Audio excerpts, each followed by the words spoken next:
Post-game show is brought to you by Christ, I can't find it. The hell with it.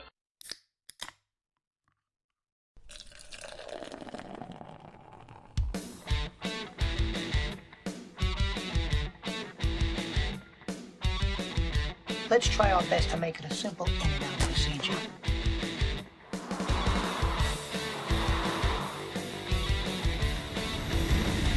This is live. I'm on live TV. I would love to hear this.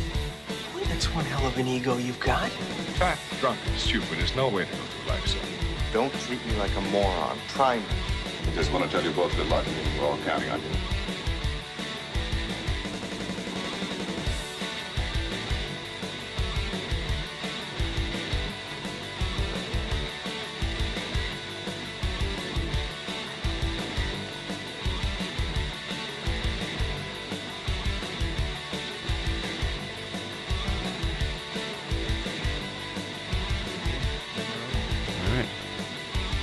Hello.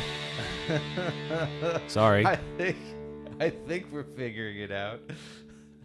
All handful of you that have joined us. Yeah. Oh, yeah. All right. It's hard. It's so we definitely have to get used to it, but you know. Yeah. But yeah. Hey everybody. Yeah. Welcome. Welcome back to the 15-year hiatus of the Drinking Buddy show. Oh, man. And thank you for having the idea of bringing this back. This is my baby. Yeah. And it was before I became an adult. And it was a good baby. It was a lot of fun. I think it had good bones to it. I think so. I believe so. You know, like for anybody who's watching this or will watch this live, so like back in, I don't know, 2008, 2009-ish, right after I was working for a company called American Home Mortgage. They don't exist anymore, so I can't defame them. They're no longer on Earth. But I decided to do a podcast. I think back then it was referred to as a webcast with my buddies Rob and Ken from work. And I guess what was kind of, it was my way of staying connected with them. You know what I mean? Like I wanted to stay, I became friends with them through work. Rob is one of the most unintentionally funny human beings on earth. He was very dry. And then I had Ken, who was sort of like my, like Dr. like Bill Nye, or Neil deGrasse Tyson. And Ken would be trying to be like serious and scientific, as Rob and I were just fundamentally unserious human beings. So it like the dynamic worked. I had the right idea. I had the formula, you know, and then over time we kind of grew and we got to be like a little mini thing. It was definitely fun. It was, I mean, everything. It was a unique idea just from the standpoint of like, you're like, I'm gonna do a webcast, you know? Yeah. Like, you know, We're just gonna get my friends together. Yeah. We're all funny, so let's just get together and tell jokes about things that are going on in the news. Like the world is pretty stupid, so let's just poke fun at that. Yeah. You know, and we all have. I don't know. I thought we all had something to bring to the table, and then I finally started getting you guys involved. You came along. You and I did a few shows together. Mm-hmm. Those are some of the best ones because like you added a musical element that I didn't have prior to that. Well. It was good though. Those were awesome shows, dude. No, it was definitely a lot of fun. But it's so funny. Just I mean, I'm thinking about like even the transition of like when you first started and like where you were physically in the my dining room. Yeah, that's what I'm saying. Like, and it's just, and we moved from room to room basically as you're like, you know, like, I got a cave now, you know, and it's like, yes, I was originally lined up. It was like that. What the hell is that shit? Like Kill Tony. We were all in front of like a thing with a little. I was on my dining room table. Yeah. Long ways. Yep. We're standing facing the camera, and then I'm like, all right, this doesn't really work. I need something more conversational. And I had like a Thomas Kincaid in the background. I'm like, this is kind of weird. And then I took us upstairs to what became Audrey's bedroom. But it was like an old unused room in my house. Yeah. And I had little bobbleheads lined up. It looked like sort of like a little workstation. it was a great aesthetic. Yeah. I mean, it was better than the Thomas Kincaid in the background. Yeah. No, it was fun. And then we, you tried to do some skits and everything that you brought back, and I don't know. We're not 100% sure if we could bring back all of them. But. No. Some of them are going to stay where they were. We all grew up a little bit. I mean, 15 years. Oops, sorry. 15 years. You kind of. I mean, a little bit. We've matured. I some of those things I can't believe we did. Honestly. Yeah. Well, I mean, can speak of them, but I don't know we can do them. Back in the day, we didn't have to worry about that stuff. Yeah. Yeah. Yeah. So I guess nowadays it's a little tougher for people to. I mean, I guess kind of get behind, but I get both sides of it. Like back when I was doing it, I was just being the person I was for 20 something years, just trying to make people laugh, and I didn't really care about anybody's sensitivities. Yeah. Not that I was being mean or anything like that. I was just not thinking. And then I started thinking. I guess when you have children, it's like, well, Brian, maybe you ought to think before you speak. Oh, all right. I didn't consider that, but maybe I should. That's the other thing too. So I mean, you definitely have a different perspective after you have the family. Now you had your family. You were growing in the process. Like, I had Andrew who was 6. Yeah, and Audrey was just born. Yeah, we were all way behind you on that one. So yeah, we were like, yeah, let's drink and get together. Let's do a podcast. All the time. Let's go on the internet and say things we shouldn't say. Yeah, exactly. Career? What career? What's a 401k? Who cares? No, nobody cares. Right. Well, at the same time too, it's like how like we had to specifically give people the places to go to find the webcast and everything like that. So you knew basically who was going to be on. I don't know. Did you get random people on anyway? Eventually. At some points? Yeah. So, I mean, like, nowadays, it's so much easier to be exposed socially. Just because that's the way the internet works now, and everybody can do it. So, I mean, like, now it is the kind of time where you're like, ooh, if I say that might... Right. that might There's like be heard by 9 somebody. or 10 different social mediums that are going to like circulate this if I say something stupid. Yeah. Yeah. And that's the other thing. When I did that, you're right. There were like platforms that did this stuff, but social media was still like we had just transitioned out of MySpace to Facebook. Yeah, it was the beginning of Facebook, basically. And it wasn't nearly as big as it is today. There was no advertising on Facebook. It was mostly college kids and a few adults. Everybody's friend was Tom. Right. That was about it. Yeah, and most of the people who were on Facebook had .edu email addresses because they were college students. Yeah. So it was a different world back then. And I remember having to send out email blasts to get our friends to watch. Yeah. Like, hey, I'm going to have a show, and it'd have like, I was spamming them by email. Now. Yeah, not that we're doing that now or anything.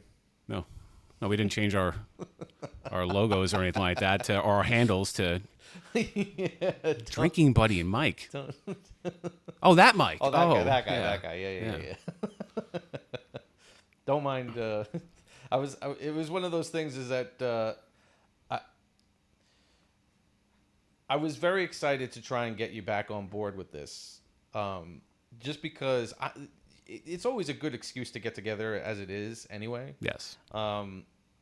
But it was, I don't know, it was just something that I felt like was so much fun to do, and the technology that we have nowadays has advanced, as even though we're fossils trying to figure out the new technology as we're going along. But but the idea of like we can add so many more elements to the show nowadays, and I was so excited to try and get you back on board to doing it. And plus, obviously time too. Like we all just needed the time. Like there was no, like, even for me right now, it's still, as you can see, it gets crazy with the kids coming down and everything like that still. But I mean, we needed to have that, that moment to get to the point in our lives where it was feasible for us to get back into doing something like this as it was. 100%.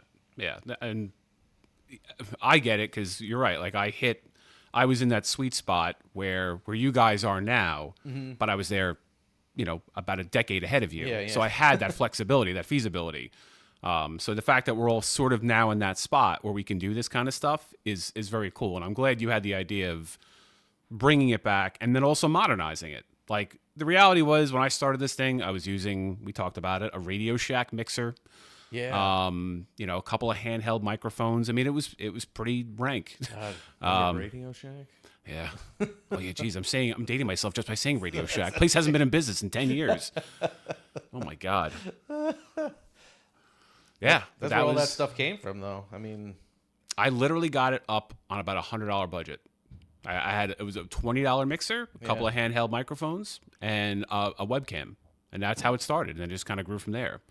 So, now I don't know what it looks like visually to everybody, but like the quality of the microphones, the quality of the cameras, the artwork that you've put into this, it's more than $100 Radio Shack mixer and a couple of handheld microphones, and it presents a lot better and sounds a lot better. That was really the thing too, because I just felt it was back then. Like I said, like, you did such a great job with what you were doing, and it was.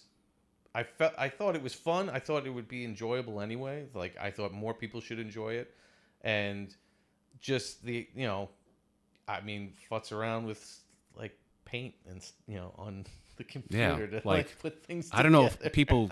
So like, I didn't do this, but like Mike made this graphic that we're looking at right now. It's in paint. But it doesn't. You wouldn't think this was in paint. This looks pretty professional. He's got the beer stein, the actual. Everything looks. It looks legit for paint. Sure. It looks legit for not paint. It looks legit for something that was done in a modern. I would think that if you're an actual like media artist type of person, you're probably looking at that going, oh boy. I mean, yeah, somebody who's. But I'm quite proud of it, so you should be. Listen, if you didn't tell me it was in paint, I wouldn't have known it was in paint. And I know I'm biased because it's my creation, so I don't give a crap. But I think it looks cool, and I like the split screen thing with the cameras and all that. Yeah, we were talking about that. You had the one wide shot. One wide shot. That was it. And, that was it. And if you were in, there's a lot of things that we could do nowadays, and just and it is amazing too. Just not that everything is like uberly cheap or anything like that, but it is so much more attainable now. Like, you just got that microphone today. Yeah. Like one day it was like we needed a microphone. Like, you had your Yeti that you brought in, and we were having a little bit of technical issues with the Yeti because of just technical aspects of things that we're trying to do while we're figuring out this new platform for us streaming and stuff like that. So it was, all right, we can use another microphone that's just kind of like a cheap, on stage microphone that we bought for performing music, and then you were like, oh, you know what? I can just go on here, we go on Amazon, and I found a microphone. Here we go. And just ordered it, and which is another thing that has changed so much in the last 15 years.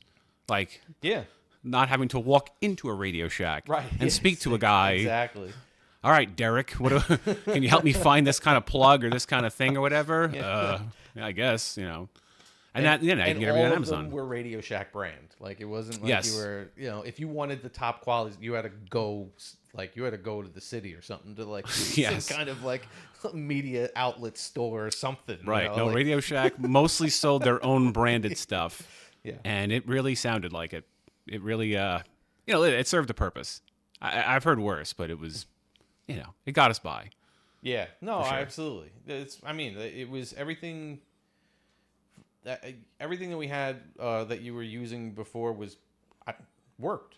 Everything worked. It wasn't like we weren't trying to,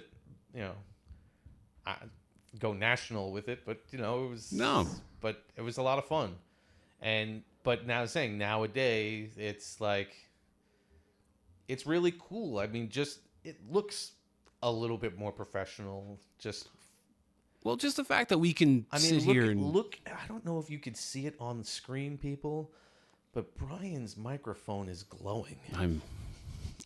look like Star Wars, for God's sakes. I didn't know I had the. And he could change colors, too. I can. Like, Should I try? He is... Look Ooh, at now I'm this. blue. Hang on. Wow, look at that. Now I'm like You can kind of see it. Ooh, I'm purple now. Yeah. Or orangey purple. No, you are rainbow. It is... Oh, it's cycling through them right now. It is going round and round. Wow. Wow. Can't get this kind of quality at Radio Shack. I'll tell you that right now. No, absolutely not. I'll leave it on one This thing. is why. See, we had to get... Brian needed the glowing microphone anyway because he is the OG of the drinking buddies, so... Right. You know, I needed like that pop star with the fancy microphone. That's the Francesa microphone, like to show that like this. Dog. This is my show. I mean, what an ass that guy is. I don't miss him. I do not miss Mike Francis in the least. I'm not. Where do you fall in terms of entertaining though? You and your brother love Mike. I mean, I wouldn't say I love Mike. It's hilarious listening to him. Like, you love to hate him. Yes, because he's so arrogant, and then when he's even wrong, he still doesn't even like come back and be like, "Yeah, I messed up," whatever. No, he just no, he owns the hot take. Yeah, absolutely. Never like there's no part of him that looks at it and goes, "Yeah, I got that one wrong, dog." Nothing. Yeah. Just no. If he made a prediction and it turned out to be incorrect, he would usually come back and blame the team that he made the prediction against to say that it was because they messed up that my prediction didn't come through. Yes. Yeah, he is missed though. There hasn't been anybody like him since he left. No. So you got to give it to him. But hey, can we drink beer? Yeah. All right. So one of the other elements that we're going to try and get to into this show. This is obviously being the first show. We're kind of just winging this for the most part right now. Like we did talk a little bit about what we were going to be going through and everything, but we're kind of winging this for right now. But one of the elements as being the drinking buddies was that we drank while we were doing the webcast. So we're obviously going to be bringing that back into the new podcast. But one of the elements we wanted to talk about is maybe getting involved with local breweries and giving taste tests. And so Brian brought over some. I have different varieties a today, couple but of things. I thought we'd start with South Shore Craft Brewery. For anybody for the handful of you that are actually watching live.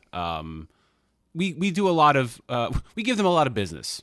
We're there for Cornhole quite a bit. We probably get into a whole show about Cornhole, but South Shore Craft Brewery, they have a great spot over there on I forgot the name of the road. It's like that. It's off of was it like Hampton Road or something like that. It's in like that industrial area. Yeah. of So I mean, if you were, it's like here over the train tracks, and then back the opposite side of Costco. Yeah. Type of thing, like in that industrial area that nobody really realizes is a part of Oceanside. And it is in a weird, like it's a great spot, but it's in a weird spot. If you go there, it's like there's the brewery, and then there's like a couple of office buildings, and then like what appears to be garbage in the foreground. I'm not really sure what's over there. It's a weird spot. It is. It's definitely. Scrap metal. Yeah, like next door is the scrap place, right? Like, yeah. It's just like it's sort of like make a right at the hookers and there's and there they are. You know what I mean? It is kind of got that vibe to it. But once you're in there, it's an awesome spot. No, yeah. I'm not trashing the place. No, at all. absolutely. The bar itself, the brewery itself rather, is much. It's nice. Yes. Compared like you said, like you look around outside and you're like, oh, where are we? And then you walk in and you're like, oh. Yeah, it's deceptively nice. Big, too. Oh, because yeah. it runs long ways, and then you have that back room that we play cornhole in, or they have, like, parties and stuff in there. Yeah, and they have a great beer selection. Like, as somebody, I know you're not, like, an IPA guy, which I didn't get that from here. I got their Excelenté, which Dan recommended, Dan from South Shore, our buddy. It's Excelenté. Excelenté. It's got the, whatever the hell that is at the end of it.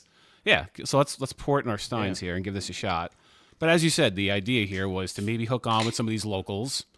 And, oh, man. Does anybody want to sponsor some beer for us? God, nobody's going to sponsor me with the way I just poured this thing. It's all head. Let's show. You gotta oh, do man. You gotta do it properly, this is Brian. terrible. You gotta take it in front. And Nobody's... Just don't pour it on the keyboard, and we are okay. We're going to go from however many watching minus half after they see that pour. Look at this. This is. I should have gotten a taller stein. Oh, boy. Oh. Dude, it's all. I went in straight in. I know better. Let me give this about 20 minutes or so, and it should come down. Oof. Well, what was the? There was always the trick of like get some oil from the side of your nose and. Yes, that is a thing. Yeah. Who told us that? I don't know. That was back when we were 20. That's got to be an old wives' tale. Yeah. Have any oil? Yeah. Drink some nose oil. Let's see. There you go. Right. A little acne in my beer. I mean, I'm not gonna wait. So I'm just gonna. I mean, the can probably does. Has enough to. I'm probably better off drinking right out of the can at this point. But all right, give it like a second to settle. We'll toast. My God, that was bad. Oh man, what's funny is that with the opening shot of the beer being poured into the stein, that took me like 2 hours to get correct, and because of that, because I needed the stein to be sitting right on the table, and then I didn't want my hands in it as I was pouring. You had to pour from a distance. So I had to pour from a distance, and that was obviously going to make it a Foamy. little heady. Yeah. So trying to do that like the first couple times, I went through like 4 beers trying to perfect the pour. And what wound up happening was I actually had to pour it. I took a beer, I poured it into a measuring cup that you would use for like cooking. Yeah. And then kind of poured it back and forth twice so that I lost some of the carbonation in it. Yeah. And then I was able to pour it where the carbonation was just right so that it wouldn't overhead. Yeah. So you flatten the beer a little bit by decarbonating it through and it was tough, but you got it. I got it. It looks good. It wound up working out. So it's better than whatever the hell this is. I definitely didn't drink that beer after it was poured though, because it was totally flat. Yeah. Hopefully, was it? It doesn't matter what kind of. I hope it wasn't a good beer. It was some beer you had laying in the fridge. It was something that was just like left over from 3 years ago, probably. All right. Well, this is fresh, so. All right. Cheers. It's settled good enough. Excelenté. It's good. That's good. Yeah. I definitely like that. Mexican lager, 5.2. It doesn't feel too heavy. No. Dan told me it was like their best selling or something like that. I think that and what's the other one we normally get there? It's the number 3. Oh, oh boy, H, right? Haviland. The Haviland, yeah. I always go for the darker one. I can't. Oh man. Oh, if I had known, I think they had that in a can. I would have brought that for you. Oh, I think that it's like Hooker or something like that. Yeah. Holloway Hooker or whatever it is. Yeah, that's good. I like that one too. They have good variety there. They run a good show, and I highly recommend going to check out South Shore. We'll. Do we want to get into cornhole at all since we brought up South Shore? Yeah, I mean, that's what I'm saying. Like we didn't. Like I said, we're winging this. We talked about what we were going to discuss. We just didn't talk about the order that we were going in. But I guess seeing as how we are drinking from South Shore, beer from South Shore Brewery, and we were basically only, not that we were completely introduced, but for me personally, I didn't even realize that the brewery was back there. You may have known. No, prior, the only brewer I knew that was in the area was Barrier. Yeah, that was the only one I knew too. Yeah. So there we go. So seeing as how that we were brought on to South Shore via Cornhole, I guess we will go into our Cornhole story now that we are here at South Shore drinking South Shore Excelenté. I mean, it's not really that much of a story.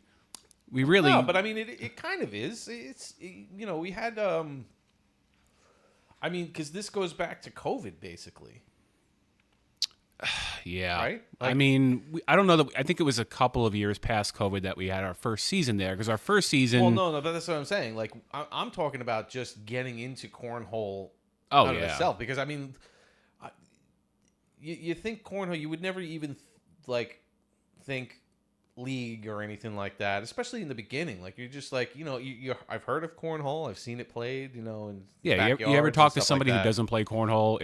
They're always like, the beanbag game? Yeah, yeah. You know what I mean? Like, they act like they've never heard of it, never seen it on TV the way you and I watch it now. And yeah. So you're right. It did kind of, I guess, take off a little bit for all of us during COVID. Right. Well, that was, and it was basically because of lockdown. You and Andrew got boards, and you were bored and bought boards. I'm very bored. And just since you couldn't really go anywhere, you just sat there and played. And I don't know. So now here's where the fuzzy transition for me is, because I didn't really start playing with you guys until it was like Nick's backyard or anything, things like that, where you were trying to have a weekly game. Yeah. But it basically evolved from playing because you were stuck playing it to, this was fun, let's get together once a week if we can, and play in someone's backyard. And a few guys playing cornhole, and I would show up once or twice every once in a while type of thing. But you guys showed up almost every week. Yeah. Yeah, it really, you're right. It started out during COVID in my driveway. Andrew, at some point, learned how to throw the flat bag, which, if you're not a cornhole person, most people when they're playing cornhole recreation in their yard, they just take the damn thing and they toss it up in the air, and it's end over end, and it just sort of lands on the board. Really good cornhole players know how to release the bag, have it flatten out so it's kind of more of like a frisbee, and that allows it to slide up into the hole. And Andrew learned that throw, which kind of put him ahead of our buddy Mike, Noah. And then Noah was like, well, I'm not having any of that. So he went heavy on the cornhole. Like, the competitive nature in Noah took over big time at that point. He's not allowing that to happen whatsoever. No, he saw my youth and was like, screw that. I'm not allowing this. So then he went out and he invested in some bags and some boards. So, and this is where the transition of who was obsessed with cornhole happened. Yeah. I mean, now almost all of us are. No, I mean, we're all like into cornhole, but I mean just when that first time that I saw how many bags Noah actually owned, I mean, I couldn't. Now, I don't even know if professionals own that many sets of bags. Well, there was like a whole wall of them in his garage. I walked in there and I was like, there's like some medicine balls, a few $1,000s worth of really, really nice like exercise equipment, and then there's the wall of bags. The wall. Like, and then wall. Yeah. Filled with bags. Yeah. I mean, holy cow. And they're like neatly stacked. It's not even like, there's my pile of, immaculate. It is like, so that way, I mean, I don't know how, like, when you're picking bags to throw at cornhole, you usually stick with one or two sets that you got comfortable with, right? And because it's all a feel. You have to get used to what you're throwing, so that way you have a rhythm of how you're throwing it, how it's going to land, and how it's going to run. And to have, I mean, you probably had like 50 sets of bags. It was in, yeah. How do you choose right what you're going to throw? Right. Like, today I'm going with the red ones that work well in the warm climate. Maybe. All right, so maybe during a half moon. I mean, what are the variables? These are my outdoors on Wednesdays at in the the northern end of the island when the wind is blowing from the southeast. And the Giants have a losing record. These are That's no. I get it, but yeah, and I think by his own admission, he would say that it's a little bit more than he needs. It's probably why he's trying to sell half of them. I think if you go on, I'm sure his wife would say that. yes, Haley. Yeah. Oh, wait. People are asking us if we can see the comments, guys. So just Bags. yeah, bags. He just had so many, man, and I don't. Again, I get the idea of having some for different conditions. I mean, first off, listen, it was. He's also good enough to That's have what I'm saying. that many He's bags, very too. good, and it's exciting for someone who's good to be like, I'm going to try this bag. I want to try this bag. I want to try this bag. Yes. That kind of a thing. So I mean, We make fun of him, but by him we're having making that fun many of it, but bags, it actually helped us figure out what bags we liked, and then get our own. absolutely. And then and he's also helping other people out because he's passing them along. Yeah. I have a set now. Anthony has a set. And my cousin bought a couple sets off of him, and he's got so Yeah. Noah's, He's the go-to. He's Noah's got his own store now. He does. He's like that guy that sold electronics out of his trunk that you knew back in the day. Like, if you guys really need a flat screen, I know a guy. Just go to his house. He's got him in the back of his trunk. But yeah, that's kind of how it grew. Is it went from driveway to, I guess, multiple driveways. It became, our house. Then we went to Noah's a little bit. Then Nick's backyard. Then some of our other friends started getting into it. You started hosting a little bit. Yeah. And I think we all kind of take our turn, especially in the summertime. Well, so then that was the thing. Now, when it was almost funny because when you first hear Cornhole, especially if you're not playing it as much as we are, but when you first hear Cornhole, you're thinking that's a driveway game. It's a backyard. Mm-hmm. You're having a picnic type of game, and then you guys started talking about, we're going to join tournaments, and there's tournaments with Cornhole. What that just seemed so weird. Right. That you were going to do that. And I mean, so it was kind of one of those hey, you guys want to do a tournament? I'm like, no, I don't want to freaking do a tournament.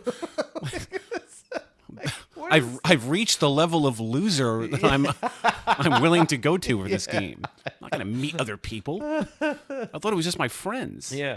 It's funny that it was just, and then you guys joined the leagues, and it took a couple of seasons to convince me into it, but it was also timing too. Transitioning from my work, from one building to another, and my schedule changing also played a factor into it. But it seems intimidating for somebody who doesn't play Cornhole all that much to be like, yeah, join a league with us. And why am I going to join a league with people who actually play the game? Yeah.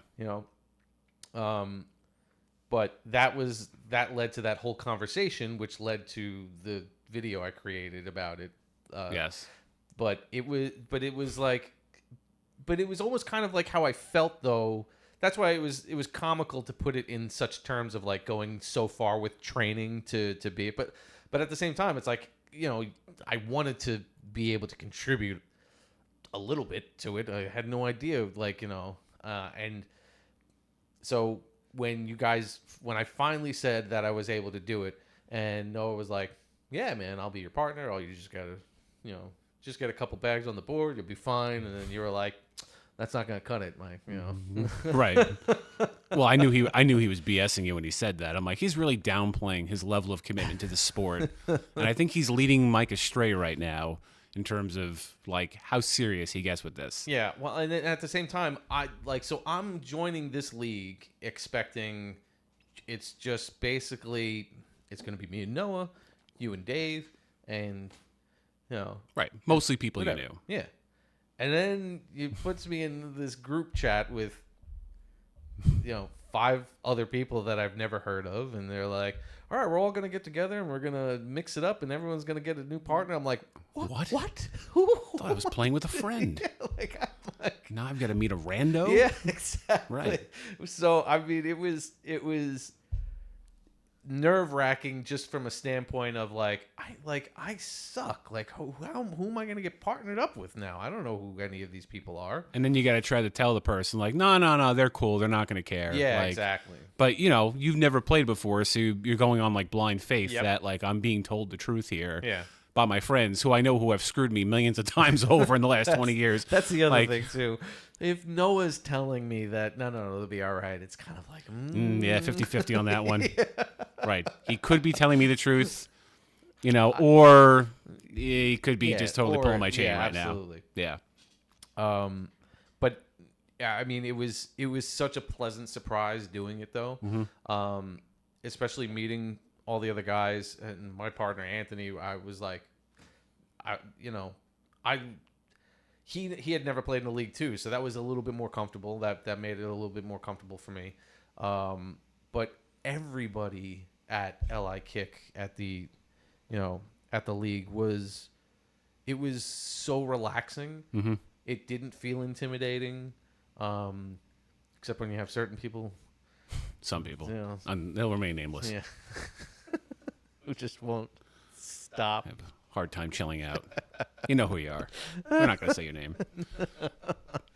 But by and large. No, but yeah, overall, it was so much more relaxing and so much more fun than I had ever expected. Absolutely.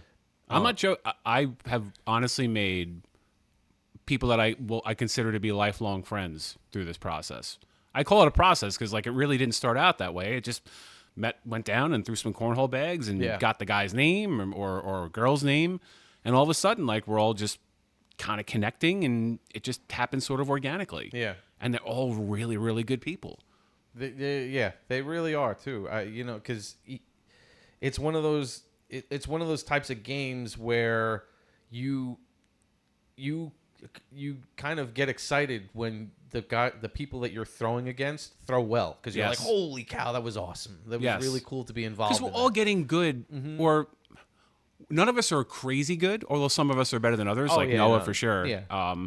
But yeah, because people are putting in work and trying to get better at the game. So when they make that shot that they've probably tried and missed 5 or 6 other times, and they finally make it, you're like, you're happy for that person. I always try to tell Bridget, my wife. I always try to tell Bridget, I'm like, it's competitive, but it's not like cutthroat competitive. Like you want to do well for yourself and you want to win for your partner, but you're also just as happy for the people that you're playing against if they have a good game, because the struggle that they're going through. Yeah, absolutely.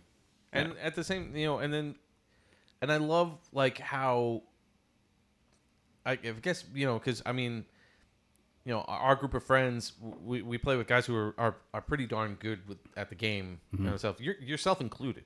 But like, your son is freaking crazy good. Noah's really good. And then you got like Muller and Ted. They're all like really fantastic, and they're all like super friendly about it too. Yes. Like it's you never felt like if they were partnered up with someone who hasn't really played, they sit there and they help. It's not like they're there for themselves, ego, just to, I need to win. They're just there to have a good time. Everybody's there to have a good time. And Muller was the first dude that hugged me after me and Barbara won in sort of like miraculous fashion after our last. I'll talk about that in greater detail at some other point. But Barbara and I, my partner for the last season I had, sort of had a unexpected run. We pulled off a couple of upsets. We won. And we ended up knocking off Muller and this guy Ed. And first dude to come around the board and give me a big hug was Muller. Because I could tell, like, he knows I've struggled and he's tried to help me out. And like that, I appreciate that about him. He's super competitive. He'll be the first one to start talking at me if he's having a good game. So like, good for him. He can talk. But he's also the first dude to actually be like, you know what, man, I'm proud of you. You did a good job. Yeah. So that's what I love about the guy. Yeah. No, that's the saying. Like that's the part where there is no real ego in this group of people, because they're just they're happy. You're happy for everybody, when they're having a good game. Yeah. It sucks if you if you lose, obviously, but I mean, just the idea of like when you're playing with people that and you see them getting better at the game and stuff like that, you feel good for them. Oh yeah. I know it does sound corny with the way we're talking about it. Like, Yeah. You lost, but we all won. Yeah. Like, no, you didn't. You get your ass kicked. It's fine. Well, at least we all get to have a drink, right? So That is true. Yeah. That is the one nice little side thing about cornhole is they're all at breweries. So we're not suffering. No, but then we were as our group of the closer group of friends when we first started, and we were doing the randomizer of who was going to be on whose team, we were always in the upper division brackets playing against each other because it was cool. We wound up like even me and Anthony, because like Anthony, it was like I said, it was our first time playing. So it was really cool to be included in the the upper bracket, and that we did well enough to make it there. But then I guess because everybody that we play with at LI Kick saw what we were doing and thought it was a really cool idea, and now we've expanded it to It's almost 30 people. That's what I'm saying, to people like we didn't even expect to be involved in this. Like we were just doing this amongst ourselves and then joining the league, but now it's like everybody that night wants to be involved with all of us, and like we're all gonna mix it up together and don't care who they get partnered with. Absolutely, because that's what makes it so cool, and that's what was so surprising in the beginning, that you got that feeling of acceptance, like everybody was there to have a good time. Mm-hmm.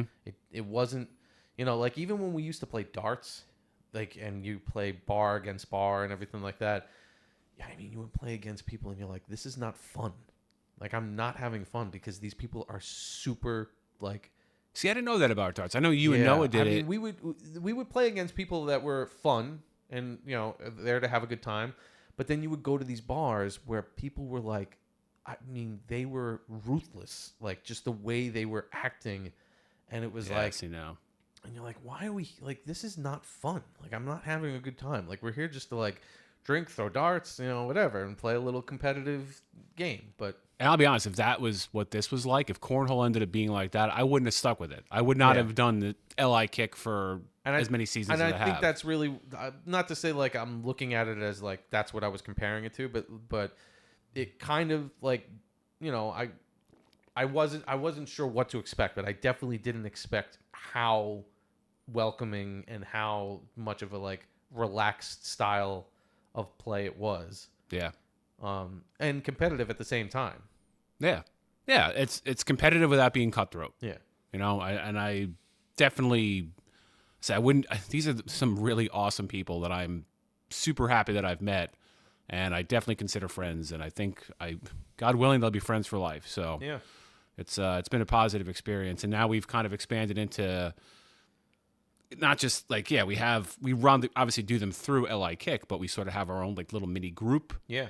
That we've established, and even the tournaments that we go to that like Rigo runs and everything like that, you have those competitive people in it, and like you're always, especially when money's involved, you're gonna get those guys and gals who are a little bit over the top, but for the most part, everybody's having a great time. If there's 60 people there, you might have 3 or 4 of those types of people, and then 56 other people who are just there to throw cornhole bags and have a good time and have drink. A good time, yeah.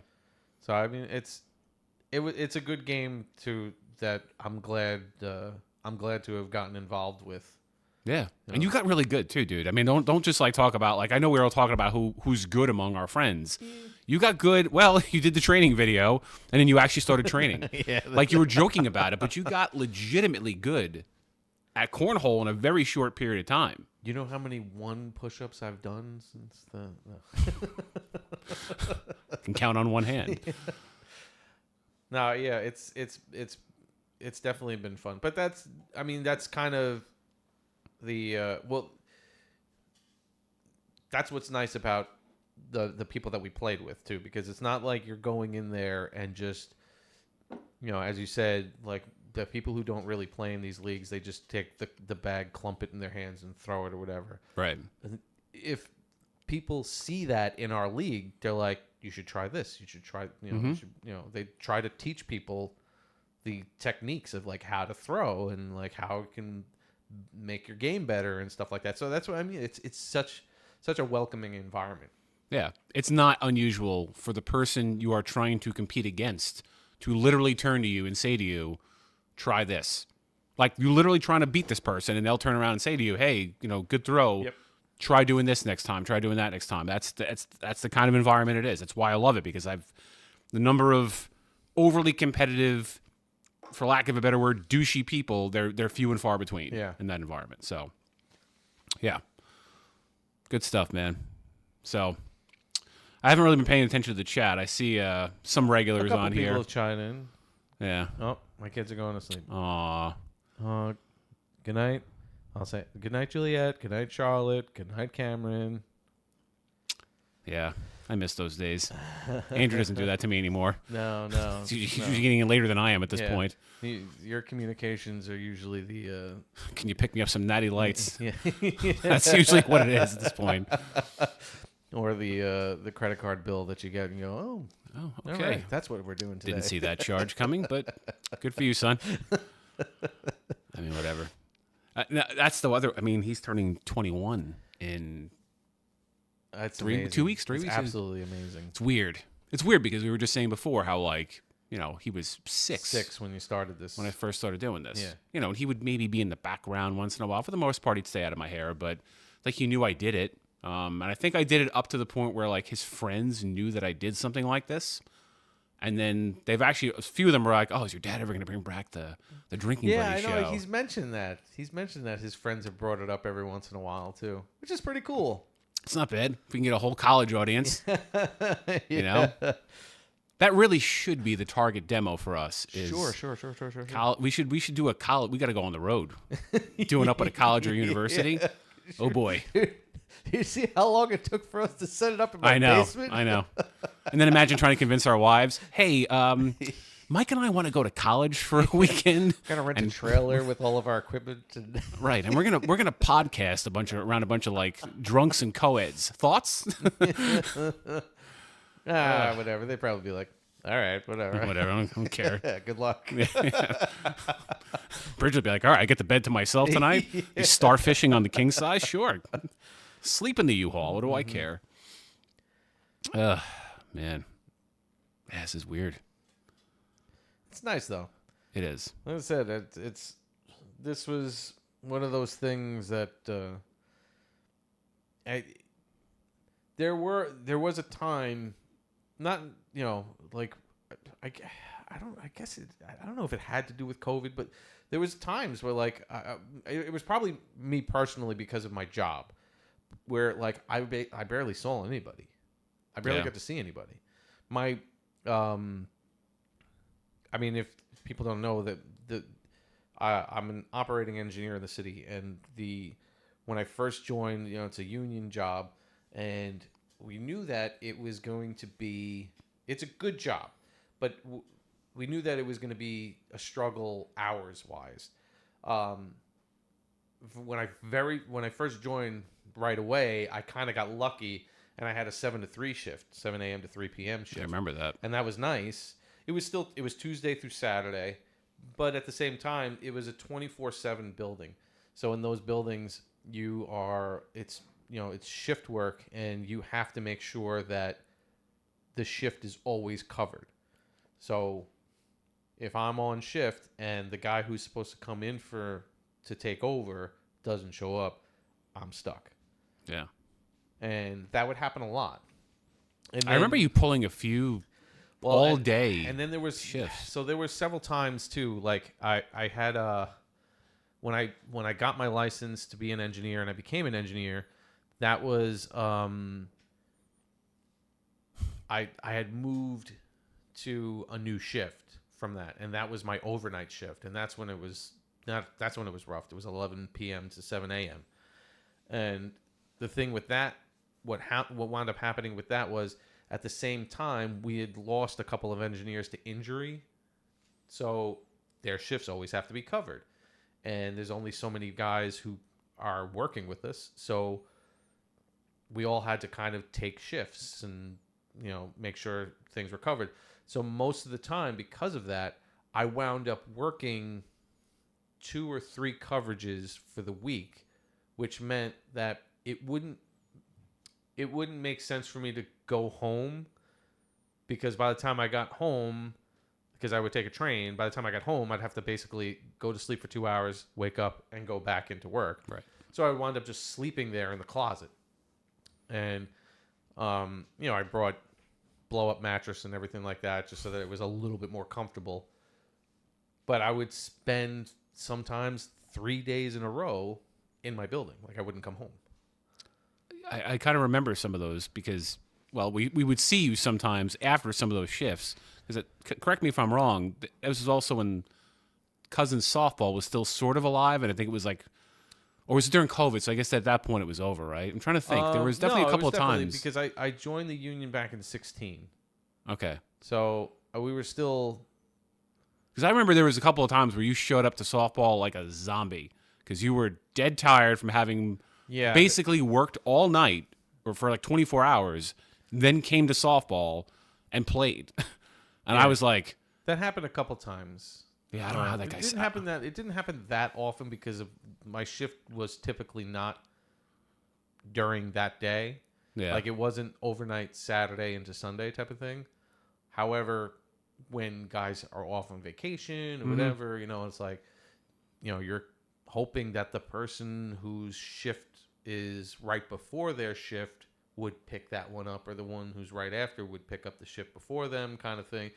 But that didn't always happen. And then it's like, their excuse was like, well, I can't because I'm working this shift and this shift. And, and it's like, okay, so I guess I'll come in on my day off. Thank you. Thank you for that. Right.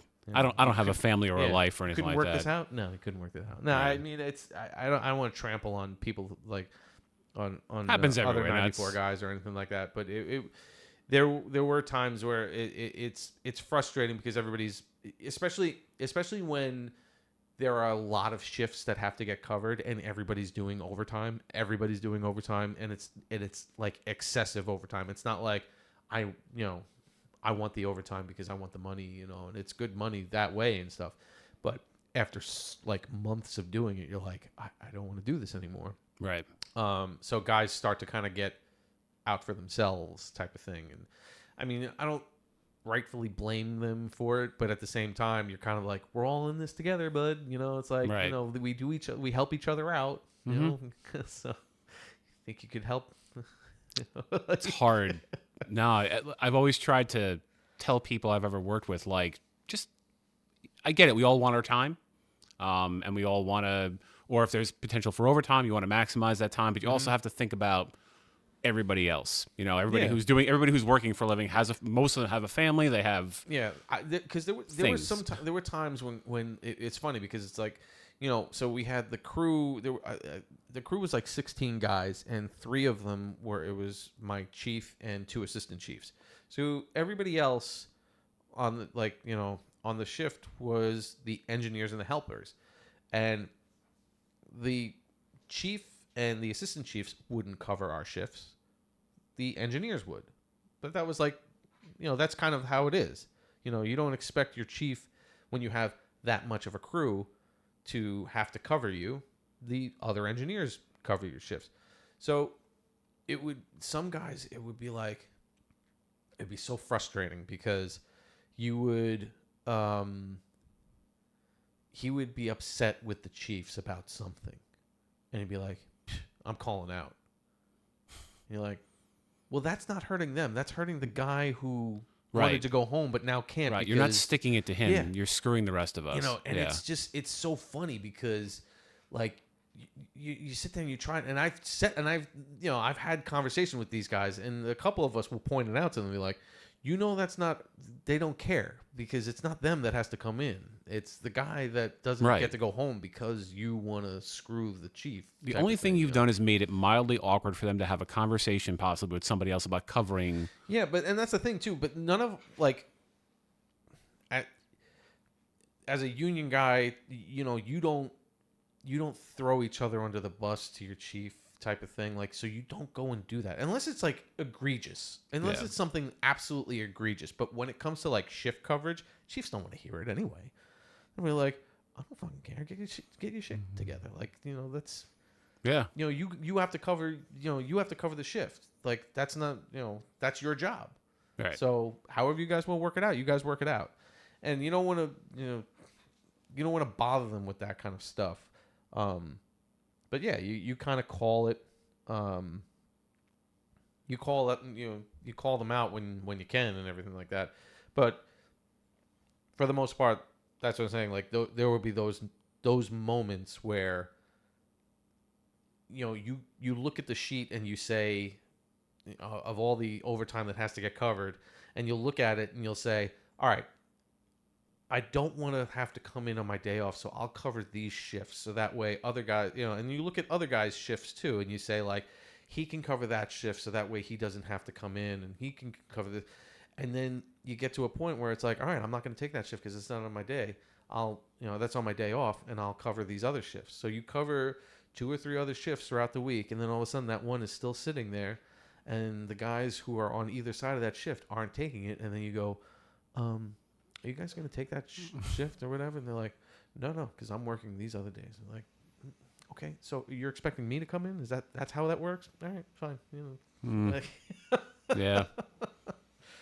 It's a little frustrating, but you got through the hardest part of that, right? Yeah, Like the very beginning, I know it was bad, but it's one of those things. That's what I'm saying. That's what we were expecting. We were expecting it to be tough, and it was tough. It was very tough, especially even just my regular shift was tough, just because of the sense of I get home at 8 o'clock in the morning and I have to go to sleep.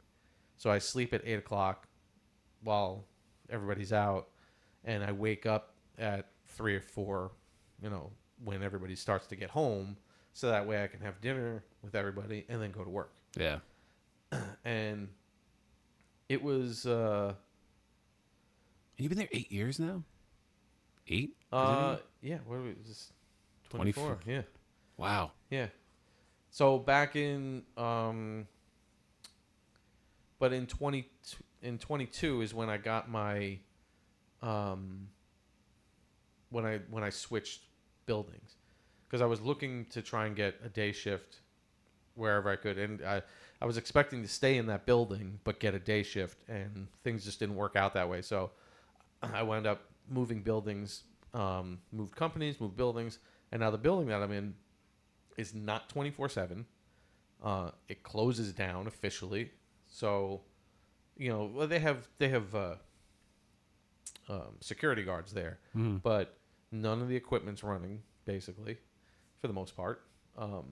And that helps. Yeah, so we get to go home. So there's only 4 of us. It's me, another engineer, an assistant chief, and a chief. There's no sleeping in a closet situation. No, I mean, well, there are times when there are definitely times when we've slept there, but we don't.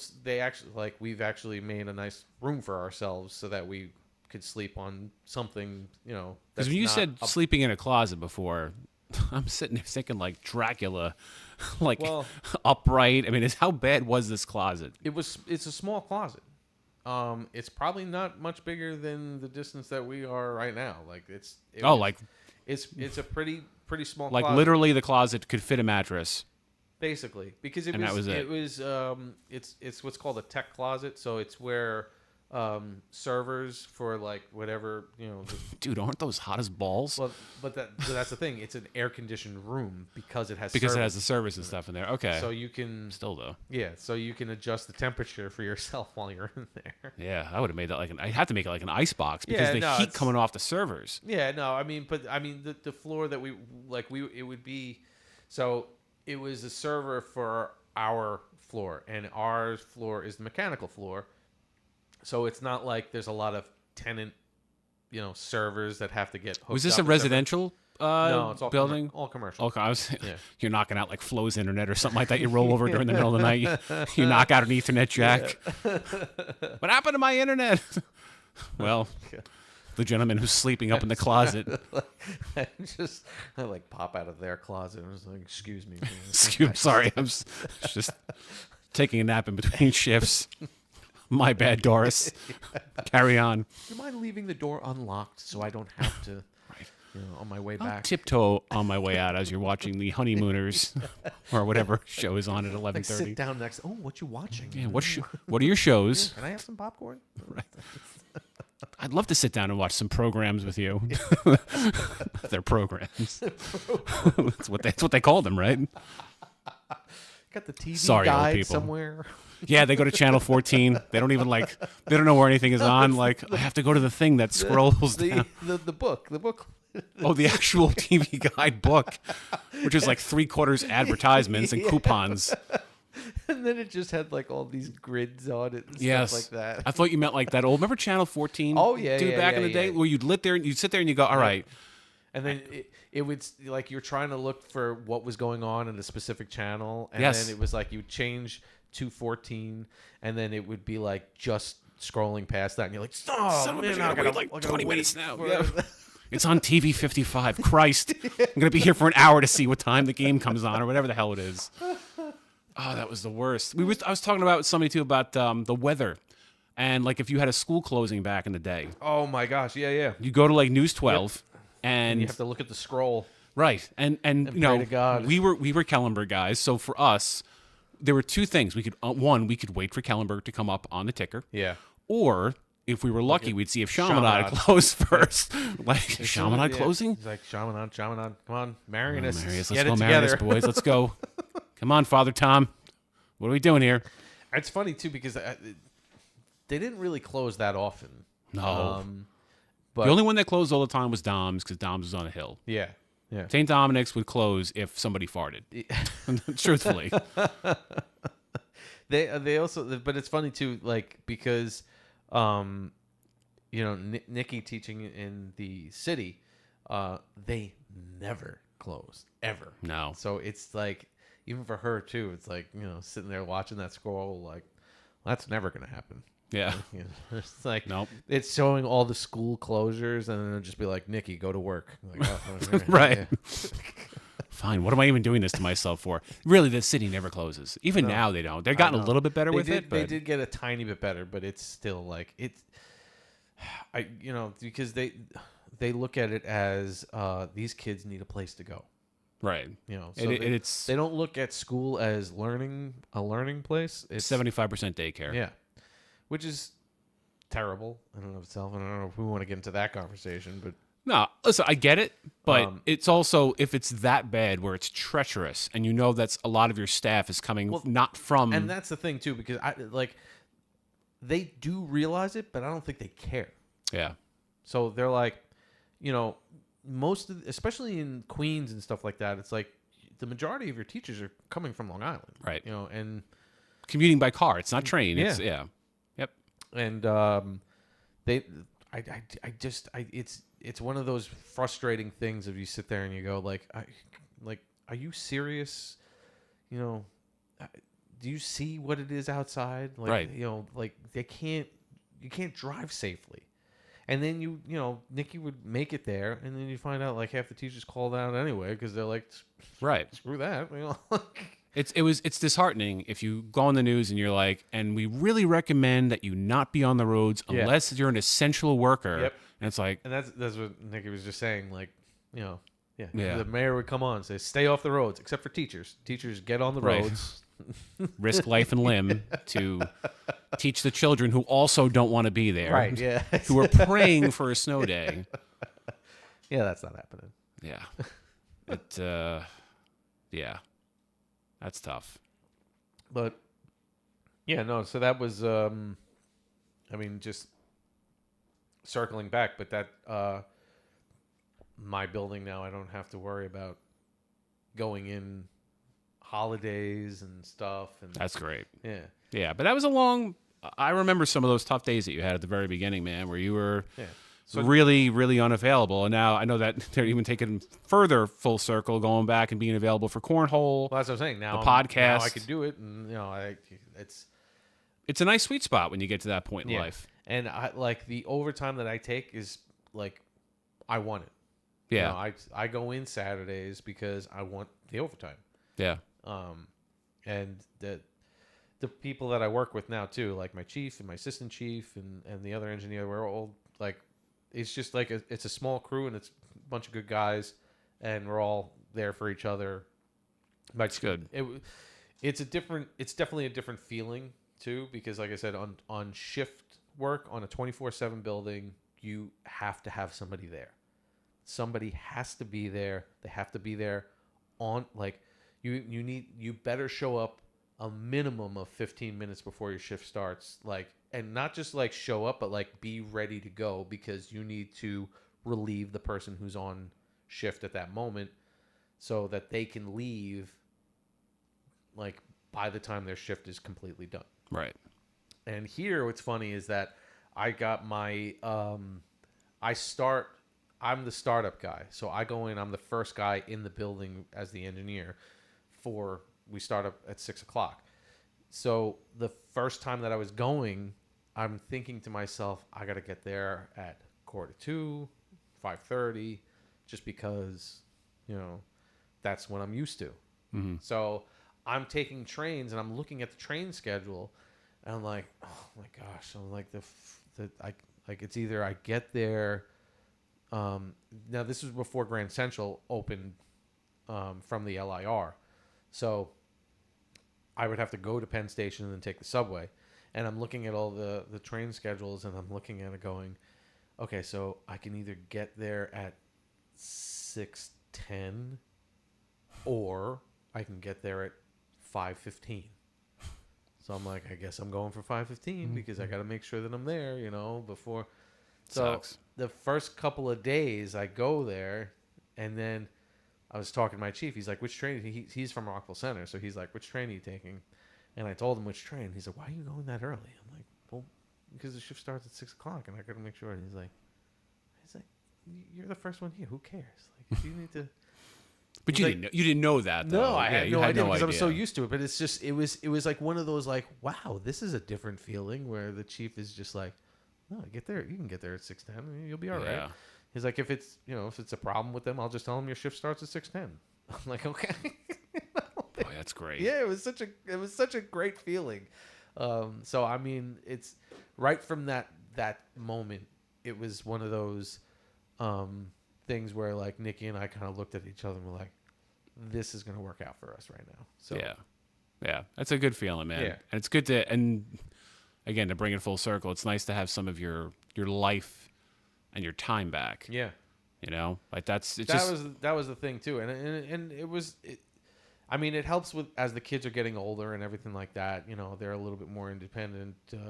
For the most part, you're still on top of them for things because they're still young, but no, but they're, the older ones start taking care of the younger one. It definitely, you're not going at it completely alone now, So that's nice. That's why I've been able to do these stupid videos and things like that, just because now I have a little bit of extra time.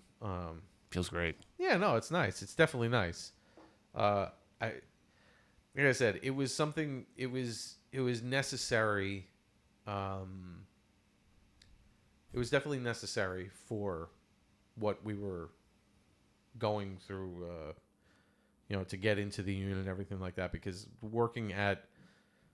wasn't going to be able to survive working at the bank. It just wasn't going to happen. So. Some of those banking stories, man, were funny though. I do miss the banking stories, so going back even further, you and I, obviously, you had me in Finding Four. So, for those who do not know, Mike I'm not going to say had past tense because it's still there. Just it's on hiatus for obvious reasons. For the same reason a lot of things were on hiatus. Mm-hmm. Finding Four, you were, you way back in the day before I ever became a part of it. You were writing original music. You have an album, like crazy good stuff. Life happens. You then basically kind of departed from your previous drummer. You're like, hey, Brian plays rock band and he's not awful at it. Let's be patient and let's teach him how to play a real kit.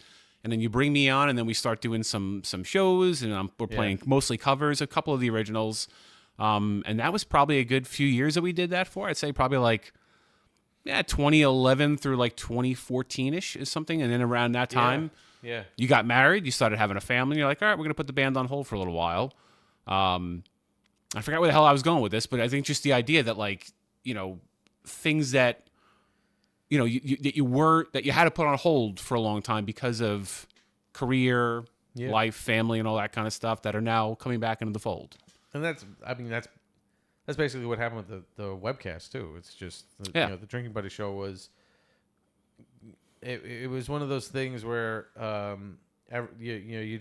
people just lacked the time to get together, and that's what's unfortunate about those types of things. And what's great about like something like Cornhole, where it kind of like forces us to be able to get together. Yes, yeah, it's forced socialization for sure. Like, and listen, you did all the legwork with this, but you see how this is time consuming to set this up. Yeah. To get everything ready. Like, I don't know what it looks like to everybody out there, but to like behind the scenes, the cameras, the mics, the mixer, all the little details that go into something like this, it takes a lot of time. Cornhole, I mean, unless we're the ones running it, we just show up and throw the bags. Right. Like, we can show up at a half hour before, warm up, play, drink, hang out. Like, there's not a lot of setup and breakdown for us. Yeah. This is a little bit more intense. And that's the same thing with Finding Four, too. A little bit. Yeah. Want another beer? Yeah, I could definitely use another one. Excelenté. I don't know if I have another Excelenté, though. No, that's fine. Let's mix it up. I'm going to wait on the Holy Grail one.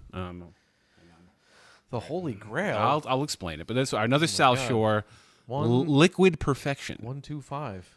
Liquid Perfection. There we go. South Shore Liquid All right, let's see here. Perfection. Let's see if I can get the... It's a pale ale. Let me see if I can do the cracking sound. Oh, nice. That was beautiful. Right into the microphone there, yes. In case you want to use that as a drop at some point. All right. Let me not butcher this. Let's make sure we burp into the microphone and everything. Yeah, at the same time. Get some good drops out of this. Okay. That was really solid sounding, too. Wasn't bad, right? Oh, hey. Where'd you go?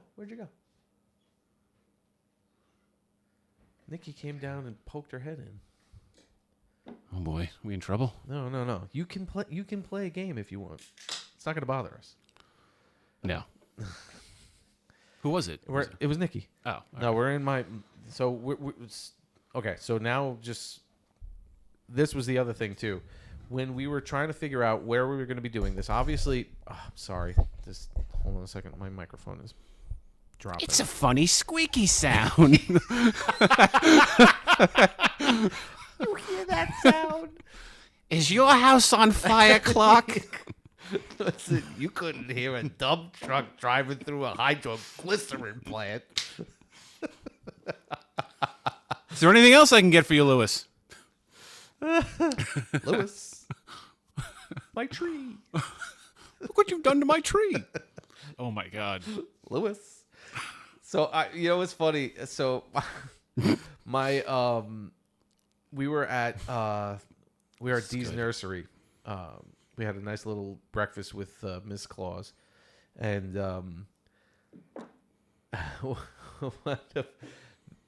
they have all the Christmas decorations all over the place, and one of them was a blow up of the front cover of Christmas Vacation with Clark and the lights and now he's being electrocuted in the DVD cover and everything. Yeah. Like that. So it was a blow up of that.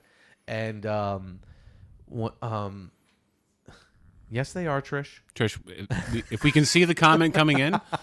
Till now. Oh man, she's been commenting in somebody else's somebody else. She's saying hello to an entirely different podcast. Sorry, Trish. We have to tell that story now. Oh, God damn it. Nobody knows you anyway, so it's fine. Our good friend Trish, who we've known for 25 years, one of the sweetest human beings you'll ever meet in your life, had also one of the most awkward interactions you'll ever have in your life. We're all at a bar. I don't know. We were probably 21. No. Yes. We're telling this story. We have to. Oh, no, what story? You'll know. We're all at, I think was Noah working at Lily Flanagan's at that point? Was it Lily Flanagan's at Rockville Center? So, yeah. Okay. We're at Lily Flanagan's at Rockville Center. We're all getting together. I think it was probably around Christmas time, too. I feel like it was over a Christmas break. And about 8 of us are standing in a circle, hanging out, having our beers or whatever. We see Trish walk through the door. I'm like, oh, there's Trish. Trish then proceeds to walk not just past us, but through us to an entirely different group of human beings who were standing at the other side of the bar. And it wasn't like, all right, so we're like, all right, she just missed us. She'll come back. She'll make a U-turn. She's going to make a U-turn. She's got to notice. She's going to notice, right. Nope. Then hugs them all hello and gives them a kiss on the cheek. And we're all wondering, like, does she know these people? And then turned back around and comes over to us. And we're like, Trish, do you know those guys? No, I'm sorry. I said hello to the wrong group of friends. It's one of the greatest things I've ever seen in my life.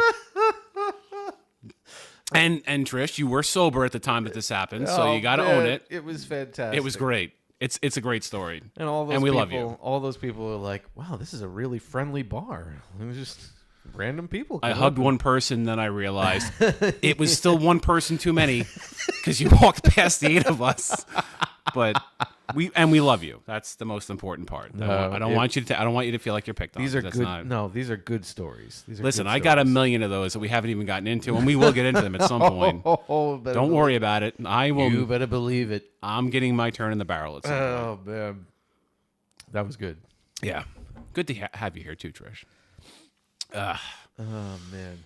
Yeah, where the hell were we going with this? I don't know. I don't even know. I lost track of where we were at the time. What do you think of this? This is good. I know you're not an IPA guy. It's actually pretty flavorful. It's not super strong. No, it's pretty good.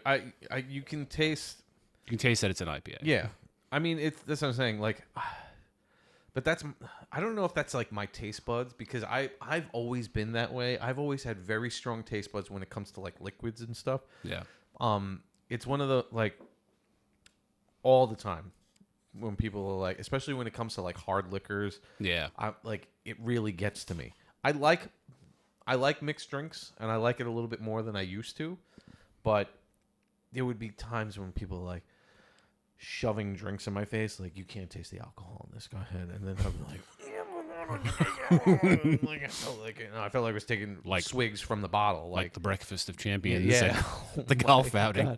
Well, that was the problem. I didn't taste the alcohol in that. That was the big problem with a lot of orange juice in that. Yeah, but also a lot of vodka, I believe, or whatever the hell was. Oh in that my thing. gosh! Oh boy! I sent you a video about your beer pouring. You poured it right the first time. Oh. Hey, look at that Nightbot. Hey, Nightbot. Oh. Is that like a automatic thing we have? Yeah. It's like the cops for It was us? supposed to, because it was like, it'll only trigger when there's a certain amount of like comments, and Trish fulfilled that in the past 3 seconds. So, okay. Thanks, Trish. Thank you. Nightbot thanks you. You're doing some IT work for us. Appreciate it. All right. It was a good test. There we go. See, you can always count on Trish. Are you kidding me? She's the best.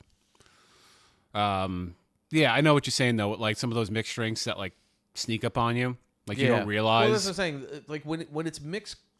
I mean, for me personally, when it's mixed properly, like you really don't know that there's alcohol in there. Yeah.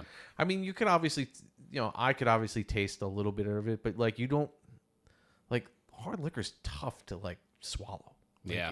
It burns and But if you sweeten it up a little bit, or so that's what I'm saying. Like when you get like those mixed drinks, they really should just almost taste like the mix, not the alcohol. Mm-hmm. I mean, for people who like the alcohol, you want to have that little bit of a kick to it and everything like that. But for someone like me, it's like if you're gonna give me a mixed drink, I really don't want to taste any of the alcohol, which is good and bad at the same time because hard liquor hits so much harder than beer does. Yes, like in a so big much way. Harder, yeah, and you don't realize it until it's like until it's too late. Yeah, like you're drinking these things quickly because you don't taste alcohol. Right, and as somebody who's a beer drinker, it's hard because beer, you drink it faster. You go down like it's not a crazy thing to have 4 or 5 beers in a couple hours, and that's just how you drink beer. Those drinks are meant to be sipped, and if you're not somebody who typically sips a drink, it can be really that's the thing too. What did I do? I can't even put my finger on it, but there was definitely a time where it would be like where I drank something as if it was like water, and then didn't realize that it was alcohol until afterwards, and I was like, Yeah, it's clear. yeah. But that's like beer, especially too. When I first started drinking beer, I wasn't.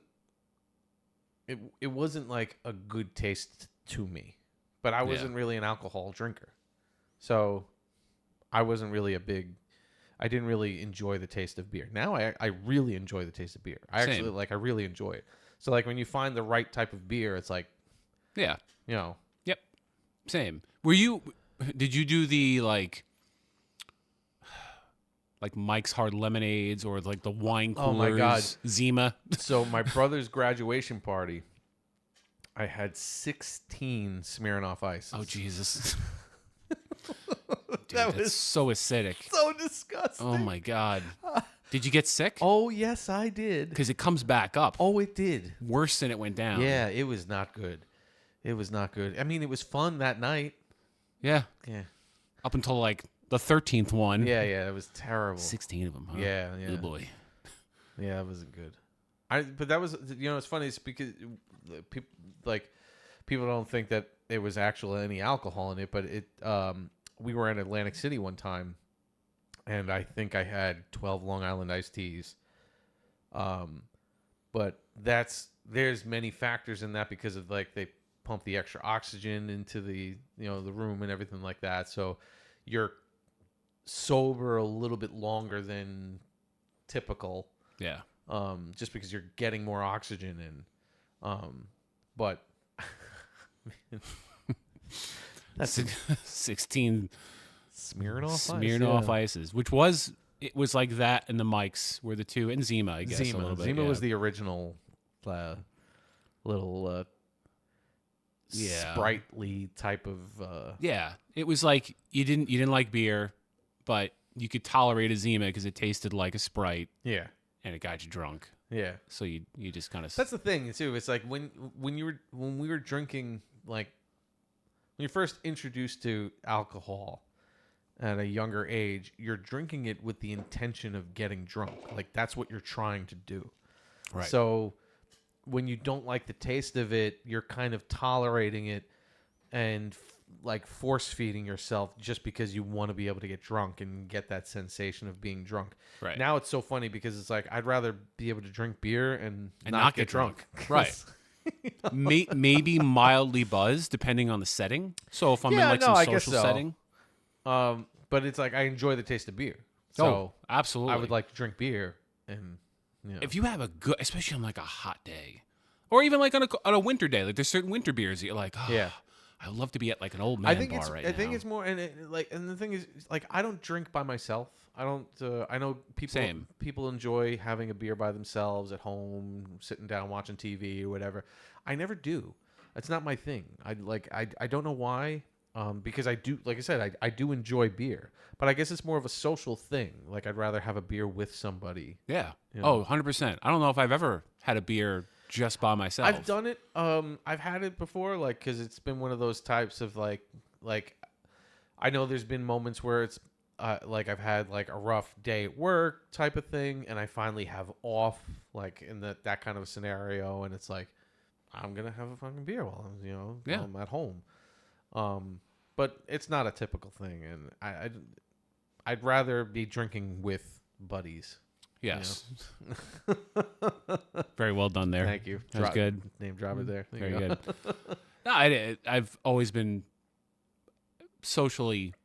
I wanted a social drink. If I was going to have a couple of beers, I wanted to do it with friends because it's just what I did when I first started drinking. Yeah. I didn't do it alone. I did it with my friends. Yeah. So it always just seemed like the kind of thing that I should be doing.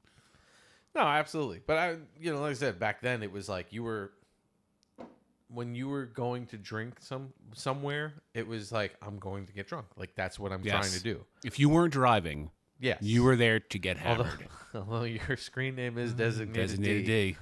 That was me for the longest time. Didn't quite pay off. Oh, me and my Mercury Cougar hauling all the ladies of East Rockaway home. It wasn't even anywhere near where I lived either.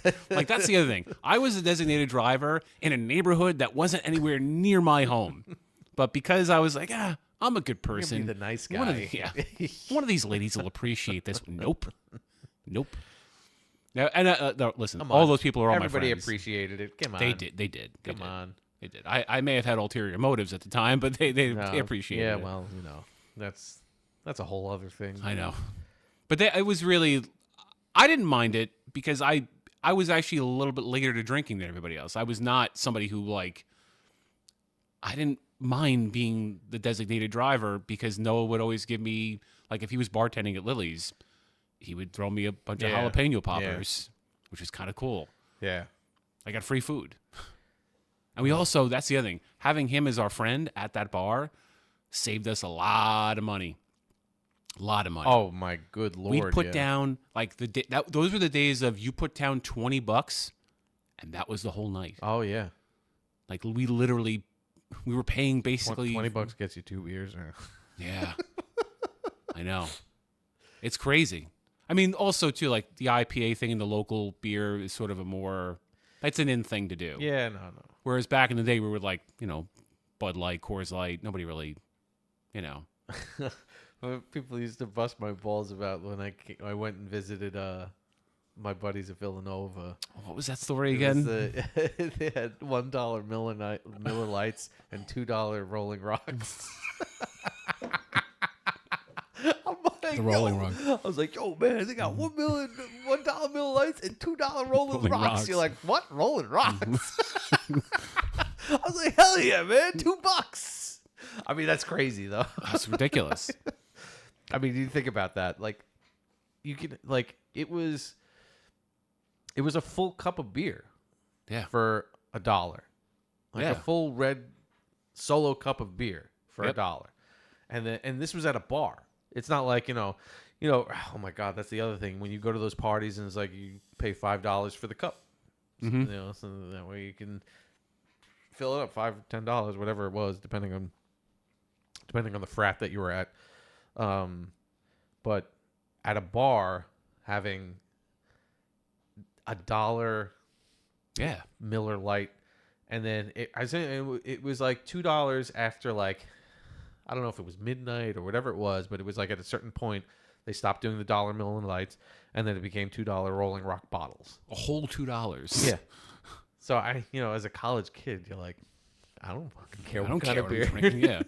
Back then we did make fun of you for it, but now as an adult, I'm like, oh man, he was ahead of us. Yeah, absolutely. What were we thinking? God, guy's economically savvy. Yeah. There was Noah and I went to the University of Albany, and anybody who goes there's a bar. It's like the Albany bar. I forget the hell what it was called or whatever, but it's where everybody who went to the University of Albany who was underage went to go drink at. Yeah. And it was sort of a similar deal where it was like 50 cents a beer or something like that. It was something crazy, crazy cheap. I remember I walked in that place and I was like, I think I have like $30 to my name. And somebody was like, hi, Nikki. You just had to do it, didn't you? Did she pop it? Oh, she did. She just had to.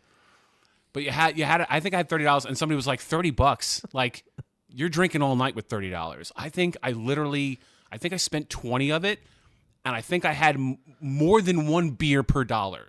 Like, I came out drinking more than like it was like 50 cents a drink or something like that. I was insane. It's ridiculous, dude. Just think about that, especially as a kid. Like, like to get a beer and right. At that point, you didn't really care what beer it was. You were just like, no, I'm here to. That's what I'm saying. Like at that point, I'm drinking to get drunk. Like that's what I'm going to do. That was the only intention I had. So I don't care what it is, and then if you can get it for 50 cents, $1, like that's insane. Yep. And I remember walking home 3 miles to some.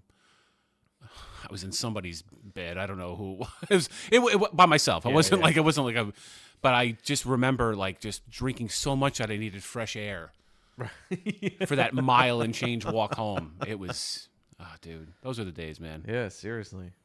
Yeah. But now I'm like, I will spend $12 on a good beer. Yes. I mean, even like now. All right, so like, and this is a relatively good deal, but like to buy a can of local beer, it's like $4 a can. That's not bad. It's not bad. That's Like not I bad looked at at it, all. I'm like, that's a pretty good deal.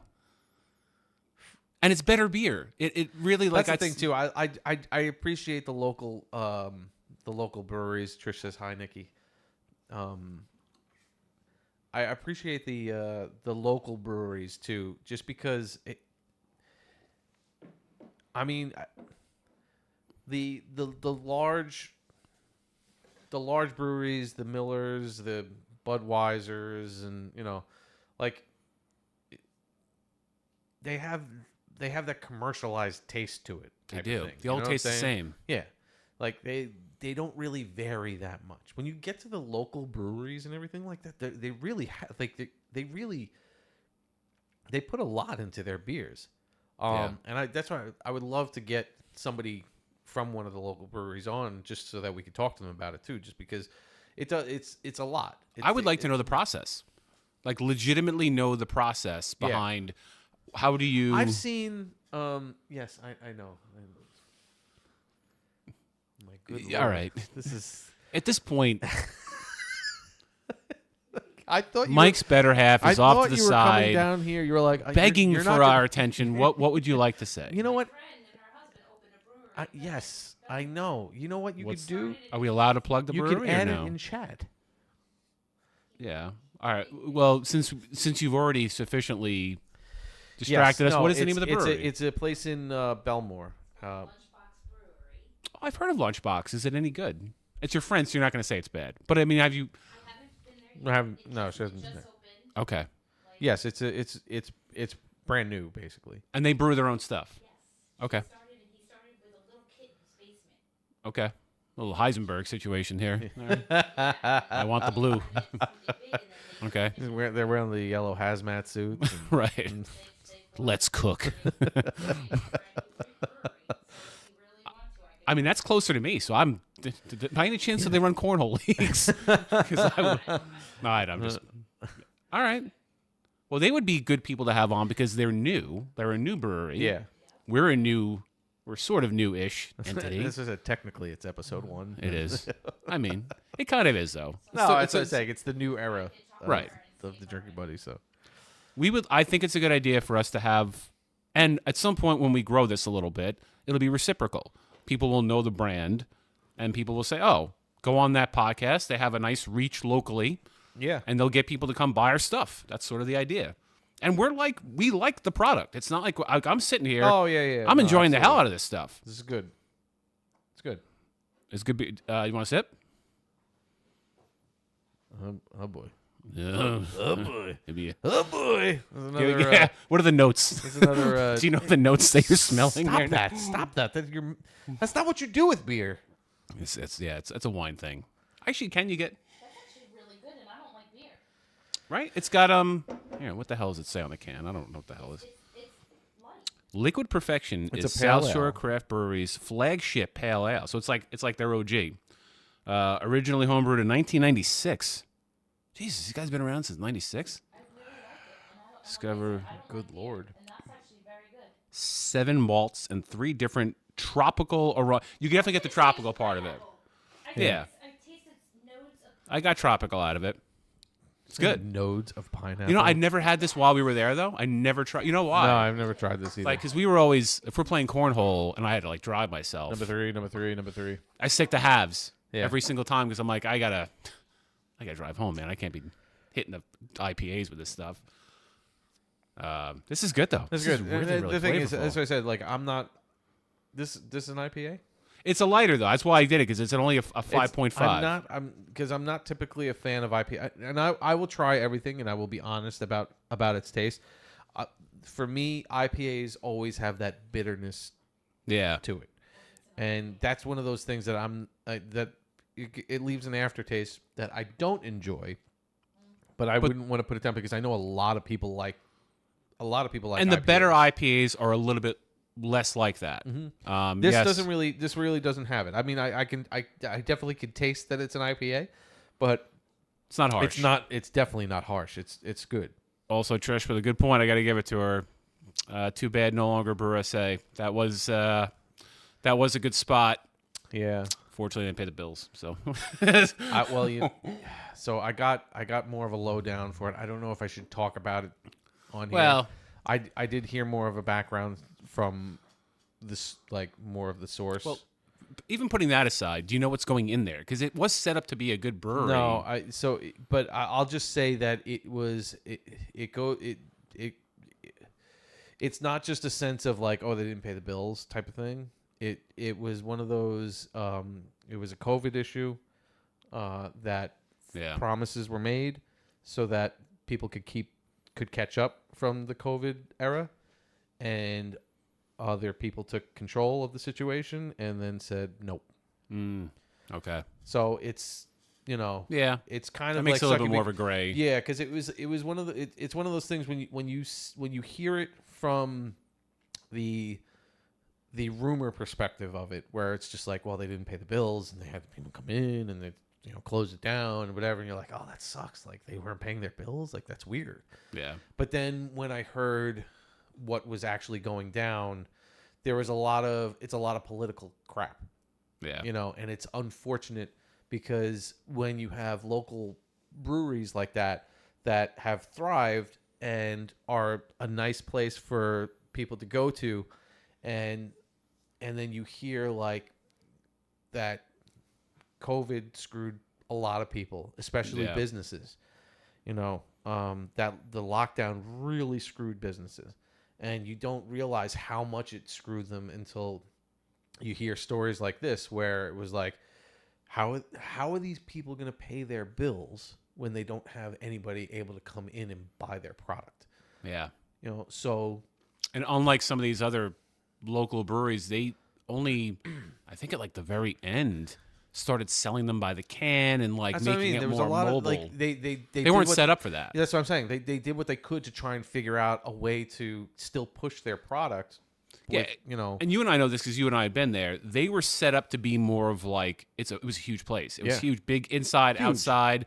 I could see them hosting graduation parties and that kind of setup. It wasn't like South Shore, which is a much smaller. Not that it's small, but it's smaller. Than Brew SA was. So if you have no other way of distributing your product, and then all of a sudden COVID hits, you're going to take a massive loss at that point. So to them, it was like, speaking to their property owner, it was, I will get it back to you.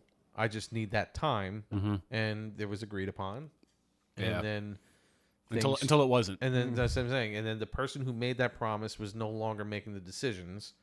And that's where you start to and it's not even just that, because it was like, it's like a whole other thing, because like the Nautical Mile is also owned by, so it's not just that property, but like then the whole Nautical Mile, people want to, owners want to take control of all this, the whole plot type of thing. And so it was just a bunch of different factors, but it basically boiled down to the idea that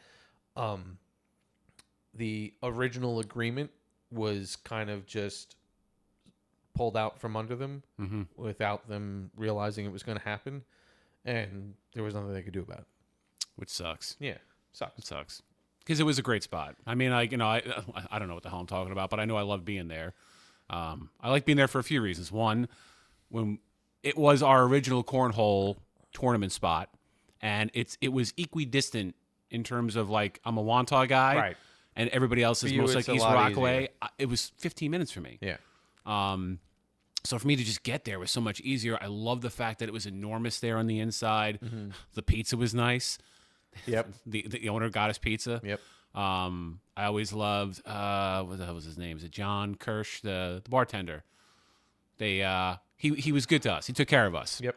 As they would say in the business. You know what I mean? Like just a good vibe, good beers, that cherry wheat. You ever have the cherry wheat beer there? That was like their version of like a Sam Adams, but it was a better one. Yeah, it was just good. They did a good job. And that's what I'm saying when it comes down to local breweries and stuff like that. Like their beers taste better. Yeah. Because they don't have to I mean, obviously they have regulations and everything that they go through, but not. I don't think in the sense they probably have, because of how commercialized certain beers are, like, and it's mass produced type of thing. Yep. So I feel like that you have to cut corners in order to make sure that it's massively produced at a certain amount of time and get it out. And local breweries don't really have to deal with that in as much, I would say. No, I so would like imagine. they can appreciate and spend more time with what they're doing, and I know, it's nice. That's why it's like, you know, it's almost like any kind of a business that puts out some kind of consumable product in a sense of like food or drink. They, you know, you always appreciate their taste a little bit more, just because you know it's more of a, like, it's probably made by one or two people. Yeah. You know, and it's like they, like, we knew the brewmaster from Brew SA. That's what I'm saying. We knew the it's guy. Like they put their heart and soul into what they were doing, and it's really cool. Yep. And not to say that, you know, the big people don't put their heart and soul, but obviously once you start mass producing it, you're letting other people take control of your creativity. Absolutely. You could walk into South Shore, for example, right now, talk to one of the owners, and they will tell you, this is how we do this, this is how we make that, this is how we came up with the idea. And it's like when they say we, they're not talking about like... Right, there's no corporate schmuck in the background or whatever. Yeah. It's like literally two or three dudes sitting there testing a bunch of stuff, being like, "Ooh, that's good." Yeah. It's very organic. It's very, very cool. Yeah. And so I appreciate it a lot more. And it's just nice to give back to local businesses. I've always, like, I don't know about you, but, like, I've always been the kind of person that, like, when I don't have many bad experiences with local restaurants, businesses, bars, that kind of thing. It's very few and far between. When I have a bad experience, I may bitch to you or somebody else about, like, I went here and it wasn't that great. But I try my best to promote a great experience, which is mostly what I have with a lot of these local bars and restaurants. Yeah. Like, that's the one thing about Long Island. We have a ton of really good places to go around. Oh, here. yeah, absolutely. There's no shortage of good food, good bar food, good beer. Like, we hit the jackpot. Yeah. With the stuff that we got going on around us. No, it's definitely one of those things that and I will just kind of dive into this a little bit, but this is like one of those things of why it's so expensive to live in the area that we live in. Just because you think about it, though, it's like you're so close to the city, but then you have like all these things, like you just mentioned, like they add so much value to the area. Yeah. These local businesses that you hear about, like, you know, when you're looking for a good place to eat, people, like, if you go online and you were just like looking for a good place to eat, you know, you get so many people like, and not you should far. try this. You could try this. You should try this. You should try this. And you're like, holy, right, not far. A lot either. of cool places. Like there's 5-10 minutes away. Yeah. So it's definitely nice to have the area that we live in. We have that variety, and I don't mind what we spend to live here, just because I feel like I have everything that I need. Plus, you know, go somewhere else in the country, and I know the counter argument, which is, well, if you leave Long Island, you'll save a lot of money. Your taxes are lower. I get all that, but then you drive 25 minutes to go to a decent restaurant. Yep. There's no public transportation. You know, no train system. Like, there's all these things that I don't think I take them for granted, but maybe I do. To quote a movie, I'll say, how important is butter to this meal? What the hell movie is this? That one's, and I'm pretty good with that stuff, dude. What the hell is that? Nikki laughed. What is it? That's We Bought a Zoo. Oh, that's from We Bought a Zoo? Oh, I like that movie. So Matt Damon's the father, and they're about to. They just moved in, and they're about to eat, and he's like, "How important is butter to this meal?" Because the local store, it's like basically an hour back and forth. Right. So he's like, "We're out of butter." You know, like, but it's one of those things. Like, you know, you live in an area where, in order to get to the market, you got to drive 25 minutes. Like, that's crazy. Or here. Here, it's like You could walk. yeah, no, it's And nobody does that, but we could walk. Oh man! All right, I gotta hit the head. Oh man, you're gonna make me do this by myself? Yeah, man, you got. No way! I can't. I don't have a diaper on, so Can Nikki do it? Oh man, we're gonna have a fill-in For like 2 seconds while you hit the head. I've never had to go to the bathroom in my life. That's poor planning on your part. I'm sorry. What did you just say?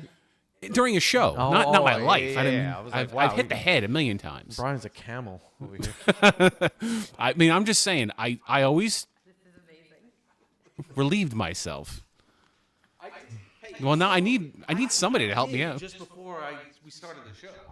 All right, Oh, hey. add me on. Oh God. Hi, Nikki. Hi, world. You're a natural performer. You're fine. Do you want Mike's beer at least? Just take a sip of it. I need a shot of tequila.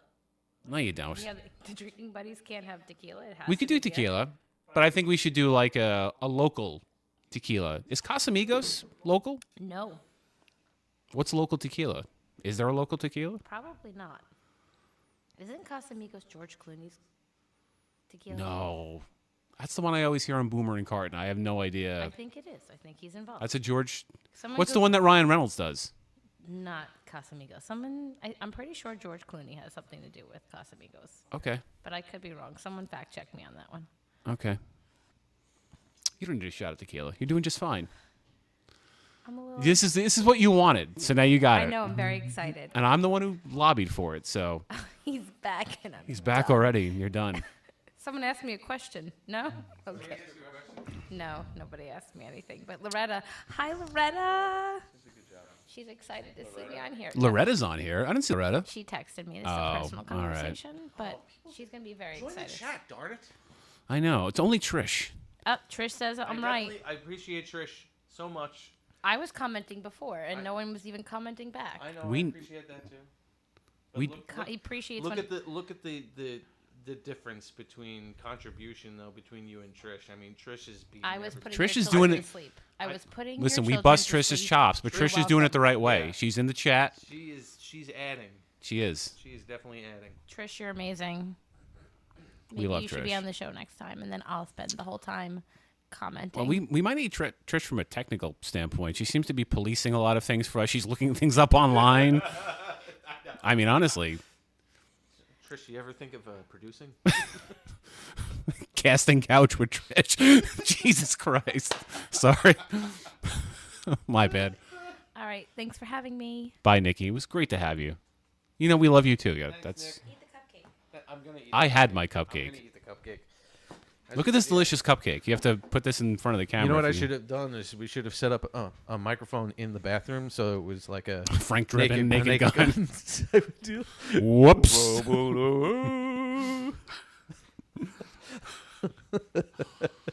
You're sitting here having a conversation with Nicky. All of a sudden, you just start hearing some trickling of. Oh man! You think you would bring 100 viewers just by your presence? Just by her presence. That- Why, I mean- why don't you just get people to watch it then? You could. What about your husband? You love him. I do love him, but people want to see me. That is true. 5 million people wanted to see. Well, actually, they didn't really see Nikki. Anyway. And I will give Nikki this. When we had Finding Four shows, it was like 75% Nikki her, people. Her crew definitely showed up. It was awesome. And like our parents, it was like our parents, me and you. Oh, your son appreciates Nikki too. There you go. Andrew gave a Nikki thumbs up. There you go. I appreciate Andrew even watching. I thought he'd be out. Getting Yeah. Tonight is supposed to be. I don't know like how much he wants me to say about this, but like he gets together with his friends over Christmas break, which he should. I love the fact that he's gotten very tight. He's got two groups of friends. He's got the Iona swimming guys, and he's got his like Wantagh guys that he went to high school with. And he's got this one friend, whose name is also Andrew, but they refer to him as Thicc, and Thicc with two C's. You know what I mean? But he's not. He's like this. I'm gonna say Thicc is like a very normal looking dude. I don't know why they call him Thicc. I mean, he's muscular. He's not at all muscular. I mean, no offense to Thicc. He's just not. He looks like a normal looking dude. I don't know how to Did you say describe your him. son's not muscular? Oh, Andrew's muscular. Thicc is not. Thicc is not. Thicc is not. There's two Andrews. He doesn't care. Okay, all right. So there's they two all Andrews. they all knew I was going to talk This is about where this. I was that's why I was getting confused. All right, so there's two There's Andrews. two Andrews. There's my son, who is Okay. he is what he is. He's muscular. He's a swimmer. He's in good shape. And then there's Thicc, who's just a normal, average-looking dude. There's nothing. Oh, that's Bridget commenting under Andrew's name. Oh, it's not Andrew. It's your lovely wife. Oh, okay. All right. Well, then you can tell Andrew I'm doing this. Maybe he's even watching with Thicc. I don't know. But they started taking like Thicc and like started doing like Thicc related holiday events. So they're doing like Merry Thickmas tonight. St. Patrick's Day. That's fantastic. And the kid dresses up as it, stuff like that. Man, dude, that's it's actually great. really funny. So they've taken this kid, his friend, and like basically turned him into a character. That's he says it through a awesome. character. Oh my god. Can Yeah, we so get they do Thicc all on? these- We got to get Thicc on. Thicc is good. His friends want to be on, and he's a character. God. Funny story about Thicc, too. I'll tell you this right now. This is- Thicking Buddy show. the Thicking Buddy. See, he would love that. I have to crop that out for him. One day, Bridget she'll tell you this is a true story. Andrew and all of his friends told Thicc to go to an address that it was our house, but he goes in there. He was the first one to arrive, and they were like, "Yeah, just go inside. It's fine." He lets himself through our side. You know my house. He lets himself through the side door, goes into the basement, takes a picture, and goes, "Hey, is this the right house?" And they're all like, "Oh shit, no, you're in the wrong home." Now he was in the right home. Bridget and I were upstairs on the couch, and we hear somebody rummaging in the basement. This poor bastard climbs up the stairs like on his tiptoes, peeks his head out like that, and we're like, "Thicc?" Like, Wait, so you refer to him as Thicc too? oh yeah, Like, we call him Thicc. He's sitting there. He's poking.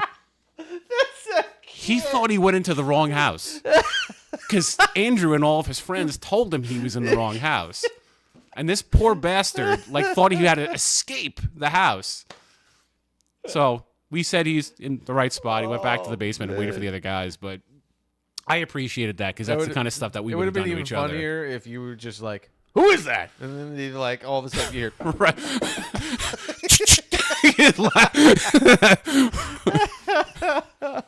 Bridget, get the gun. This sounds like something that we would set you up for. Oh, 100%. Thicc is me. Thicc, and that's why I love the kid, I That's think, because I great. think he is me, Yes, but you just have the 20-something years kinship. younger. Yep. That's Yeah, great. just go down there. It's fine. Oh my god. The only thing I'll say, and maybe this is why they call him Thicc, our wedding photos down in that basement. So all we had to do was take a look around and be like, "Oh, this is clearly Deano's house." You know? Is this the right place? Right. what was the picture of? Probably my couch or my I was gonna TV or say, it was something like that. It was like the arm of a couch, like, this, Right. like, you know, The Like, I Nintendo don't know, Switch or something. Can you like- give us a little bit more context? Right. Thicc, that's a throw pillow. Can you help us out here? It's a generic. Do you know what kind of carpet they have? It's just, is it just gray, or does it have a little bit? Does he have a Samsung washer dryer? I don't know. Are Mr. and Mrs. Deano on the wall? Why did they just send him in? I'm so like. I know. I just, Like I also wouldn't. does that? I wouldn't have the balls to show up at like my friend's house back in the day and be like, "Should I just go inside and wait for them?" I would wait in the car. No, he had never been there before. Maybe. No, I think this was his first time So in the that's what I'm house. saying. Like, you know, maybe like after a while, like it's so now we'll go into the we'll travel back a little bit. When Brian was coming over to my house for band rehearsal, every single time he would ask my dad if it was okay if he took a drink from the refrigerator. And my dad's like, will you stop asking me? Just take the damn drink. I know, Like, it- you don't I have was to ask me Being anymore. overly polite. Your dad was getting pissed at it, I think. But it's like one of those situations. Like after a while, you get comfortable. You just walk into the house, whatever. Like, you know, Right. I'm assuming eventually my kids' friends will just wind up walking into the house. Some of them actually do that when they come in. I look forward to that actually, which is fine. Yeah. And it's like I'm glad that they feel comfortable enough doing that. Right. But as a first time entry to a house, you kind of should be the homeowner should be there, or at least a friend should be there first. Yeah. To let you in. Let me in. Don't Right. just. And I forgot unless they were like at the front door, like just let yourself in type of thing, whatever. But yeah. No, they were out like getting Taco Bell or something like that. They were picking food up, I think, and he got there earlier. That is so he fantastic. thought he was a home intruder in my home, and literally crawled up the stairs and popped his head out like he was. It was Groundhog's Day. Yeah, that's what I was saying. It's one of those like those moments where he's just like, "It's the right house," and then like you can imagine his face just. Right. That's what he must have been having a panic attack in my basement. Oh God.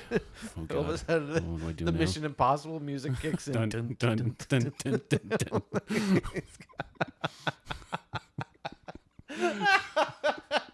So fantastic. And then just the idea too, as he's trying to get up, and you don't even say the kid's actual name. You call him Thicc. Thicc? Thicc? What? Oh, hi, Mr. and Mrs. Diano. That's great. It was great. That is so fantastic. And I appreciated the joke from like Andrew, my son, and his friend's perspective, because that's something you guys absolutely would have done to me. Absolutely would have done to me. Oh man. Do we want one more beer? Yeah. One more? One more? All right. This is... No, I have my cooler right here. I have it right here. I brought the old school Playmate. Yeah. Hang on. All right, so this is the Holy Grail. This is the Holy Grail. So 1, 2, 5. Do we have Gregorian chant music or something? Oh my God. Okay. I just want to... This is the Holy Hand Grenade. This is Julius. Now, technically, I think they have a better variety of this, but there's like Julius, and then I think there's King Julius. You named the cat Julius. Is that from Twins? Yes. Okay. All right. Now, Julius is not local. It's from Massachusetts. All right. So, but you also said that this one has to be drunk from the can. You're supposed to drink it out of the can. Yes. Drink fresh. Oh man, isn't that Subway's? I think that's Eat Fresh. Oh, right. Yeah. It's way better than the Subway cold cuts, I promise you. I'm looking at this too. Like, what is? Oh, shit. There you go. That looks like a treehouse. Yes. So it's Treehouse Brewing Company. They're in Massachusetts. Okay. Treehouse Brewing Company. Okay. This is literally considered a world-class beer. You named the beer Julius. It is an IPA, but it's a very clean IPA. Okay. It's very hard to get. You have to usually go to their. They don't sell it locally. You can't buy it in New York State. They only sell it in their breweries in Massachusetts. I need to cherish this then. That's why I wanted to play the Gregorian chant, because it's a. I know a guy. No, Thicc went into the brewery. Yeah, Thicc stole some. He climbed through the rooftop. Is this the right brewery? Oh, absolutely. How's that gone? That'd be so fantastic. So, but he's known nationwide. So if he was trying to sneak out, the owner of the brewery would be like, Thicc? What are you doing in Massachusetts, Thicc? Saw you on the Drinking Buddy show that one time. Yeah, it's not technically resold in New York, but my beer distributor makes a run to go buy it and then resells it. So that place Beer and Company in Wantagh. Okay, wait. I think you told me that he drives to Massachusetts to get this. To get it. Yep. Just so that he could sell it. He goes to 2 runs. He goes to this place and he goes to Vermont to get a beer called Heady Topper. A couple times a year. But they say drink it from the can. Drink it from the can. Oh, that's an IPA for sure. It's definitely got more of an IPA flavor. Yeah. No, it's good though. You know what I mean? Like it has a good flavor to it. Yeah. It doesn't. It has more of those like fruity notes that you like too, Nikki. If you want to try it. It doesn't come. It doesn't come out harsh. She's not gonna drink from yours. What are you, nuts? It's good. It's very flavorful, and it's not super strong. Although I got to give Dan some credit, man. This Liquid Perfection. It's perfection. Yeah, you like the Perfection one better? It's also less alcohol. She didn't try the Excelenté. Yeah, you know. I have a whole other can of that one. Yeah. Do you want a can of it? I have extra. Do you want to join the Cornhole League?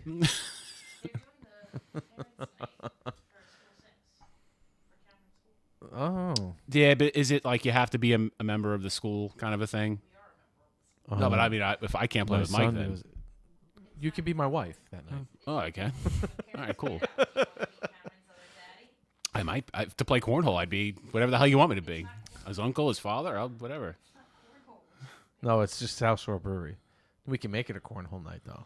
Oh, it's not a cornhole thing. They're just doing a parents, like a PTA thing? It's at South Shore Brewery. Oh, all right. Yeah. I mean, they have the boards back there. That's what I'm saying. Like, the boards are there, so we could probably just, Who? George was on here. George said hi before. I didn't know who that was. He was in the chat.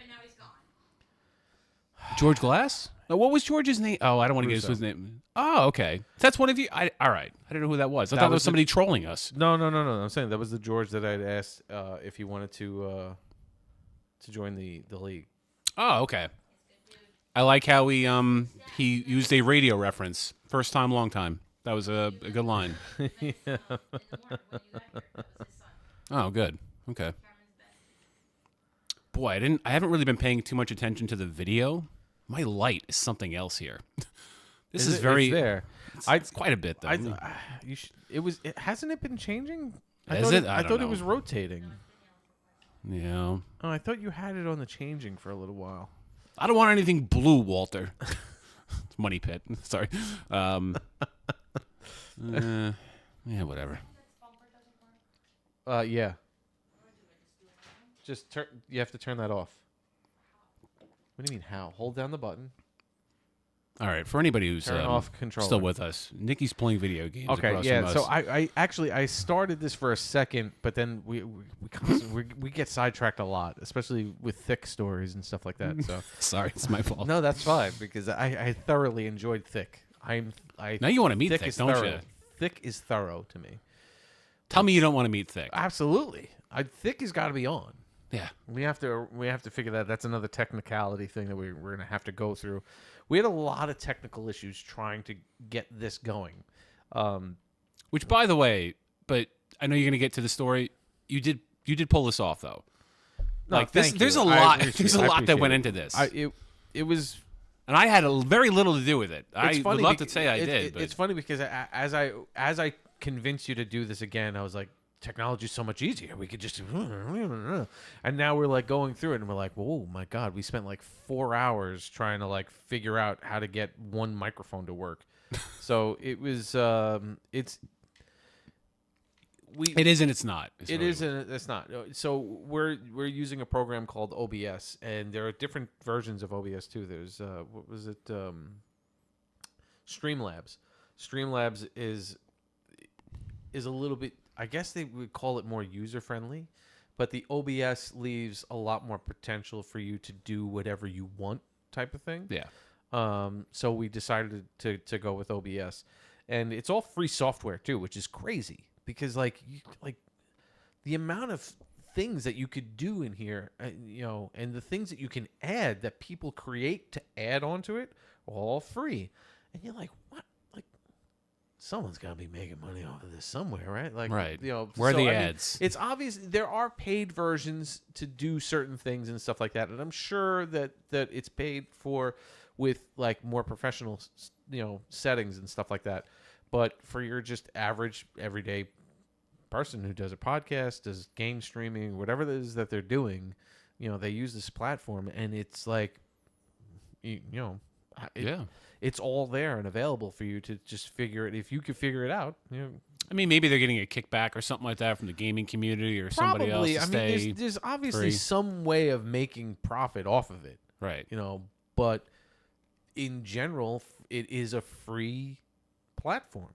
Yeah, which is it's crazy. Just that's what I'm saying. Like what were the different Oh man. platforms that you used. You used Ustream. Ustream, Livestream, and there was one other one that's escaping me right now. I think Livestream was something else before it became Livestream. So there was like 3 of them that I used, and they were pretty much like, at least back then, they were free, or there were free versions of them. Like as long as I didn't exceed a certain number of users. That's what I'm saying. So it had a lot of it has those restrictions on it and stuff like that. The things that you can't really do. This seems, for the most part, like just if you could figure it out, go ahead and do it.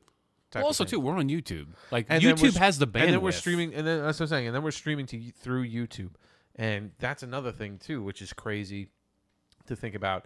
The ability to reach out, worldwide, technically. Like I can get anybody from across the globe to view on YouTube, and that's another thing too. It's free for us to do this. Now, if we were able to profit off of it in some way, then YouTube profits off of it some way. So that's that's how they get their kickbacks on those things, because they don't mind that, as long as you're following their rules and you're posting onto YouTube and stuff like that, they don't mind you doing it, because the more people see the stuff that you post and whatever, the more potential they have to put ads into whatever it is that you're doing. They can monetize off of it. You monetize off of it, but they obviously would get more of a pull from it unless you're gigantic. But, But for the most part, for them, it's like, they just allow it to happen until, they start making money off of it, which they'll make money off of it first before we ever would. Oh, absolutely. But no, it's fascinating. The reach is far. We have the capability of reaching more people than I ever did. Because when I did it on Ustream, other than maybe embedding it somewhere else, I still have the app on my phone. I do too, but I don't even think the account. Like I don't think you could search for it. It doesn't exist, type of thing. Yeah. And I feel like I may have even taken the content down at some point, because I'm like, I own this. I've downloaded all the stuff that I want. I have it locally. But yeah, like you were limited to whoever was on the Ustream platform finding you, or you shared it out yourself on social channels, on email or whatever, and that was it. And that limited me to like 10 to 15 people per show typically. Right. Whereas on YouTube, this is, even if we only get X number of people live, this is going to live on YouTube forever. Yeah. And people will check this out. It's a lot easier to access. Absolutely. It's amazing. We are living in the era of communication. And content creation too. And it's funny too, because like even for our parents, like, because our parents probably don't really get as much as we do in sense of the technology that's being developed and everything like that. Like I feel like we were kind of like right in the middle of the technology boom in a sense of communications, because you think about, like, we started out with the phones on the walls and everything like that, and the 30-foot cords that you can attach to to your phone. And then it was the cell phones, but it was like, first it was portable phones, it was car phones, cell phones, then it was AOL, and then you could chat with people. Well, actually, before that too, which was funny, is that we had a Commodore 64 in our household. And those were awesome. Oh my God, they were so much fun, because the games that you could play on them were so much fun. The graphics are terrible, but but the way they was the gameplay itself was so amazing. Much fun, much fun. And one of the things that we had that we set up with, because my cousins had it too, was a modem for the Commodore 64.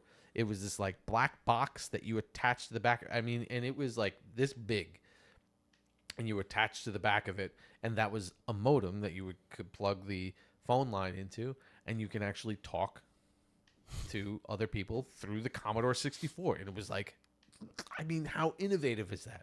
Yeah. It was crazy. And like before Windows was a thing, there was Geos, which was basically Windows, but it was on the Commodore 64. Remember that? Yeah. It was the idea of like using some kind of like, you know, they didn't have like, we didn't have a mouse, but you had a controller, and you could use the controller to control the arrow and, you know, pick things up and drop them into the recycle bin and all that kind of stuff. It's like, you know, it's so funny. So like when you see Windows, you were like, oh my gosh, this is Geos, you know, and then you move on, and all of a sudden we're, you know, you got, was it MySpace? Well, we had AOL. You had chat rooms. AOL, and then AOL sort of branched off into AOL Instant Messenger. Where people were like, they'd have like their Instant Messenger and then like Winamp running on the side of it. Yep. I forgot how that worked, but everybody I knew I visited in college had AOL Instant Messenger and Winamp. Absolutely. But that's the thing. So it's like now all of a sudden you can communicate with your friends without having to like call them up. You don't have to tie up a phone line. You have it separately. You can just like chat, and you can send a message, and it'll be sitting there for them to receive it, and then they can answer back later on, type of thing. And you know, and then all of a sudden you have cell phones, and then you have text messaging, and then you have, and you know, it's amazing how quickly the communication era has blown up in our faces. And you know, for a lot of people, kind of, especially the younger generation, I would say, like, they don't realize how limited it was beforehand. It was hard. And you know how easy it is now, and how crazy easy it is. Like, That's why crazy easy, which makes it impressive that people like us have stayed friends for as long as we have, because we did not have the ease of communication that they have today. Like, we had to work. We had to work for this stuff. Like, listen, think about like when you needed, you had a phone book. Yeah, like you a had paper phone book. We literally wrote our numbers. Yeah, like not like, you know, the New York Bell phone book type oh, right. of thing. No, we had that too. Yeah. But we definitely had that too. And your name is listed on there. Like, goddamn brick that thing was. Yeah, holy cow. The white pages, the yellow pages, the yellow pages for business, white pages for people. Yeah. And kids would have no idea what the hell that is. No. You know, and it's funny because I still, first off, I mean, I don't know how many people remember like phone numbers in a sense. Yeah. Well, okay, I still remember my first landline home phone number as a kid. I know it like that. I mean, it's my parents. They're still, but I remember my best friends from high school, from grammar school. I still remember his. Right. And not only do I remember his, I remember the tone of it. Yeah. Like I can sit there and because you'd hear it when you press the numbers. Yeah. Yep. Or even you had like a rotary, it was muscle memory. That was my friend's ring. Like, that was my friend's dial. If somebody can figure that out, you know, Mike's friend. Yeah, it's just so funny that it's just like, you know, and now you don't have to remember anything, even passwords. You don't have to remember your password because it's like, save. Would you like to save that password? And like, I guess so. And then like you go to I'd log rather in. not remember it. I know, especially now with passwords getting so goddamn complex. They're so complicated. It needs to be 8 characters and asterisks. You have to change it every 5 days. Right. Like, I can't. Like, especially at work too, which is funny. It's like, I don't have a lot of information here that people are dying to get to, so can we just keep my password the same? Like, I don't need to change it. I'm okay with password 1 2 3 4 5 if you are. Well, dude, we have to make this super complicated. So like at work as an engineer, like my helper that I had at my old building, he, you know, you would log in to your computer just to punch in. Like that's, you know, you would check your emails maybe and punch in. You didn't have a lot of information that was vital to anything in whatsoever, but you're required to change your password every 30 days or whatever. You know, it's like, oh my God. So my helper, I would complain about it. My helper was like, I just added an exclamation point. I'm like, what? He's like, yeah, I just added an exclamation point. He's like, I'm up to 13 exclamation points. Jesus, Bill, how long is that password? Nah, it's the same word, but there's like 80 exclamation points. Yeah. Like you can't lose count though. You gotta make sure. No, no. You're definitely turning on show password. Yes. 1, 2, 3, 4. Shit. I lost count. I gotta start over. Oof, yeah. It is a pain in the ass though, where like the whole reset your password. I feel like that's less secure to have to reset your password every 30 days. You know what's funny though? It is. Well, that's the thing. Because I would love to have an IT professional on to actually discuss this because I really, it's as a user, it seems like a pain in the ass. Yes, but it's understandable to a point. Now, the thing is, you're looking at a company that's just looking for blanket security because they don't know who has what on their servers and stuff like that. So it's like you can't to individualize every single employee, especially if you have thousands of employees. Like, you know, obviously it's like Joe Schmo doesn't have the vital information that you don't want to leak out to any kind of hacker or anything like that. Yeah. But somebody who's in that, maybe works in the same department or something like that, does have that vital information. Now, how, like, you know, you try to set tiers for certain people, but then like how complex do you want to get? Like, you know, are you going to pay for all of these different tiers of security, or are you just going to pay for a blanket security system to just be like, you know, everybody should just change their passwords just so that I don't have to worry about it? Yeah. And it sucks. But like, now you think about the loser hackers out there who are really trying to hack. Like, they just, you know, create a bot and just hack and hack and hack and get whatever information I can out of it. And yeah, you know, it's like, because they don't have a life, and that's just what they do. And I know that a lot of IT security, sort of like any other regulation we have as a society, is based on the one or two dumbasses out there that might screw it up for the rest of us. I'm not trying to be mean when I say that, but that's the reality of it. Is that that's what I'm saying. It's like that, you know, they can't individualize these things, right?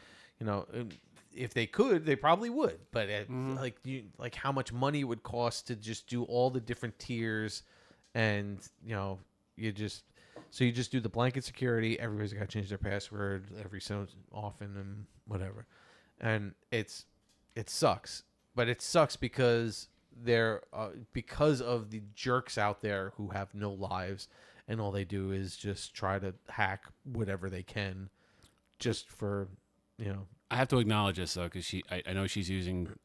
Yeah, so glad I'm not the only one who just adds the exclamation point. So that's my wife. Are you the tech person in the family? Because I feel like Nikki. Well, you're here, so I don't want to talk right because you're right here. I can actually have this conversation. You're sort of listening. Are you anti-technology? Like changing your password or setting proper passwords for security.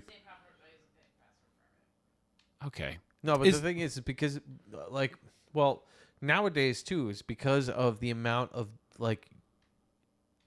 things that require passwords, and not everything has the same level of security with their passwords and stuff like that. So you create a password, and you're like, I'm just going to use that one because whatever. I'm just going to use that one on every password that I ever create ever.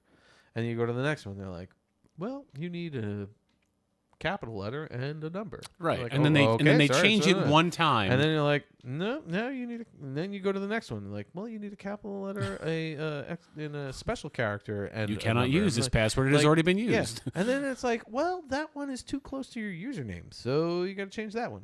That one sounds too much like a name, so you got to change that one. And I'm like, holy cow. So now all of a sudden it's like you tried, you know, using the same password for whatever. Yeah. Across all these different applications and everything like that, and now all of a sudden you have 10 different passwords for 10 different applications, and which one did you use for what, and what, you know.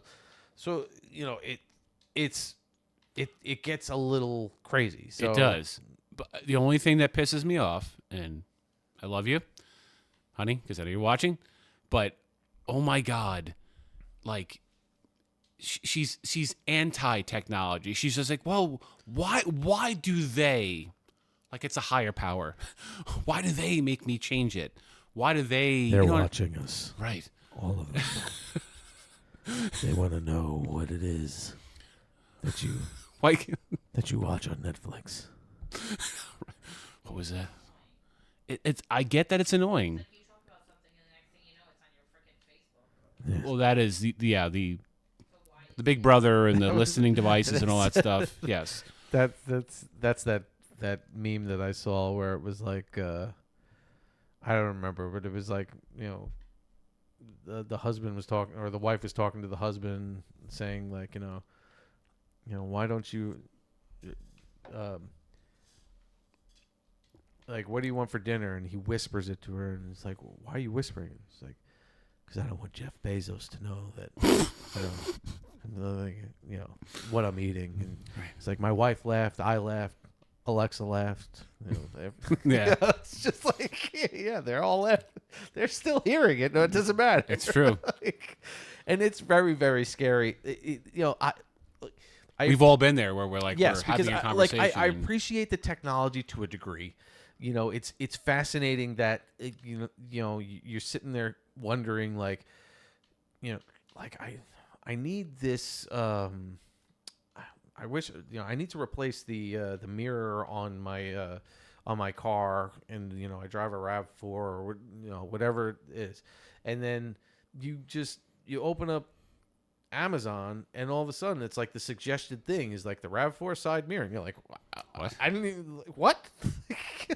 Thank you. I think so it's like, it's cool, but at the same time it's creepy, super scary. It's creepy. Like, what the hell is it registering? Right.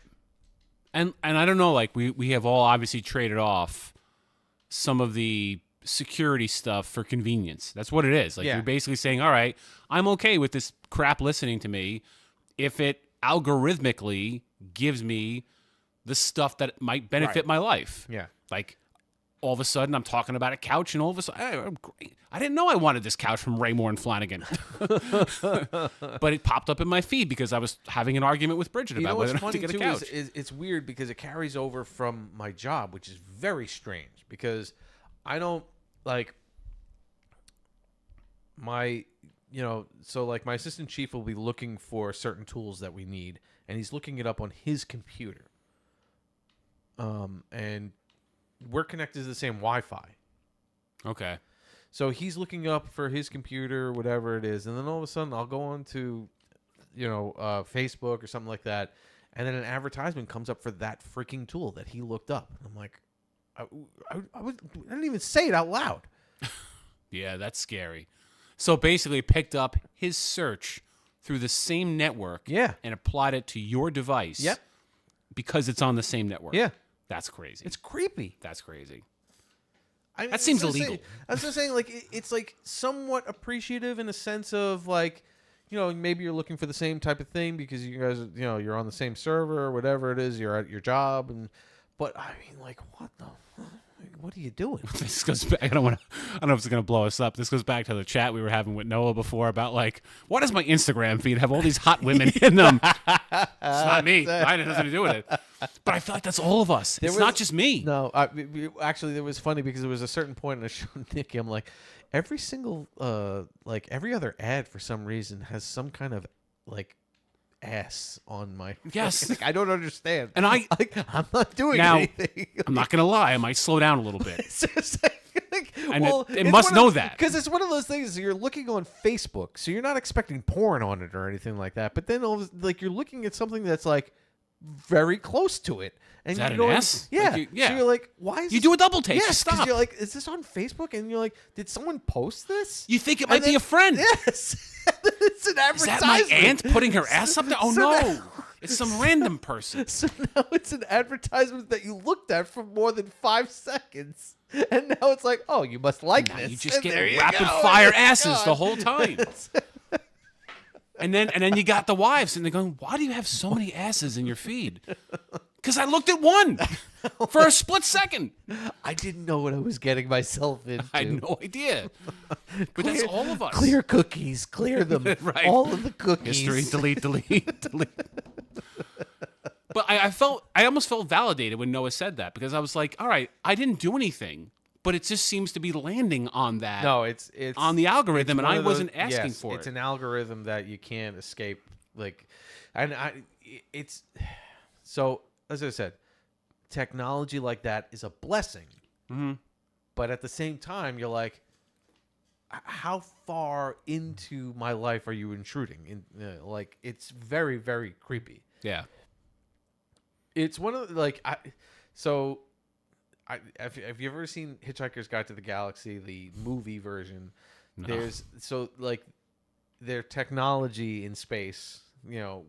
It was like this one point where Zooey Deschanel's character, she's like, this one senses what you're thinking and makes it for you, and like she puts her head inside a thing, and it's just like this is what I was craving, and it makes it for you. But it's not that far off. The besides the idea of actually creating the thing that you want, it'll be like, well, if that's what you want, I'll give you an advertisement for it so that you might purchase it. Right. So I mean, it's not that far off. It's not. But it's creepy as hell. It is super creepy.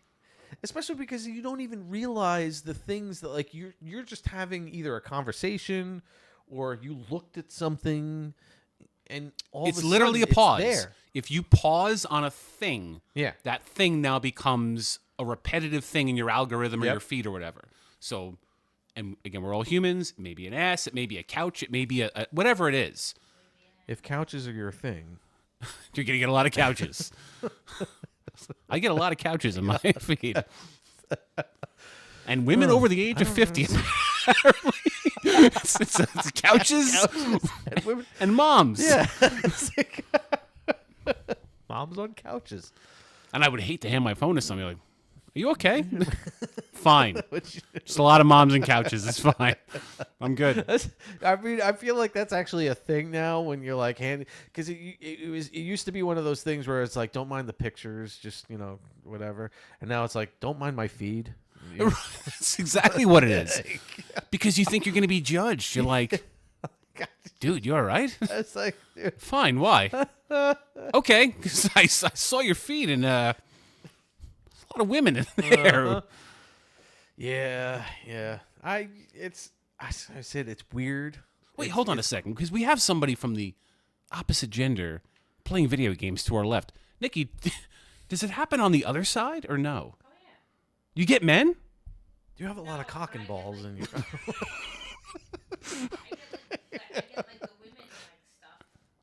Do you get like men's underwear? Wait, you look at ass too? Wait, she gets moms over 50 too? It's kind of cool, actually. I feel so bad now. I get a lot of these storylines that are very central to Well, first off, she reads a lot of porn, so a lot. That's a lot. A lot of women do. no, I think it's. and it's so she reads porn and watches Hallmark movies. So Good thing you didn't get those mixed up. so She reads a lot of Hallmark stuff. I'm glad you didn't get those backwards, because that would be so.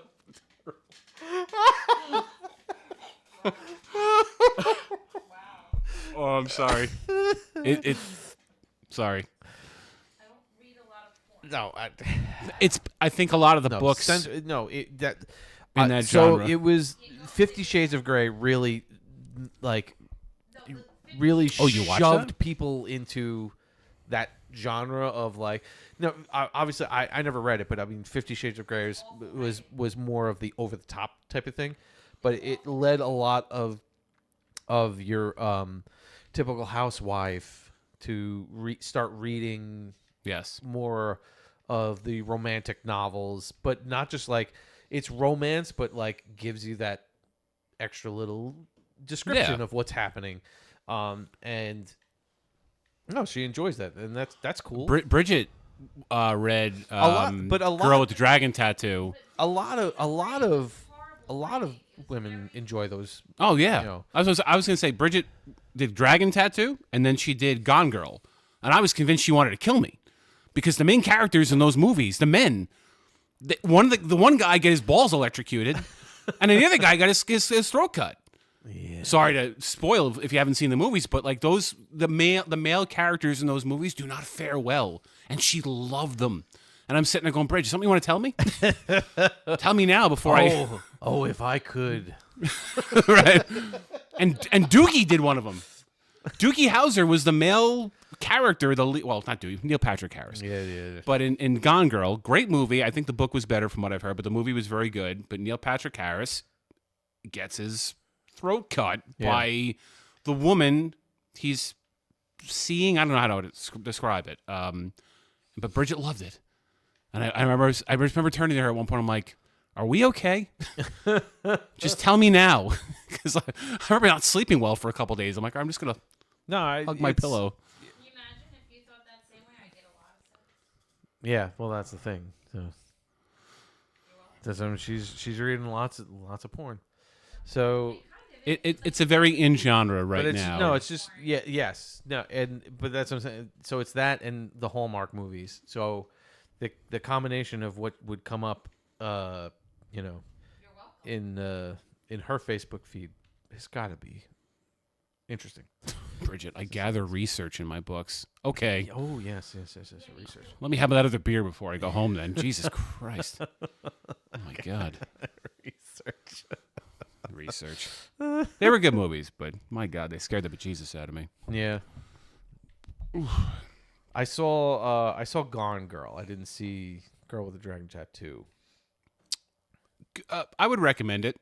Yeah. Besides the fearing for your life part of it as a male, but they're good. I didn't read the books though. So those are those types of movies that I have to watch by myself because Nikki is not a fan of those. Any kind of movie that has some sort of violence in it, she's really not for. Really? It depends. It actually depends, but like for the most part, she's not a fan of the violence in movies. The gory part, or just the idea of the violence, or both? It depends on what it really depends. If it's something that hits close to like real life type of stuff, she's not a fan of. Okay. She enjoys Lord of the Rings. That's very fantasy, though. That's what I'm saying. That's a fantasy type of violence that's happening. You're fighting orcs and demons and stuff like that. But like if it was just because it just came out, Squid Games, like there's just no way she's watching that. Right. Like there's just no way. Even something as close to like when we were watching Stranger Things for the first time. And we came to an episode where they found the body in the quarry. That was too much for her. Like she can't do it. No. And then she had to read ahead to see what was going on before deciding to watch it even further. So it's the site of violence, or that's the biggest. It's a type of violence that could hit close to home in a sense. Yeah. I guess where it's reality-based seems, violence. Yeah, so it seems too realistic. Yeah, that kind of stuff.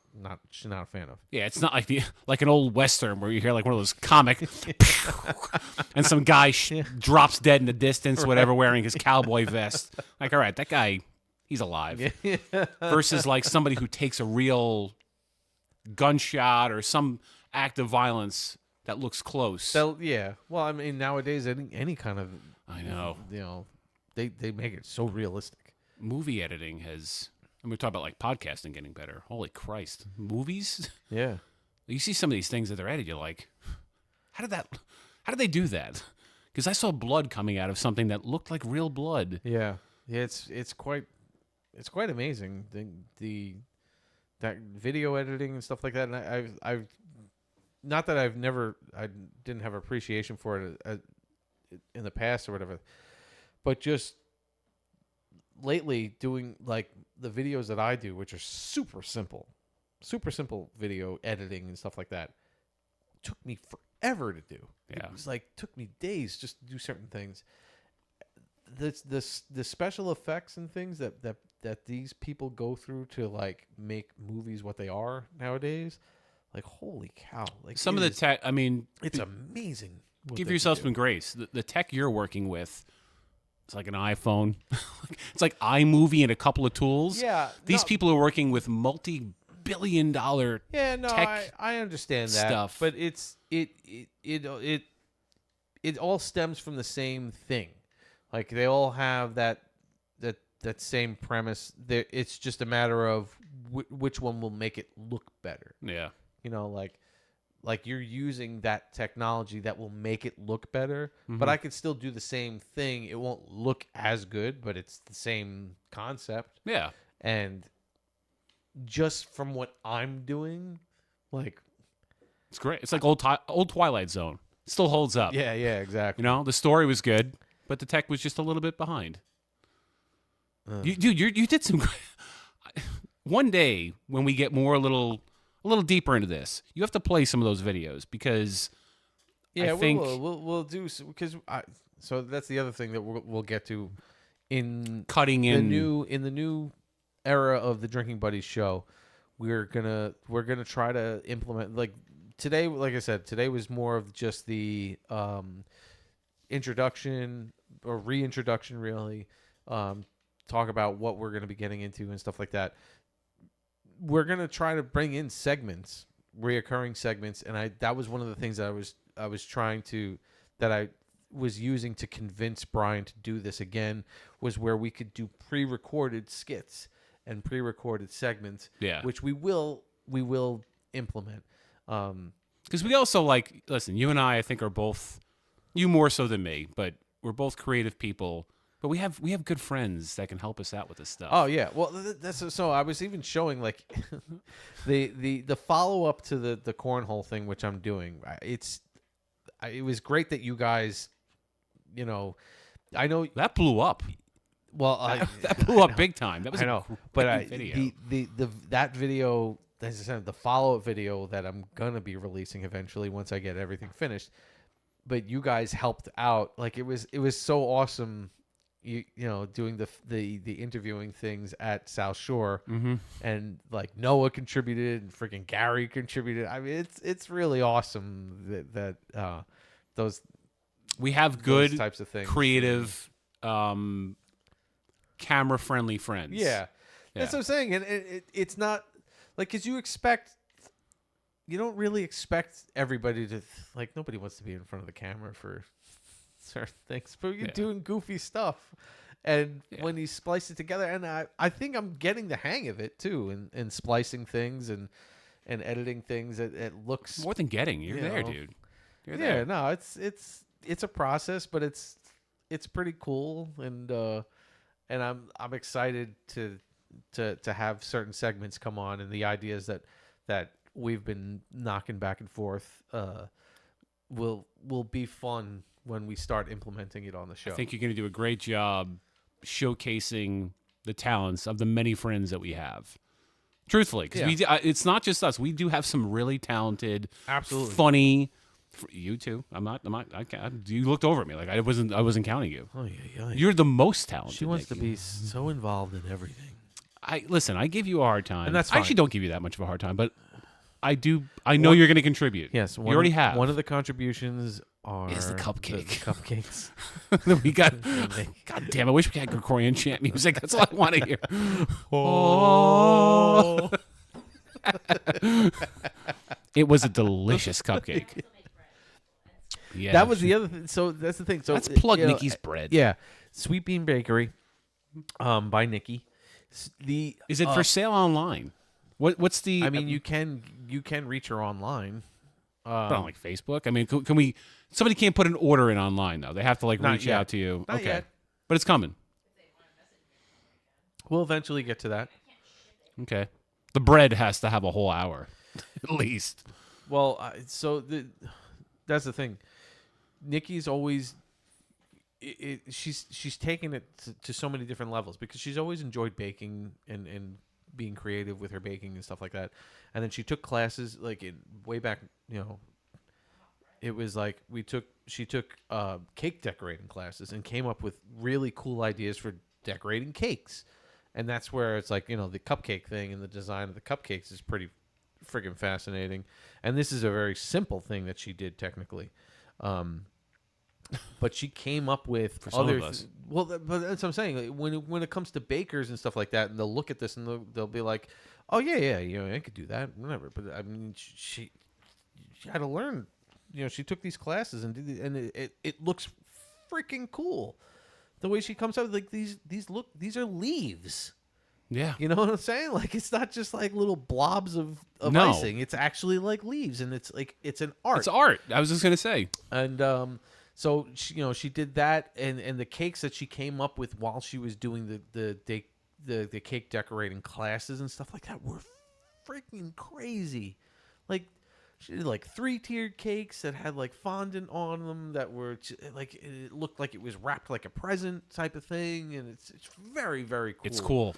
And then just fairly recently, she learned how to make sourdough bread, and then from that was just like sourdough bread, and I'm gonna do scones now, and then not just sourdough bread, but I'm gonna like. She showed me the one before with a freaking tree in it. That's what I'm saying. Like, we're gonna put designs on it. We're gonna make like different flavored sourdoughs, and and all the flavors of scones and stuff. And those, like, it's just become like a big hit. It's pretty awesome. Yeah. And it tastes good too. Yeah. Like, I remember that we were all over here. I think it was a cornhole night. We were obviously hammered, but man, that bread hit. That bread was like, it hit the spot. Not because I was hammered, but because it was just damn good bread, Nikki. So, just saying. We have one. Let's do one more for the road. Well, I still have to finish. Did you finish that one? Yeah, come on. Oh my God! See what I'm talking about? Where's Wait, Sean? hold on, wait. All right, so now I got to finish this. This next one is we have one more. It's the Liquid Perfection. It's the same one we had before. That was the fave. So I have one. It's the same one. So we can just do that last. right. We'll finish that one off, and that'll be our swan song beer. I'm gonna have to hit the head again. Oh God, Nikki, I'm gonna need you again. Are we that bad? We need stand-ins. Come on, dude. Hey, man, this was a good. Let me do this again. I'm sorry. This is a good opening night. We had our friends here, most of our friends. That's what I I said, think. and it's. As I said, like we, this has been improv. Yeah, we didn't have anything planned. It was like limited. As I said, we planning. talked about what we were going to talk about, but we didn't really like flesh out anything. No, there was no in prep. particular and stuff like that. And we will when we go into more episodes and stuff like that. Here's the other thing. When I used to do this, I would let a couple of things build in the news cycle. I would look at the. Sorry. I like how you turned a little bit. To get as far away from the microphone as possible. But I would let some stories build up in the news cycle, and I would send them out to like Rob and Ken. I'm like, all right, what do you guys think of these 10 things? And then we would settle on like the top 6 or 7, and then we'd have some other stuff off to the side just in case. Some super obscure. We had some good bits though, dude. Like what the? Like where did you find some of these news? We literally Googled weird news stories, and I remember one of them was like somebody forgot to return a library book. I think it was like George Washington or something like that. So we got into a whole thing, but it makes for funny bits. Nah, it's good stuff. And yeah, that's what like I said, this has been this episode has been such improv about anything and everything, but I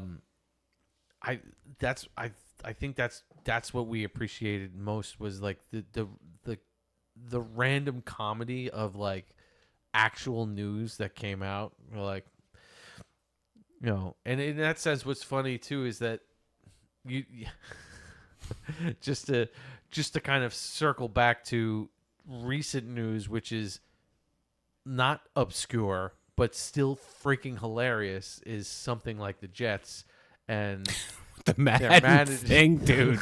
Like, that was the first thing we said. This is the perfect bit. It's the most ridiculous thing. So if people, you have to level set. Most of our audience are friends, so we know exactly, like, where we're going with this. But some are not not akin to the sports side of it. The Jets football team is a complete disaster, and it has been, and it's upsetting too as a local sports team. Like, Brian and I are both Giants fans, but when it comes to football, it's a little like depends on the sport, I would say, because New York has competing teams constantly in the same sport. But when it comes to football, like the Jets and the Giants are one of those teams where it's like they don't really have much at stake unless they met in the Super Bowl type of thing. Right. Different conferences. Yeah. They play once every 4 years. Yeah. There's not even though they're competing, they're not really competing. Exactly. So you kind of, as Giants fans, we still would like to see the Jets do well. Like, it's local rooting interest. Yeah. Yeah. It's not even like the Mets and Yankees who play each other every year with the Subway Series. Right. Jets and Giants will go years without playing each other. Exactly. And so it's nice to have a local football team do something worth a damn. Yeah. Unfortunately, they are so disastrous. They are probably the most disastrous team in New York like I've ever seen. Yeah, across all sports. Yeah. Like including like the Red Bulls and shit. Yeah. Like I don't know what else. It's amazing just because of and it's not even just the crazy things that happen to them and stuff. It's just like the length that's happened. Yes. It's not 50 freaking years, dude. 60? Actually 60, it's right? Not just that's what I'm saying. Like it's not even just like how terrible certain stories are, but it's like the consistency of ridiculous stories that come out from the Jets. Like you're all just going the like time. And you sit there and you go, "Oh my God, like this could only happen to the Jets." And it's and you think they've turned a corner. It's like they get somebody, they get the hero quarterback, and then like taken before Aaron Rodgers, Brett Favre. Yeah. Brett Favre came here. Brett Favre, thank God. Brett Brett Favre. Thank God Brett Favre came here. Brett Favre comes out there within 5 minutes of him being a Jet. His junk is on the internet. It's like, come on, dude. You couldn't even wait 5 minutes. He's showing his junk to a Jets staffer. And then they go like 9-7 or something like that. And that was the end of the Brett Favre era. They just can't help themselves. They always seem so weird that it's almost like a curse, just because you sit there and you think that like at some point they make a good move and you're like, all right, maybe this is it. And you're like, it's not just a bad move; it is the most disastrous move. And you're like, what happened? Right. What just happened? Right. With the whole Aaron Rodgers thing too, you're like, holy cow, Aaron Rodgers is coming to New York. And he wanted to be a Jet. That's what I mean. He That's wanted to be a freaking Jet. cool. The first freaking game. On the first drive. On the first You drive. gotta be joking me. Yep. It's just... Tears his Achilles. I can't. So then it becomes, well, all right, we just need to get him healed so that we can wait for the next year so that everything will be fine. And then the Giants are terrible. So you go, all right, at least I can watch Aaron Rodgers, But you can't. You can't watch Aaron Rodgers because he's terrible. He's washed, and the whole team stinks.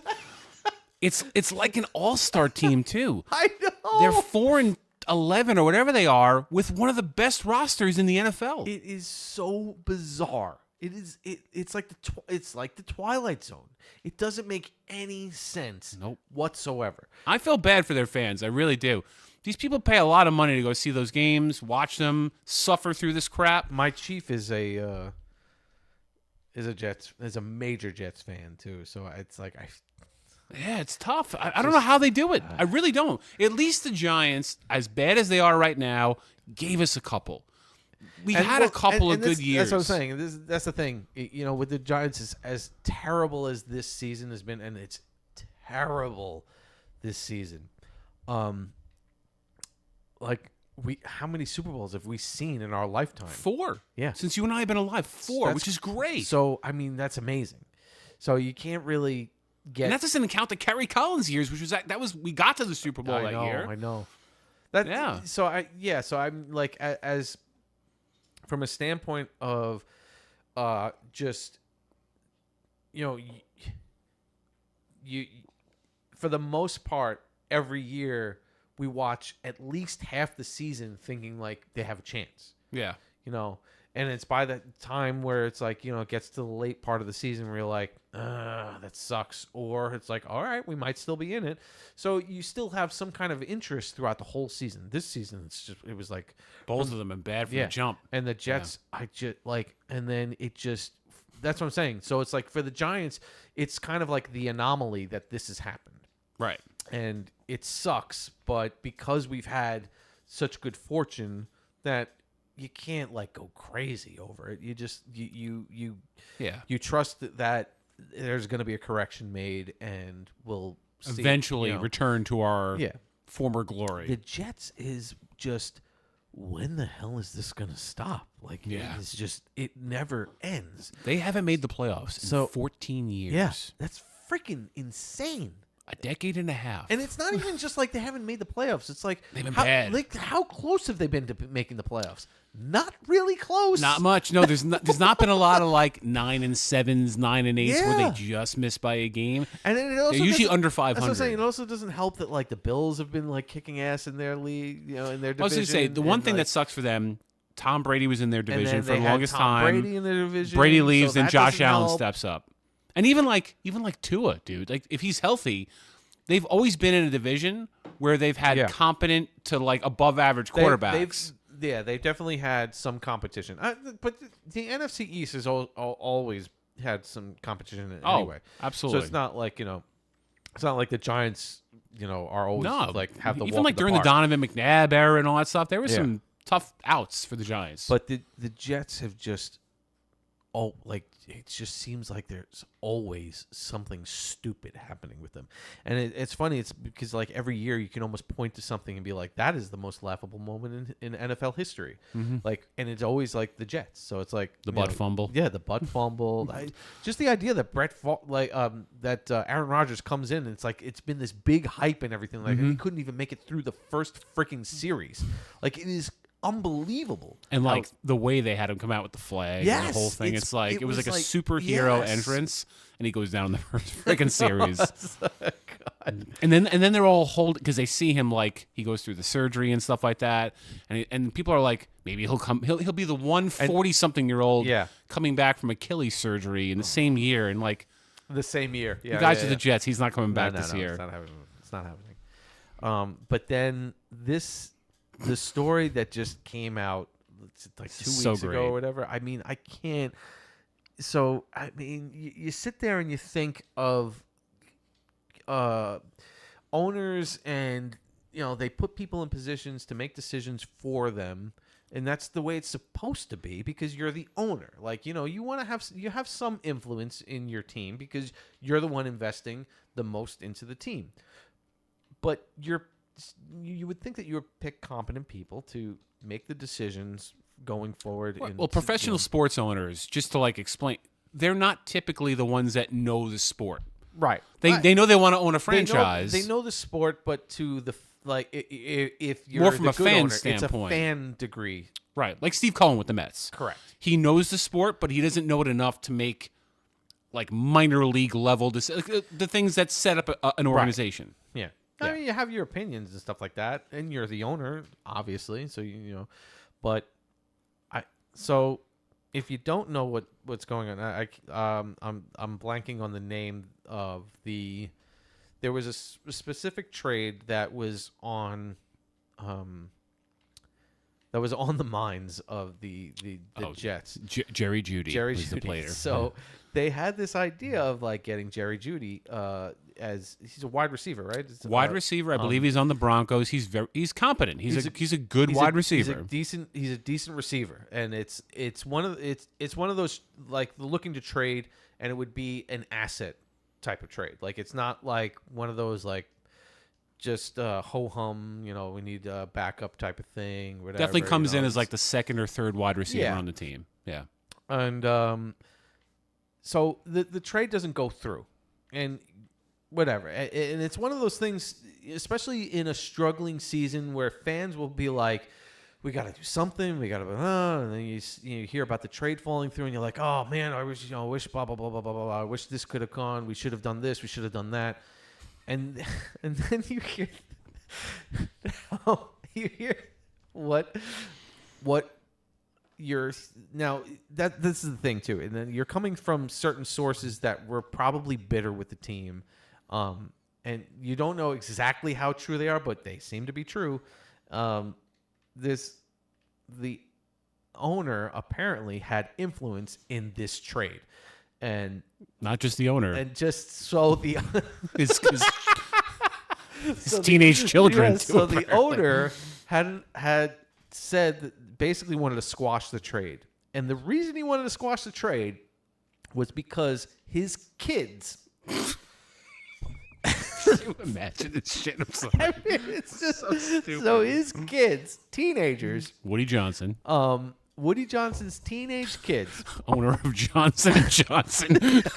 You guys have some Band-Aids in your house. I mean, seriously, the dude runs like a pharmaceutical company, for God's sake. Go ahead. His kids told Woody Johnson to stay away from this trade because Judy's Madden NFL rating was below 80 or something. Like, just they're basing the guy's skill level right. in real life on a video game rating. And Woody Johnson took that to heart and told the GM, we want to stay away from this trade. They vetoed the Like, trade. what in God's name is happening? Imagine being a scout for the Jets or anybody on like the personnel side, and we're like, all right, we got this trade for Judy. We're gonna give up like, I'm gonna say a 4th rounder. I don't know, whatever the hell they were gonna give up for him. And they're like, guys, Woody came to talk to us. He said that Brick, or whatever the hell his kid's name is, Brick said that Judy's got a Madden rating of about 80. We gotta pass on this one. Yeah. You know how many times he was targeted while my son was playing? And he just never made that catch. I mean, it's asinine. It's insane. Maybe his son wasn't pressing the catch button. Don't you have there's a button now that you can hit. You have to hit the catch button. Right, you're supposed to hit the catch button.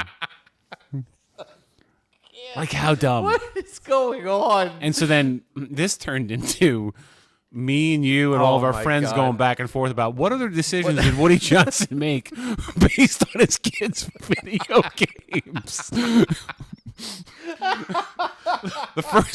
One of the first ones that I came out, I thought was genius on my part, was MetLife was modeled after Minecraft replicas. Oh man! Shit! What some of the others? It's just. I mean, it is asinine to think that an owner of a professional sports team would be taking advice from their teenage kids based off of video games and overriding executives. And it's not even, that's what I'm saying. It's not even who just spent like, their whole career. It's not even just like inserting your opinion, but like actually implementing rules of like how you handle the team, right? Based on this, like right. That conversation can't happen in a professional setting. You is cannot have Woody Johnson interjecting in a trade discussion for a professional player and saying, well, Brick. Well, you know what, I keep calling his kid Brick. I don't know what his kid's name is. I gotta say, in his defense, it worked in Little Big League. Yeah, I guess so. It's a great movie. I feel that's such an underrated movie, by the way. God. We talk. You and I are the only ones that ever quote it. Quote it all the damn time. All the time. Just because it is so fantastic. But that's what I'm saying. That's how ridiculous it is. It's over the top, insane. But that's what makes it so great. It's like The Office, but for an NFL franchise. Yeah. That's how it feels. Yeah. Yeah, Michael Scott is definitely running the 100%. Jets, right? Absolutely. Oh my God. And I legit feel bad for their fans. I do. It sucks. It is. You want to root for them. Yeah, well, that's what I'm saying. I don't have anything against the Jets. I'd like to see the Jets do well. The amount of incompetent things that just circumvent the entire organization, and it's every year something else. You're like, there's no way that that's a true story. I mean, this is obviously has been the most ridiculous thing I've ever heard coming from the professional sports arena. But it's almost at the same time going, yeah, it sounds like the Jets. Right. That's the thing about them, is that you hear a story like that and you say, any other franchise, nah, that's not true. That's somebody's making something up or whatever. With the Jets, it's like, you could kind of see that happening. Yeah, I could see that happening. Definitely could see that happening. Which is crazy. For a probably $1 billion entity to be making decisions based on the kids' whims on their video game usage. That's nuts. And it's insulting to the people that actually put in all this work, that scout players and look at stuff and try to build the roster. Imagine, I mean, I doubt. I'm trying to think of another professional. Could you imagine Judy getting wind of this, going, you can't be serious. You gotta be kidding right? me. My Madden rating. Shit. At the same time, you go thank God I wasn't traded. Yeah, because he's on the Broncos right now. I think they're actually winning something. But imagine if you were him and you're like, wow, they vetoed me because of my Madden rating? Yeah. Because now he's going to want to go lobby for a better Madden rating. Yeah, exactly. And that was one of the other things we were talking about with how because you can create your own player in the Madden. Woody. And Woody Johnson's looking for I heard Big Wiener 123 is he's got a 95 Madden rating. You guys ever hear of? You guys find guys ever hear of D's nuts? He's got a 98. He kicked a 75-yarder.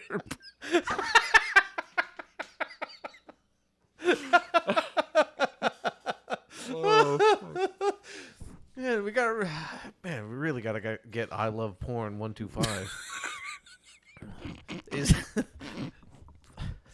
I mean, that guy's edge rush is unbelievable. What's his name?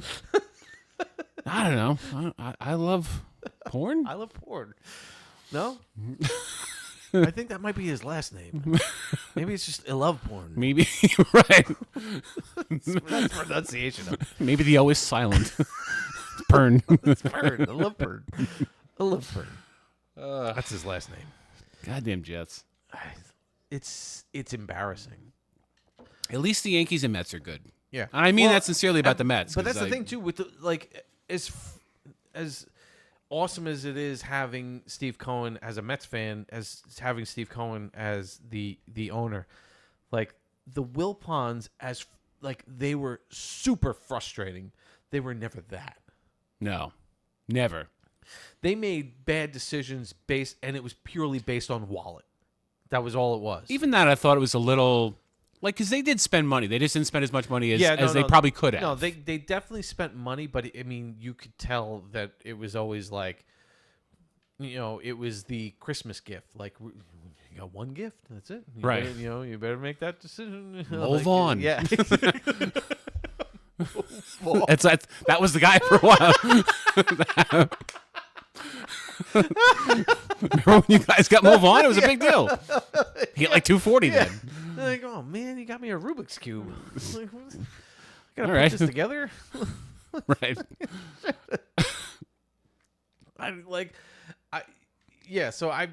It was super frustrating being a Mets fan just because of that. They were so it almost seemed like they weren't fans of the team. Yeah, they definitely held the team back.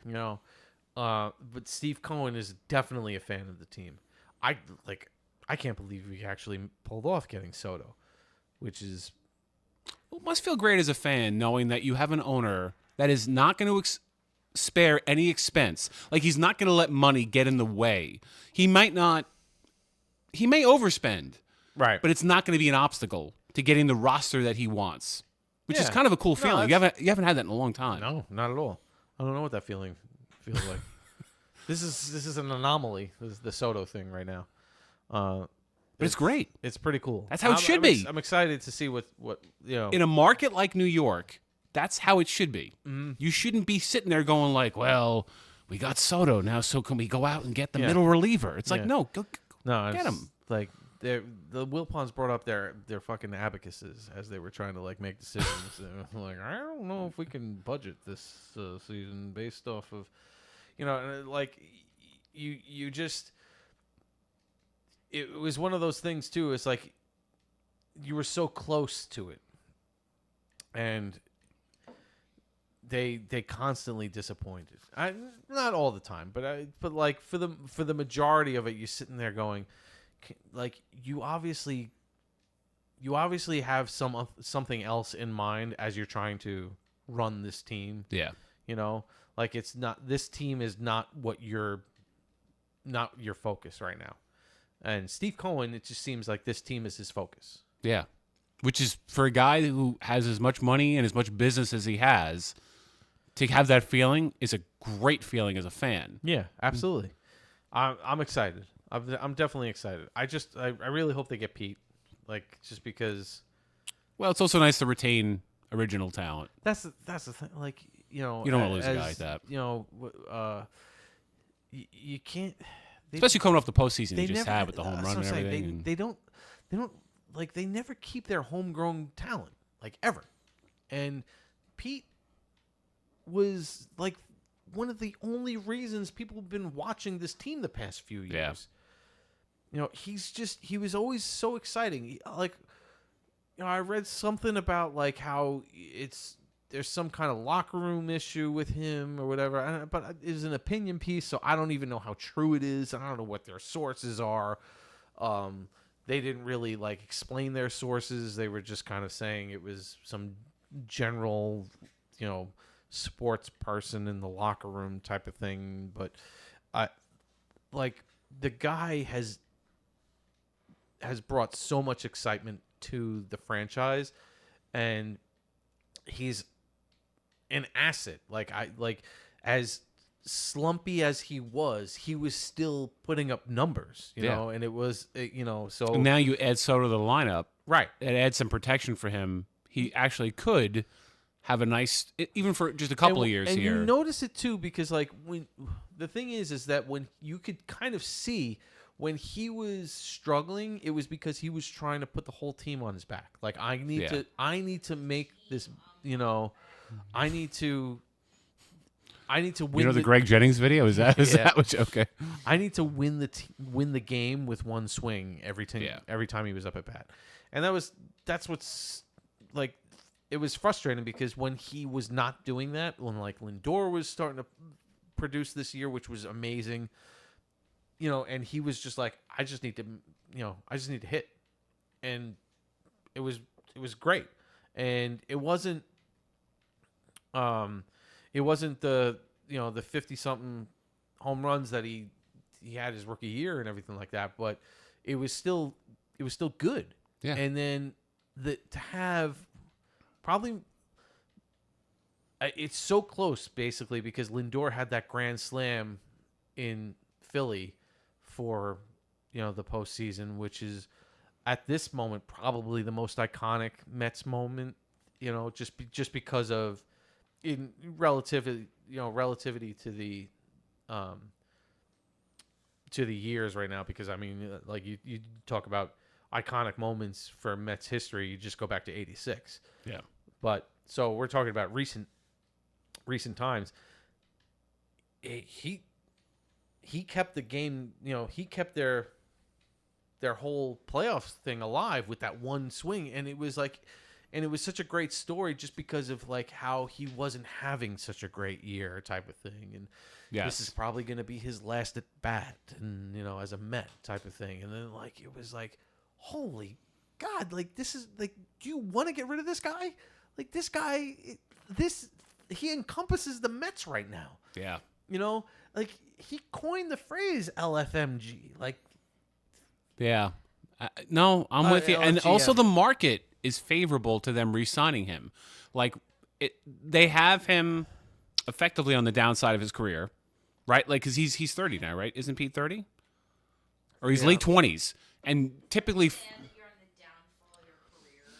But if you look at first baseman historically, I get what you're saying, Nikki. So Nikki made a good point. That it's sad weird. that the downside of a career is in your late 20s and early 30s, but that's historically what happens to first basemen. You can look at the Yankees with Mark Teixeira. You're also talking about like professional sports. Professional Yes. sports in general. Yeah. You know, You're paying... Well, But no. That's also, you know, she's bringing up Tom Brady and how he played late into his 40s. But that's also like, how often does that happen? Well, I mean, Like you could Tom also Brady you could look was- at the Jets with Aaron Tom Rodgers and Brady's say is that's like- not a good investment. And he's Yes. 42. Yeah. It's few and far between that people in their 30s and 40s that are producing. And Pete is in a weird spot. At the level that you're talking about too, like, because like there you know, there are the professional sports players who are in their 30s who produce well enough to hold their roster spots. Yes. But you're not talking about superstardom or anything like that. And Pete, I feel like, is still outstanding to me. You know, when I see him, you know, But you have to make sure you pay for what you're gonna get, not what you got. Obviously, but like, you still, like, in those moments when he comes up to bat, you're still like, he could do it right here. He Oh could do it yeah, right here. He hasn't lost any bat You know? speed or anything like that. No, I get it. And at that moment, oh my good Lord, that was one of the greatest. I was so I'm so happy to have been involved in, you know, because the baseball is definitely my favorite sport of all time when I'm watching sports. Because no matter what, like, even in these bad seasons, I still watch almost every game. I still have them on. I come home and I'll just have them on. Well, because there's stories within stories And with baseball. Yeah, and it's just something for me personally that I enjoy. I guess because, you know, playing softball, I'm still kind of like connected to the idea of playing that sport. But, you know, it's just that moment of watching that whole thing come down, where it's like, this is the end of the game. It's the end of his career. It's over. You know. Yeah. And then he hits that home run, and it was just like poetic. It was so poetic, and everybody felt it. Like, it was just like, if you see it's amazing to see. You know, I posted a video on my page, but it's just like, even if you were just to look at the crowd in the background. So there's like the couple of Mets fans that are in the background, and then there's the Milwaukee fans that are back there, and all, like, every one of them had that same feeling of, like, the Milwaukee fans are like, oh my God, I can't believe that just happened. Like, he did it. And then the Mets fans are like, oh my God, I can't believe that just happened. He did it. Like, you know, it's just like, you know, whoa. It is such a great film. Oh my God, hold on. I didn't even have the. All right, Mike didn't have the cupcake yet. I know. I have to step away. Bathroom? Yeah. Okay, Nikki's This back is what in. happens when you're in your 40s. Do you have any more beer in the fridge? You're doing well. Yeah, it's my bladder's. All right, I'm going way back. Hey, everyone. Hello. How can you tell if there are people on? There's 4. There's 4. There's been more before, but So it's Bridget, your brother, probably Trish, it's fine. and who's the 4th? I'm probably the 4th. Oh, you're on yourself? Mm-hmm. Interesting. This is great. Thank oh my you. God. Brian's trying one of my rainbow cookies. It's a rainbow, but you had it in the fridge, right? Or freezer? I actually like to freeze them, and then I take them out and I eat them because I like them cold, believe it or not. It's so good. But my rainbow cookies are more cakey than and they're not overly like. I No. don't know. Rainbow cookies Nope. have a distinct taste, and I don't really love them from a bakery. But the way I make them, I like them. That's delicious. Thank you. I For like a also- homemade rainbow, that not so bad, right? was spot on, Nikki. I know what I'm doing. I know why Mike keeps you around now. With the cookies. The Yeah. cookies and the bread. It's good stuff, though.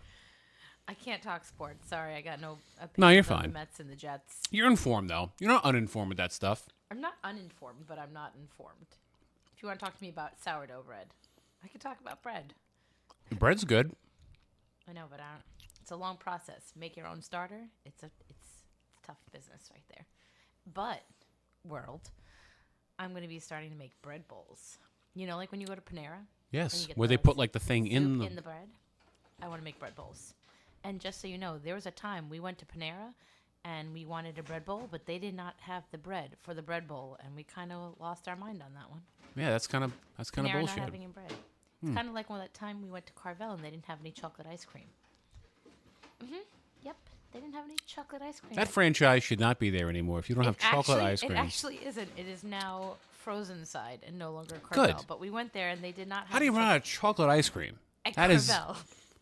They did. They probably just didn't want to remake it because It's like running out of sneakers at Foot Locker. I mean, what are actually we used doing to- here? I actually used to work in a ice cream place, and I don't care. Sam Summer, Brooklyn. Doesn't matter. I thought you were saying you don't care to me. No, Mike, the beer. while you're over there, why don't you let the dog in? She's outside. I'm doing it. Whoa. But I'm just kidding. Just kidding. So I used to work in an ice cream place. I used to work in TCBY, and you have to actually like pour this whole thing of chocolate like liquid into the machine to get it to be the Yes. soft serve ice Oh, it cream. can. And the whole thing is when like your shift is over or like you close out, you actually have to like get rid of all of the liquid that you pulled in. You don't let it sit there overnight. Right. It needs to be the machines need to be on, but when you leave, you turn the machines off and whatnot.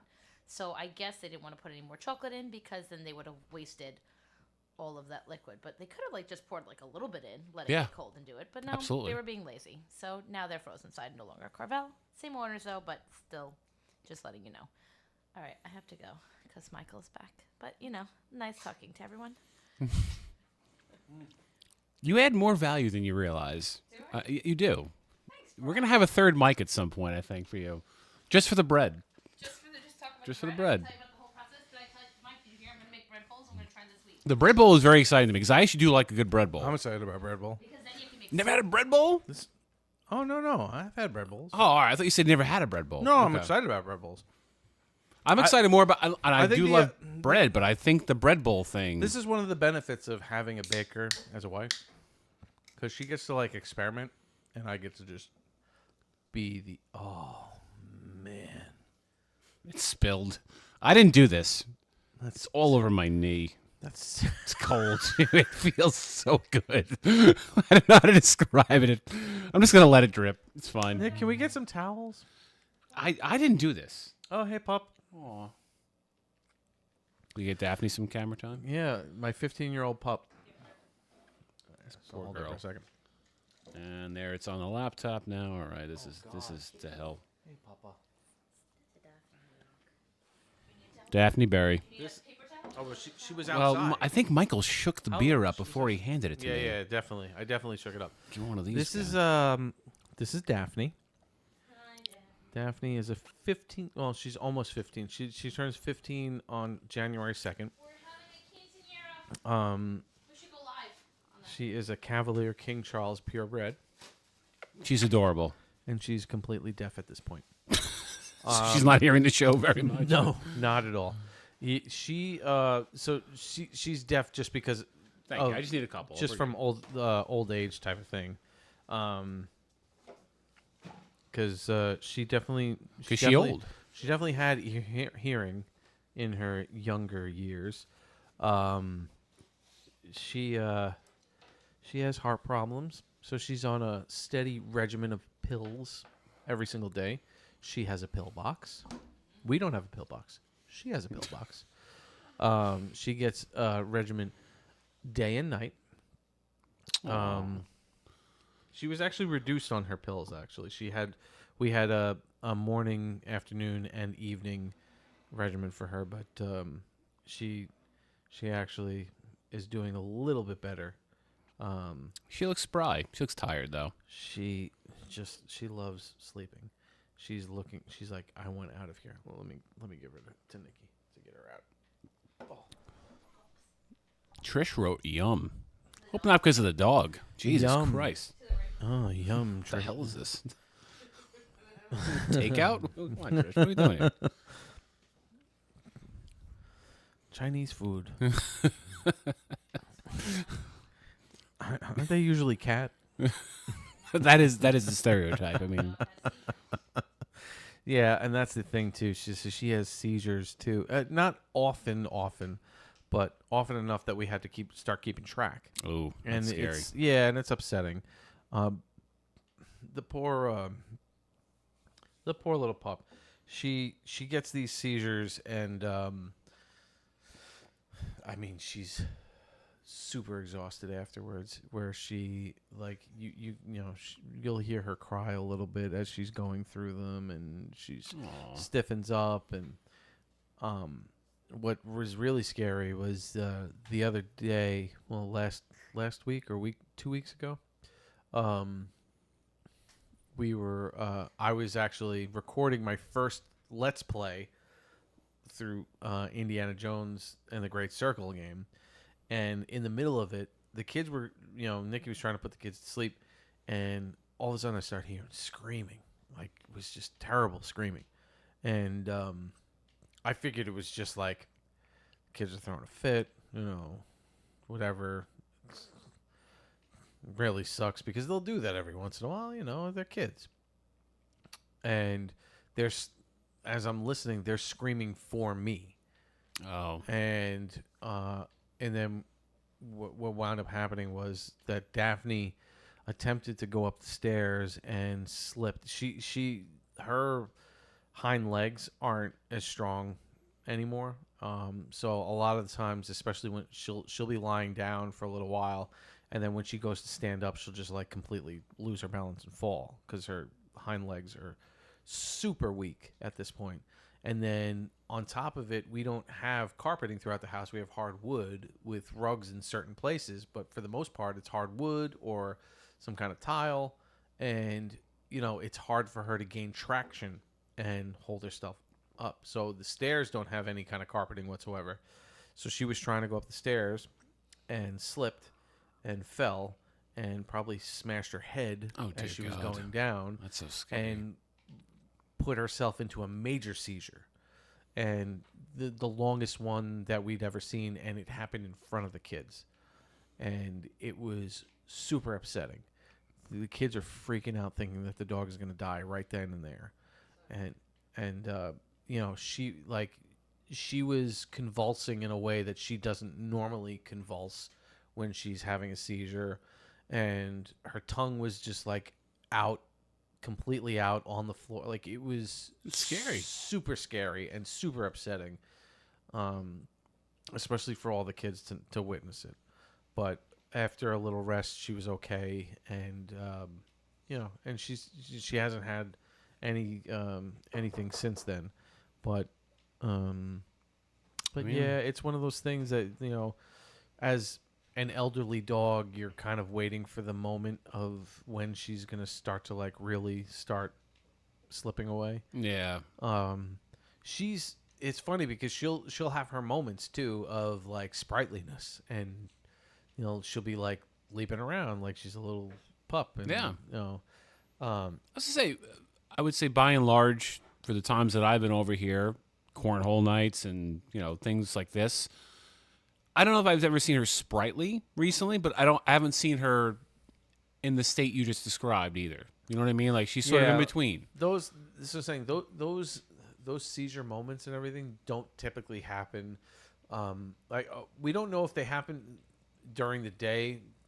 We would assume that they don't because.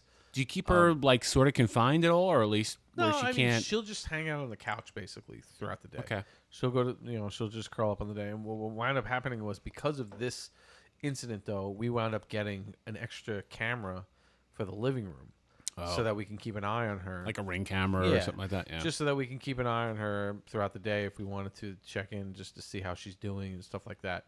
But typically she's just she'll just lie there on the couch throughout the day. Yeah. And then whenever she had a seizure, it was mostly at night while we were around. She's had it while we're like in bed, or she's had it while we're just kind of like hanging out on the couch, and it's like I said, like for the most part, we've never really noticed any kind of indication that she may have had it while we were at work. Yeah. So, Elder. yeah, it's one of those unfortunate things that come with pets where, it's gonna happen. Their lifespan is a lot shorter than yours, and it's gonna happen eventually. And Yeah. oh, Still sucks. it She's does adorable suck. too. She's a very cute dog. I mean, like She is a very good pup. She's always been a good pup. She has always been very, very mild, like just very friendly for everybody. Yes. And she's never been any kind of aggressive whatsoever. Not in the least. She's like in her younger years, she did like to play a lot, like with toys. We go in the backyard, throw her ball around, and she would chase it and bring it back, and all that kind of stuff. And now it's just like no. Yeah. No. Audrey always asks about Daphne because Audrey also knows like the good dogs versus the. Not that there's any bad dogs out there, but there are ones who suck more than others. And like Daphne didn't bark. And for Audrey, barking is a big thing because like the sensory issues and stuff like that. So Daphne was always very docile with her. And she'd come over and she always like, oh, just when I was coming here today, she's like, oh, are you going to see Daphne? She likes Daphne. Like I can tell. She likes Daphne. She likes Chloe, Noah's dog. And who the hell else does she like that's a good dog? Oh, my brother-in-law, Tim and Kelly, have a golden, Quinn. Okay. Very, very, doesn't bark, like, just super chill dog. I love Goldens. Oh, they're so beautiful, dude. Yeah. That's definitely my favorite breed of dog. Yes. Sorry, Daphne. I love Daphne. Right. Daphne is her own breed. Yeah. I know she's King Charles or whatever. But. Yeah. Golden, though, has always been my favorite breed of dog. I mean, they are beautiful dogs. They are. They're very, very beautiful, and they're very smart, and they're very, very like loyal. And yes, from what I've seen, just their face. I describe it. You know what I mean? Like a somewhat mushable, but somewhat like beautiful looking. Yeah, you know what I mean? yeah, Like I can't yeah. describe it right, but man, I have to pee. Damn it! See, it's not. It only took me 3.5 hours, though, dude. No, That's not a bad. I couldn't believe you lasted this long. I'm actually kind of disappointed in myself because I didn't I must have like, I don't know. I had pizza before and. Does pizza water. make you pee? I I've been fucking pissing well, like crazy. you pee from whatever, really. No, I like know. Any kind of anything You could have been ingest. drinking water or something beforehand. No, I get you. Yeah, I don't really remember. For those who are not here, Mike has a bathroom in his basement, which is clutch as hell. Most people do not have the toiletry to run up, but the way Mike's plumbing is, we're in good shape down here. It's A1. It is. Nikki, do you want to fill in for me? Okay. Even though I'm going it's to use really- the bathroom. It's very weird though. My toilet floats. It's It's a floating toilet. Yeah, because it has to be above the waistline in order for to work without a sump pump. So ours floats. Hi, Nick. Hey, Mike. Look at that. You have the glowing microphone. What do you think about that? I like a good glow. I like a good glow up. Ooh. This is very delayed. What do you mean? From like, I'm now on the computer screen, just sat down. Oh, well, that's because he has the feed from YouTube up. So there's always going to be some kind of a delay. That's the way streaming works, because like we're sending it out to a server who is then taking it and then compressing it and making sure that it works. What are we sending it out on? Like, is it in the air? It's in the air. It's weird. It's just in the air. It's really weird. Floats around. Just floats around. And then like, YouTube has to grab it too. They have to like kind of. They got these. Like you see like the little yeah, particles. they got YouTube What is arms. that from with the particles in the air and you see it? Wonka. Yes, that's what it was. Yep. With the Wonka bar. Yep. Mike TV. Mike TV. Just like Mike TV. That's exactly what we are. We are Mike TV. We are going to shrink. I'm choreographing that show. Yeah, we are. We are I'm actually choreographing we're Wonka actually Jr. shrunk right now, in every in anybody's Floating in computer, the air. and floating in the air.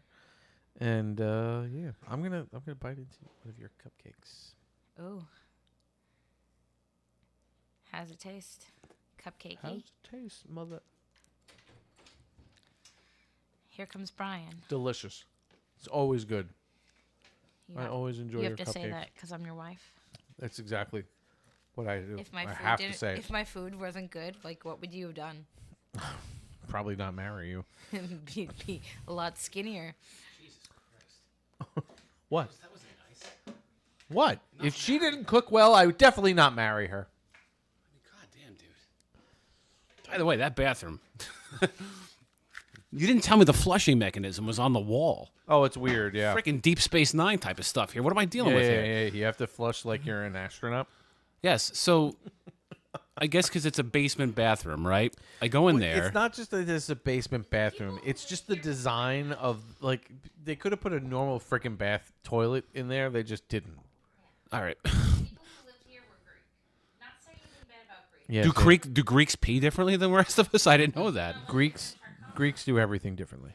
No, but these particular humans were very. And any of my Greek friends out there, just please come on the chat and tell us. You're all different. That's why The Greeks have That's why you have a- your own Easter. That's why you have your own Christmas. Apparently, they have their own flushing mechanism too. It's in the wall. These people were extremely very European, and their aesthetic was very gaudy. I didn't really get. It's an interesting flush mechanism. It's one of the it's like severely manual, where you have to like hold it. Yeah, I didn't realize. I hit it and it didn't quite Yes, it go. doesn't, So I was like, go, let me yeah. push it. It's a manual type of flush where you have to hold in a button in order for it to like flush fully through. And then It as is soon as you let intuitive go- though. I mean, it didn't take me that long. No, it's not. It's not like it's not overly complicated. I mean, it even. What's funny though is that there are technically two buttons on it. One says stop and one says. Yeah, what's stop do? Yeah, and it's like it doesn't do anything because it's like you just have to hold the flush button and then you let go and it's done.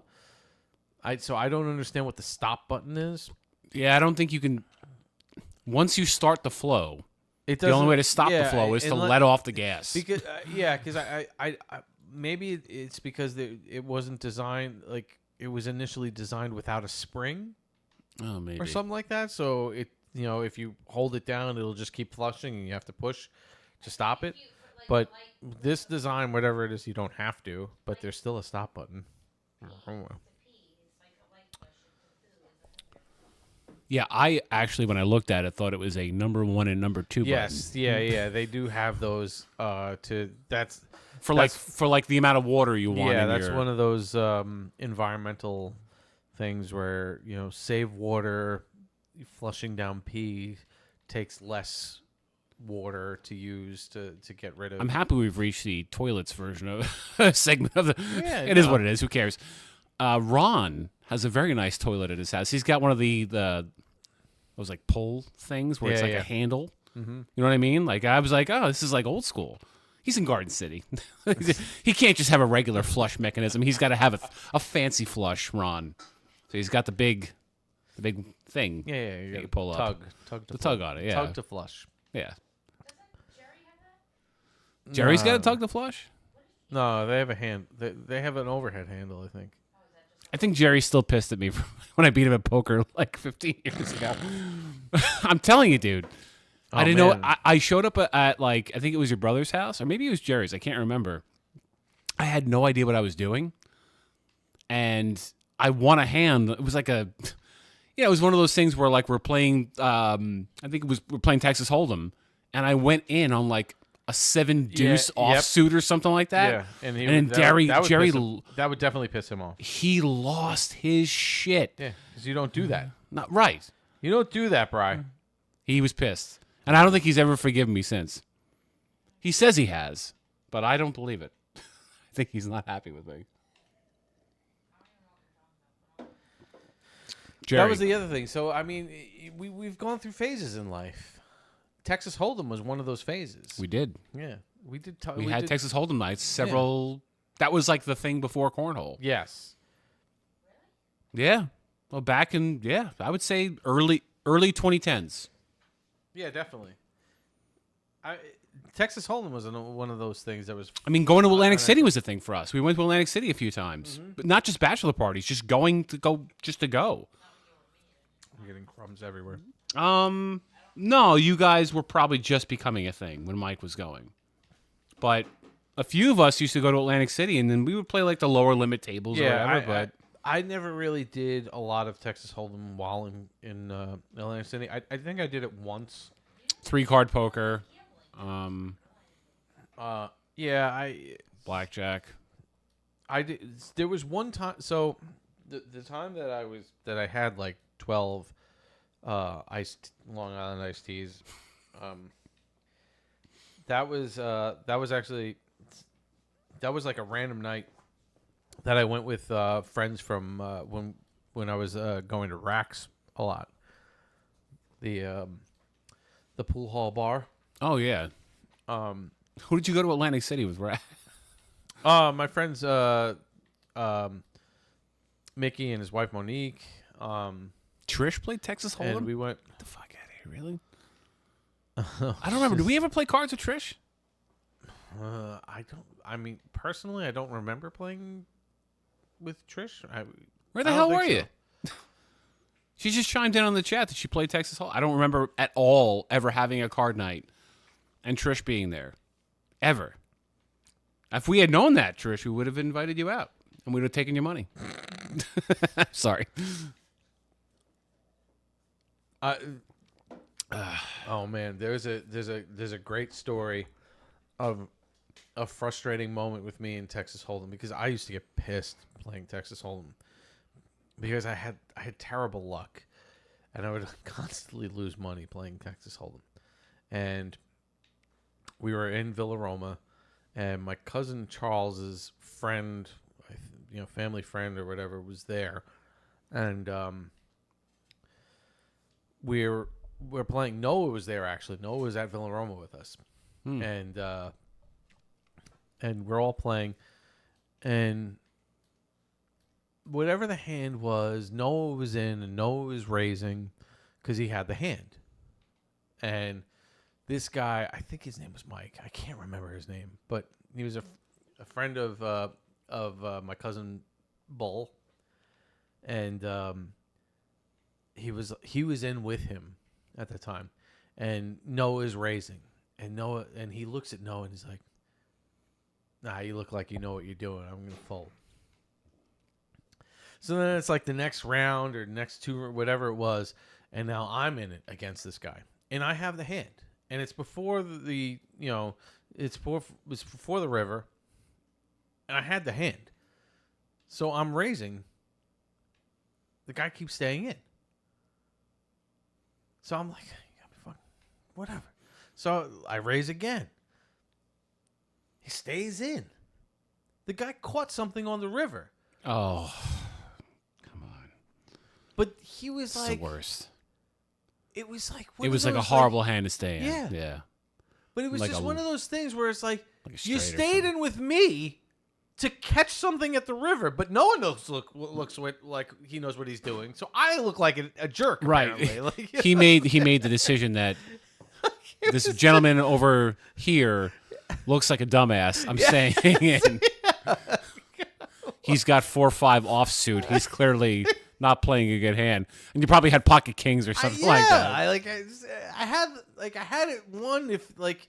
Anybody who is like smart at playing poker would be like, "There's no way I'm risking catching a card on the river. Right? I'm gonna get out." But when he looked at Noah, he's like, "You know what you're doing." When he looked at me, he was like, "This guy fucking." That is a Noah thing, man. Like, there's a whole hour and change dedicated to how. No, he actually Noah knows what he's doing, but people I think look at Noah in a way. Like he carries himself like this. He looks like he knows what he's doing. Carries regardless, himself like a fucking bank manager. Look like a banker in this. Look like a banker. But listen, and he does. Like Mike is he's a very informed person, but he does carry himself in a way that makes it seem like he knows, like he's the foremost expert. Would you say expert. he looks like that for playing cards? I think it's like anything. Like even cornhole. Even cornhole. Would you tell me you wouldn't buy a set of bags off of him because of how he looks? Well, because he looks trustworthy. Is this a Polish joke? No, it's not a Polish joke. I think he looks trustworthy. He sounds trustworthy. He sounds informed. This is why none of us trust him when he speaks about certain. Well, no, that's his reputation, though. That's his own fault. He could have a much better reputation. I guess from an outsider's perspective, he looks very trustworthy. Yes. If you don't know the man, it's like, well, that guy looks like he's an upstanding human being. This Yeah. guy would never steer me wrong. Never. He would never tell anybody to punch themselves in the balls or step in a puddle in Bell Boulevard coming out of the strip club.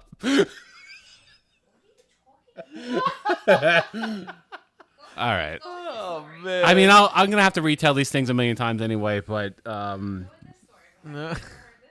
we were leaving, I believe, a gentleman's establishment somewhere in Queens. It was me, Noah, and Nick. Were you there too? I forgot. No, I wasn't there for this. It was one. definitely me, Noah, and Nick. Maybe Adam, and yeah. And there, I was a little intoxicated. I was walking ahead of the rest of the pack, and there must have been a very large puddle in my walking path. Now, most good friends would turn around and say, "Hey, watch out for the puddle." Most good friends. Not those guys. Hey. Nope, those assholes turned around and they started mumbling to themselves.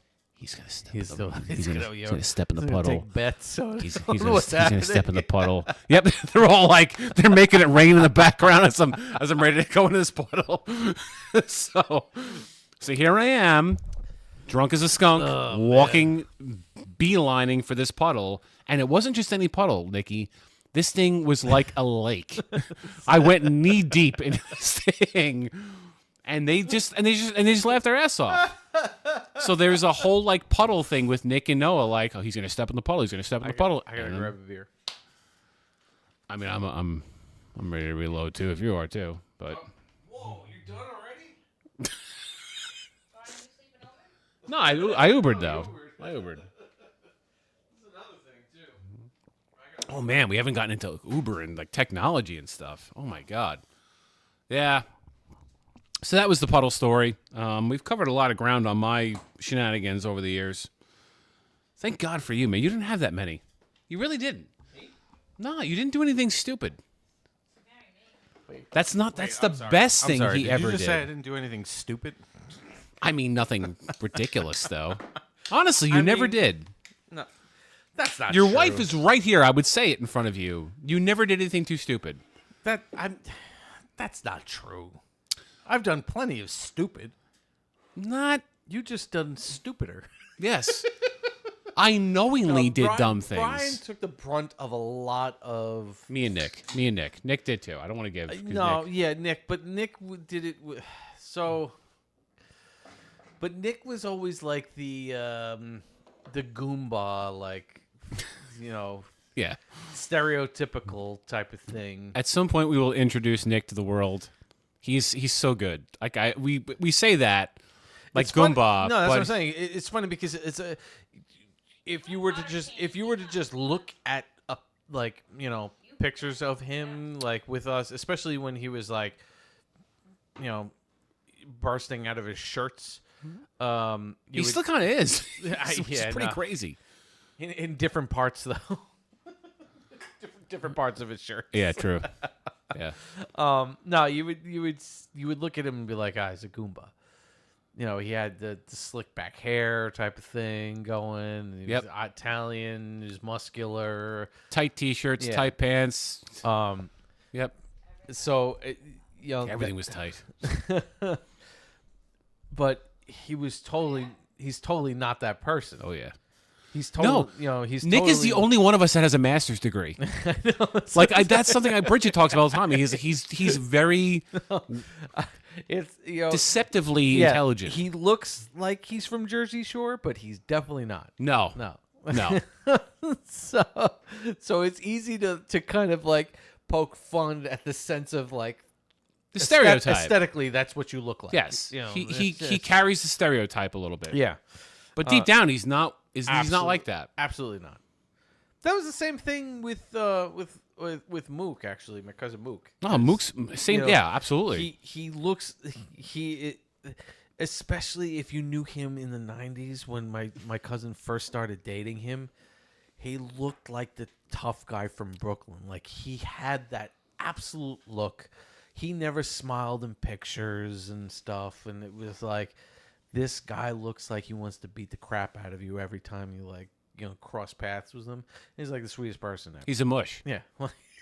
Absolute mush. I like. No, you're making a face, but he's a mush. No, he's still. I mean, he jokes around in that sense, but like, yeah, no, he tries to put up a front sometimes, So but he's like, a mush. Like, in a sense, so he is super athletic guy, and was amazing at basketball.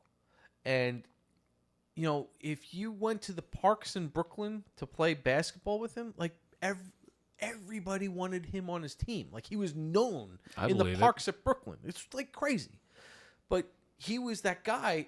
And I'm not a basketball player. I'm an athlete, but like, basketball wasn't one of my things. But in Brooklyn, so in Brooklyn, we would go to the parks. He'd be like, "You want to go to the parks? We would go to the parks and play some basketball." I'm like, "All right, whatever. I'm not, you know, let's go." you're like the guy from Along Came Polly. Yeah, exactly. Make it rain, like throwing up bricks.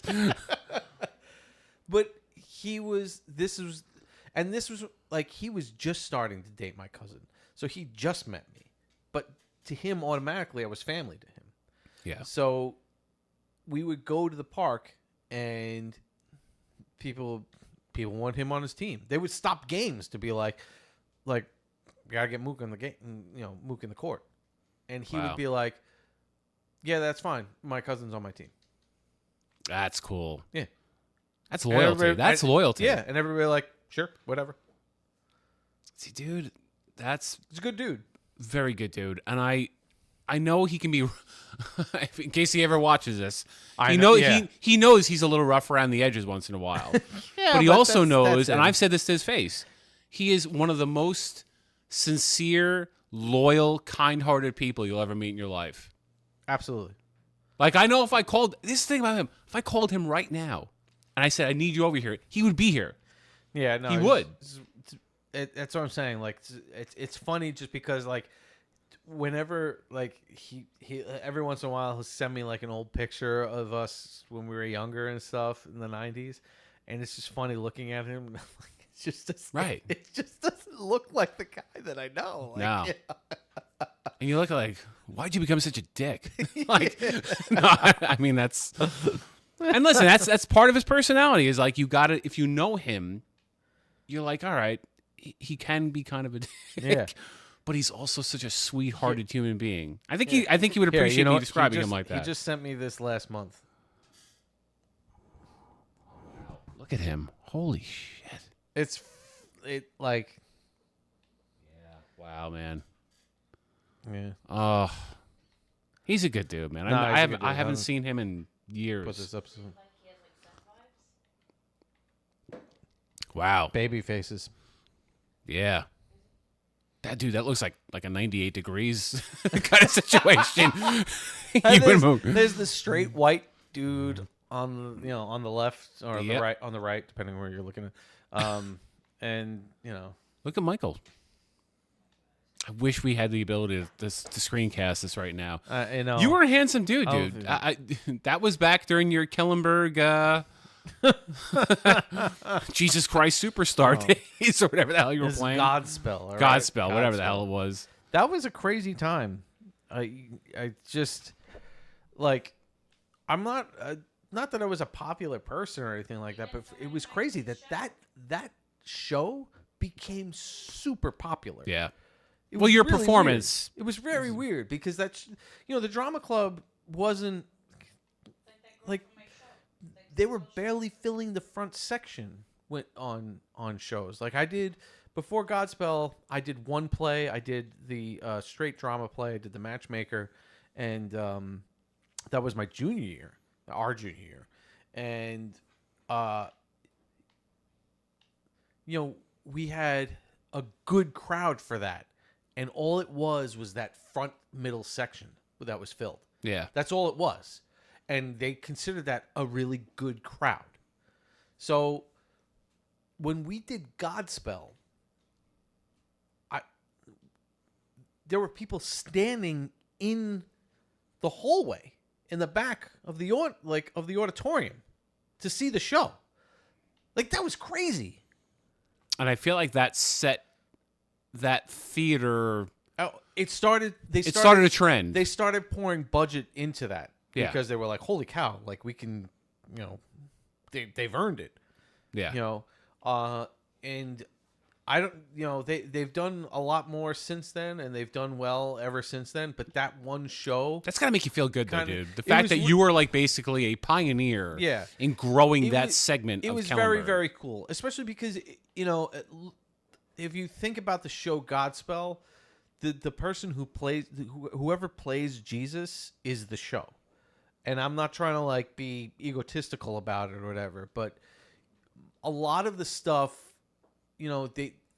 all the actors that I played with, they were awesome, and they did such a good job. All the kids that were in the show with us, and most of the show is improvisation. They have you would tell stories from the Bible and everything like that, but it was done in such a way that was like whatever was, you improv'd whatever was going on around the time. So you would tell the stories, but you would kind of implement things that were going on to, bring it into modern times so people could relate to it, type of thing. And the kids that were doing, they were so awesome. And we had so much fun. All of us had so much fun. Jesus, though, you basically had to, you were on script. Like, you had to say everything because you're basically quoting Jesus the whole time. And to be clear, you were Jesus. Yes, I played Jesus. So, Michael was Jesus Henry Christ himself. No, so you had to. No, it wasn't fucking. Come on. You ever see like people say Jesus H Christ? They don't really mean it's not Henry. Jesus Hanukkah. Could you imagine if it was Henry? Hey, Jesus Hank Christ. Jesus Herbert. Right. I don't know. I don't know. YH. Some idiot. No, so it was the whoever plays Jesus has to remember every single line. Every line. And it was daunting. There was a lot of monologuing, basically. You're good for that, though. You are. And it was my first time really going into it. It was a lot of what is Matt saying? Come on, you ass. All right, that's good stuff. We'll get it to you in a second. Thank you, Matt. I love it. Yeah. So it's my brother paid you a compliment. Go ahead. Yeah. So the show, it was really, really fascinating because all of a sudden everybody in the school knew who I was. Like, it was really weird. Yeah. Because I wasn't. Your popularity spiked significantly. Yeah, and not that I knew of you. That's what I'm saying. Like, and then all of a sudden it was like, oh. I wasn't a quiet person or anything like that. I had the chorus stuff and we did things. I did service club stuff. Kellenberg was very cliquey. Yeah. And that performance made you more mainstream in the Kellenberg community. Yeah. I think that's fair to say. All of a sudden, like, teachers that never spoke to me ever, all of a sudden were like calling my name. And I'm like, okay. It was very weird. It was cool. I even had a couple of people that like became infatuated with me in a sense. And it was like, that was interesting. Because it's one of those. I can't wait till we can cue up music on this thing. People were infatuated with me. Cue like the porno music. No, I'm sorry. Go ahead. Seriously, because it now you got some clout. It was very, very strange. And then even at this, like, we had. So for those who don't know, in Kellenberg, I don't know how they do it in other Catholic schools, but for morning announcements, before they had announcements, we would do the Pledge of Allegiance, and we would also have a prayer song or something that would play through they would, because we would do all of our announcements via TV, and Come on, Matt went to Chaminade. He knows. We had a broadcasting booth. El Shaddai. Yeah. Be glad. So be glad. I love that. Like, I The love four that song. dudes standing around It's on my. It's on my phone. Like, I listen to it. It's part of my playthrough.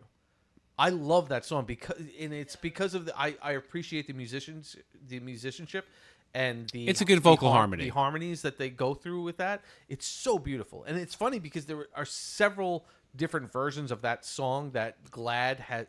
Glad is the name of the band that does it. Oh, really? Yeah. Oh. And they have a couple of different versions of it. And it was hard for me to actually find that version that they played at Kellenberg. Huh. But yeah, so anyway, so for the morning announcements, we would have them on the TV. It was broadcast from an actual studio booth in school. But they would do the Pledge of Allegiance, and then they would do a prayer song, and then we would do the morning announcements.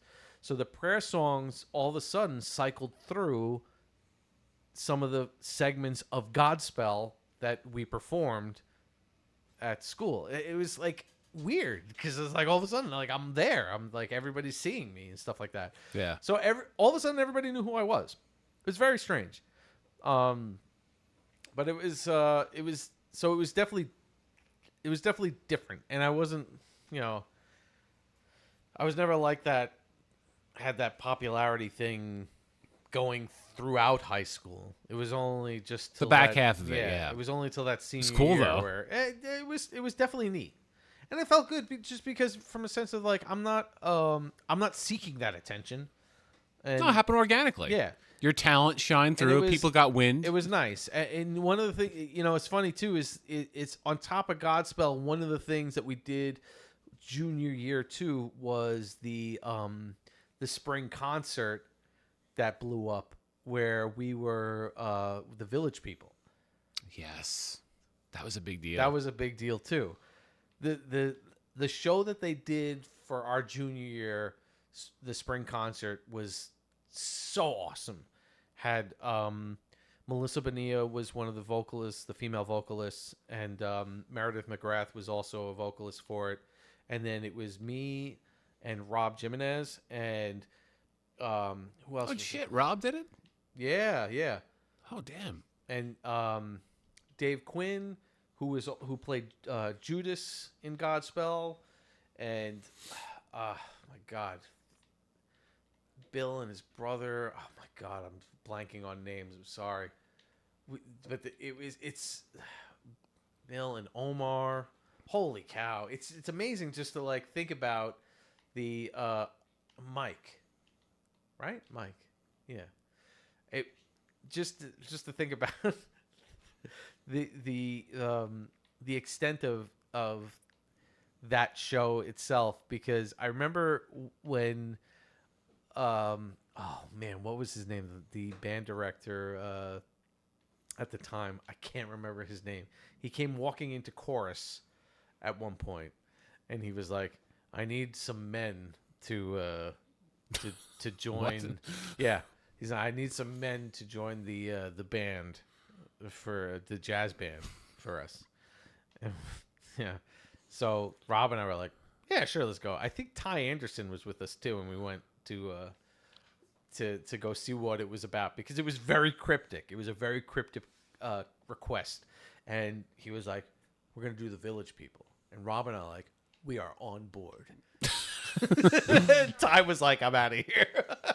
Ty didn't do it? No, he didn't do it. Oh, he would have been good for that. I know. He was just like, man. I guess it was just one of those things like, the Village People. Come on, man. Have some balls. I know, that's right. Who cares? It was upsetting.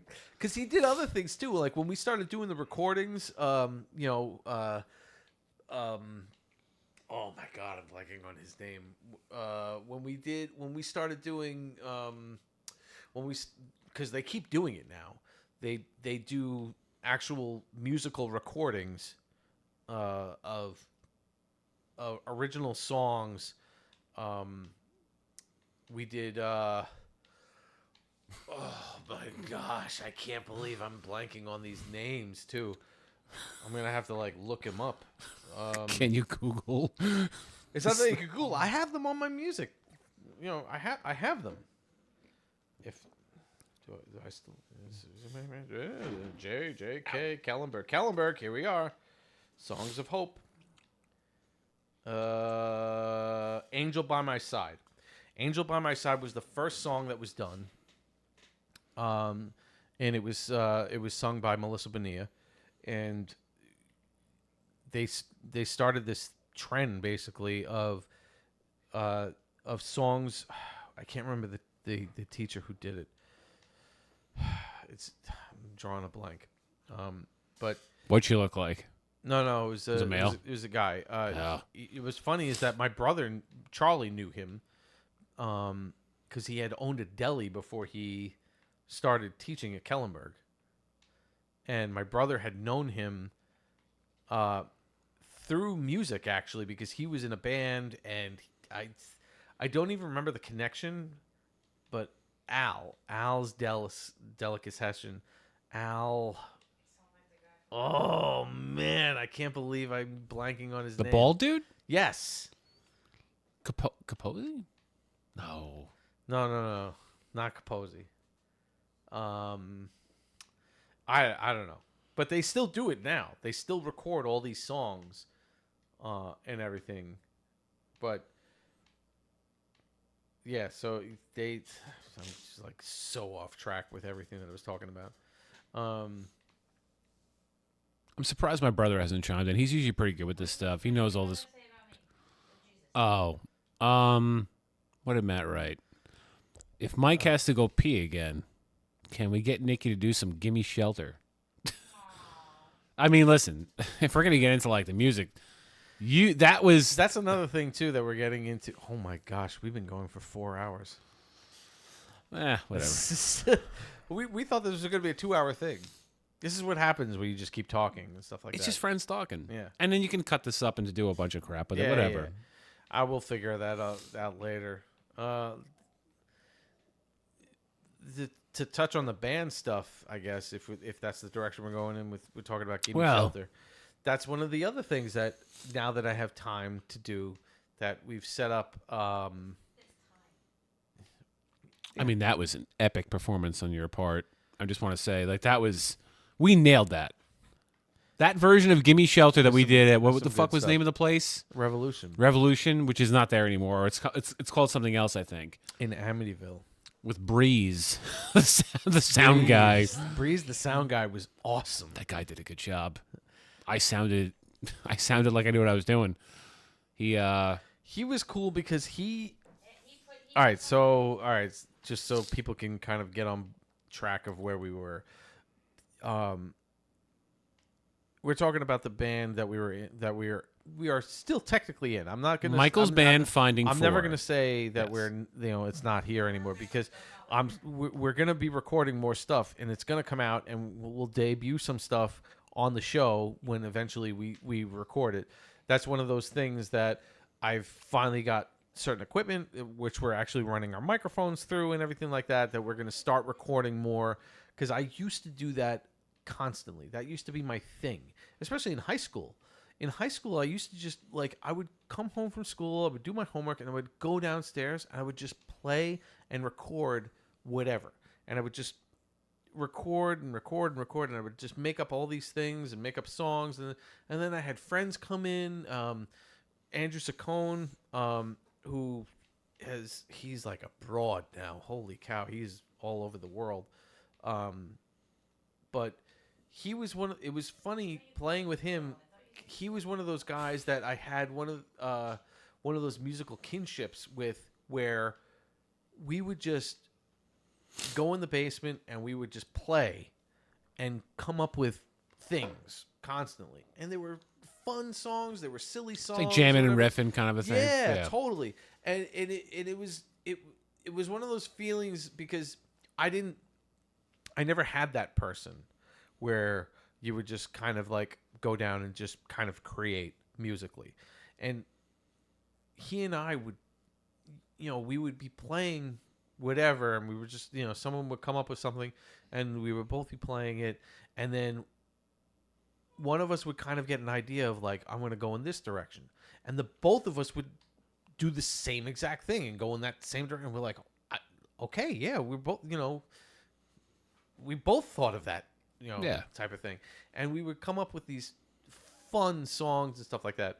And then eventually it was, I was trying to find someone to play with more steadily and actually play in a band, because this was in high school and we couldn't really go anywhere. It was just us playing. We were recording and I had so much fun doing that. And at one point, actually, there was a song that I actually had. I got Rob to sing. I got Meredith Stillwell was singing on it, and I had Jeannie Marks. And, I had who else was Tara Venturino was on it. I got them all in to and I wrote them a chorus part to sing. It was some kind of religious song that I had wrote, and I needed some kind of a chorus behind it. And I asked them to come over, and I had them all, and I had a cheap microphone pointed at them, and they all sat there. I taught them the part, whatever it was, and they all sang, and I had them recorded for my, it's on a tape player, That's pretty cool. It was cool. I had no idea that. It's we still see these people. Yeah. I do anyway, through Swim. Half of these people are swim moms, by the way. Like Meredith, anyway, and Jeannie Marks. Yeah. Yeah. I had no idea. Yeah, that's it was like a one-time thing that happened where I got them to do it and stuff like that. But that's the kind of stuff I used to do. I just I'm recording something. I would constantly write and constantly just record, and we will get back to that point. Until then, it's just Nikki singing "Give Me Shelter" for my brother. So eventually I moved on. I had I played with guys from college. That was a lot of fun. That broke up because of that was actually my fault. I became an egomaniac at some point. You? Yeah, it was unfortunate. I look back at it now, and I because back then I used to blame my friends for it, kind of, but it was really I just can't. I mean, listen, I wasn't there. You were very patient with me. So because when I joined you guys, you brought me. I was a project. I still am. So for me to play with you was a bold move because I was coming off a toy drum set, and you're like, if this guy can keep a beat, I'll figure it out. It's kind of what it was. Well, that was so. I mean, and it never really got much better than that. I really did just keep a beat, and you guys kind of played around me, and it worked because we fooled a lot of people. So kind of getting up to that point. I'm sorry, I'm getting ahead of myself. No, it's fine. I was playing with my friends from college. I had this vision of things I was very close-minded as to what I wanted, especially music. And not that I'm trying to blame my brother for it, but it was I grew up listening to the 80s metal stuff. Mike, this is the first time I've ever heard you say this. Well, no, generationally though, you're talking about Charlie, right? Yeah. Yeah, so Charlie's a whole decade behind Mike. So Charlie probably has his likes. Yeah, so and Mike has his. So my influence, makes sense. My influence in music was the metal department, and I wasn't Extreme. Definitely. Well, yes, one. but Extreme was technically 90s. Yeah. So early 90s, but yeah. Yeah, I mean, their biggest hit was 91. Yeah. So I wasn't but my influence was more in the metal stuff, and I was very close-minded to anything other than that. And so I was playing with my friends, and they wanted to play modern things, and I was kind of like, no, we're not playing that. And it was my fault. I did it, and it kind of sucks because we were good, and I had people to play with. So, and then you married Nikki, who then turned you on to doing modern. So eventually, He kinda did, though. I was trying to play with I found a group of guys to play with in Jersey at one point. I was playing with them. I was playing as a bass player, and then I wanted to kind of like I wanted to implement my own stuff, and and I finally convinced Charlie to play with me. It took me a while actually because Charlie was kind of doing his own thing, and whatever, and it took me a long 'cause Charlie and I would constantly play together at like family events and stuff like that, or just like hanging out at house and stuff. But to actually get him to play with me in a band took a little while, and eventually when I did, we formed Finding Four. I was trying to find a drummer and a bass player, and I found a drummer who was Mook's neighbor. Actually, well, not Mook's, my cousin Suze's neighbor. And Derek was fantastic, and that's who we made the album with. Charlie had switched over to bass because we went to the studio, not the studio that we recorded the album in, but a studio that we were recording a demo in. And we had a studio bass player there. He was an older guy to play pop punk style music.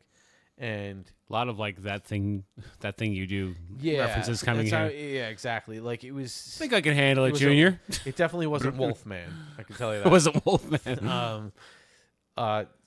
There he goes again, alone on my own principles. Yes. Mike screwed up the whole goddamn band. Record that hit song, Alone with My Principles. So he wasn't getting the vibe. Like it was weird. Like he was trying to play Leshy Bangs, and he was like his rhythm was just like it wasn't right. Like he wasn't getting it. Yeah. And so Charlie was like, "No, this is it." And he picked up the bass and he's like, "No, this is how you do it." So then as he's playing it, the producer was just like, "Why don't you just play it then?" So Charlie was like, "All right." So Charlie just wound up recording all the bass lines, and then we were like, "Why don't you just play bass? We'll just do it as a 3-piece for right now." He was so good at that too. And and it was great. As somebody who is novice to drums, to have a guy that patient who would turn around and cue me in as often as Charlie did was so damn helpful. All right, so going forward, we recorded our album and everything with Derek on the drums, who's an amazing drummer. Amazing. Yeah, Derek was good. And then it was very difficult later on because it was very frustrating. We weren't going anywhere. And, Derek was trying, he wanted more from it, and I wanted more from it too. But, he didn't have the patience that we did. So he wound up just kind of, leaving. Yeah. And so, obviously Charlie and I aren't going anywhere. We're brothers. So, so you were like, hey, I got my buddy Brian. I watched him play rock band drums at his house. Half shit face. So here's the thing. Is that so now we go back in the day. Back in the day, we would have these parties at Brian's house, and New Year's parties, whatever parties it were, we would I was the social host. Yeah, yes, we were young, and Brian would host parties because he had a house, because he had a life that he was building, and we were still kids, and Brian was ahead of us at these things. So we would reasons we won't discuss. You don't have to not. It's discuss. fine. It's no, fine. God Enough bless. time has passed. Absolutely, it was one of those. Listen, your marriage and family is one of those beautiful miracles that I believe is a very rare thing in this world. I 100% feel the same way. It is one of those things that if you were to look at the script of it and just from looking at it on a page before you even get to the next page, you would go, "This is over. This is not going to work out. This is stupid." Yeah. Why are we even? People would be why like, are we even talking about this? Deanna. Yeah. What'd he do? Yeah. And then it's like, yes, I flipped the script on it. I turned around and I was like, hey, Nope. 1,000%. It like, And it not just me, Andrew. No, Like, yeah, look, I'm saying, like, look at your kids. Like, it is amazing. it's a cool story. It's absolutely amazing. I love our like, story. Even just the idea of like just you having Audrey in the first place was like, holy, like this is not like Yeah. This is a real thing. It's not, this isn't a fake thing. This wasn't just like, oh, we're just gonna hold it together just because we have a kid. No, and Andrew is like one of the most amazing kids. Like, he is so beautiful in all aspects. I love the fact Like- that Andrew has become an adult that all of my adult friends love. Absolutely. People like hanging out with him. He is an inspiration in so many different levels, because not just like the idea of him being a good person in a sense, like, but he is also like dedicated himself to something on his own. Yeah, And- that's not me. And not only that, he is an amazing big brother. Yeah. Just a very difficult situation. He has his shit and together. It's so amazing, and it's beautiful to see. And I appreciate it that. It is absolutely like one of those, like, God bless this family. And you feel so happy to be a part of it and to see it happen, because it is extremely rare. Extremely rare. Like, it is a hallmark. Well, movie it in was and of it was itself. all of us too. Listen, I am the recipient of all that stuff, but I also feel like it took a village, and that it wasn't just me. It wasn't just Bridget. It was all of our friends turning around and being like, "All right, you guys are the first out of the gate, and we got you." And everybody did get us. Like, it really didn't. We never felt alone in any of this stuff.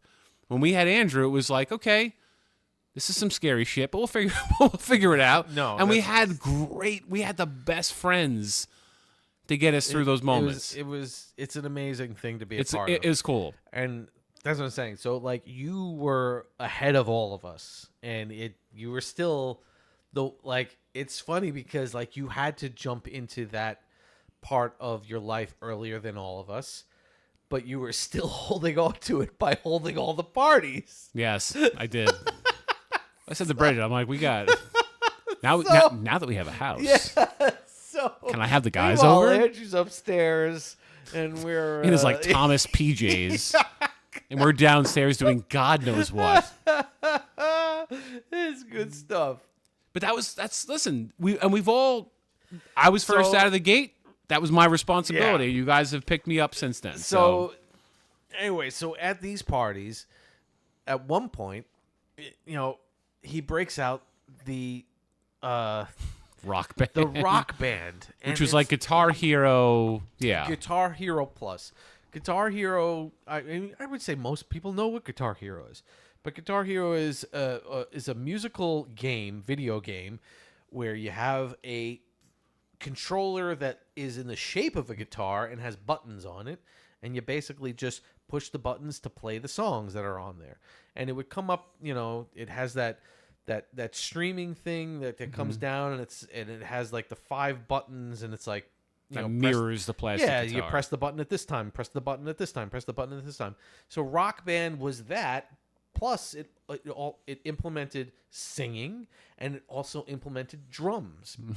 And it had a drum pad. Now, if you are a guitarist, Guitar Hero has nothing to do with playing the guitar. It is nowhere near anything like playing the guitar. The only thing I would say that is if you were playing something that was complicated and on the extreme level, it will give you some kind of a dexterity in moving your fingers up and down the fretboard. That's really it. It has nothing to do with playing the actual guitar. The drums, however, like, when you're playing the drums and you're first learning to play the drums on a drum pad and everything like that, you don't need a drum set. You just need a table. Yeah. You just need something to kind of give yourself a rhythm. One pad. Yeah, to just kind of play rudiments and stuff like that. And get used to it. So the Rock Band with the drum set is actually playing the drums. Because you have to have some kind of a rhythm, and it gives you all the elements. It gives you the kick, It gives you the hi-hat kick. The It snare. gives you and it gives you the snare. It gives Couple you of the toms. toms. It so you have to understand how to move all of your limbs in rhythm to hit the beat at the precise moment. And you did a really good job at it. I wasn't bad at it. I was good enough to convince you that I could do a real kit. Well, that's what I'm saying. It was crazy. I was watching him play this, and he was playing it on hard levels, and it's very difficult to get through those because they come like the buttons that you're supposed to press, which would translate to you hitting the drums, the drum pads, come very quickly, and you were hitting them, and it was like. I'd be like in the high 90th percentile on a Exactly. difficult song. Yeah. It led me to look at saying, well, he can actually hit drums in rhythm. And I'm like, this is the same thing as actually playing the drums. So I convinced him. I said, like, listen, you could take that and actually translate to the drums. And he thought it was a joke, actually. You really thought, you were like, no, that's what I thought you were pulling my chain. And I'm like, no, 100%. like you could actually do this. You could actually play the drums based on playing Rock Band on expert level. So I convinced him enough. He came over, and I told Charlie about it. I said, Brian played on Rock Band, and it's like an actual drum set. So, Yeah. We've been looking, like, we need someone to play with. Why not just have him come over? He's a good friend of ours. So let's just play so that it's more relaxed. He can learn, and we can play, and that's, it's a win-win. And you guys were beyond patient with me, but it was a solid year. We literally sat in that basement for a year while you guys let me kind of fumble around with a kit. But No, it's pretty close. But it was pretty close But to a the year. idea of it too, though, is that we weren't doing anything. We couldn't because we weren't we would play with each other, but we wanted the drummer. Yeah. We needed someone to play with. So it was okay for us to be like, we're getting the chance to play again. Teaching someone to play the drums is whatever, as long as he has some kind of a rhythm. Because it's funny too. You don't even understand what I went through when I was actually, before Charlie joined the band and I was actually looking for people to play with. I put out ads online. I put out ads on Craigslist and everything to try and get people to play. People wouldn't do it. No, it's not that people wouldn't do it. You wouldn't get. It depended on your credibility, basically, because I was one person looking for a band. Then there are people who are like a band looking for a piece. So most of the time when you're a band looking for a piece, you'll get more people to apply to that section. If you're a person looking for a band, it's like they're kind of, people look at that going, that's not happening. Yeah. So I would get, there's a really funny story actually. So I was looking for band pieces, and I got a response from a drummer. Says he was a drummer. He said he was a drummer.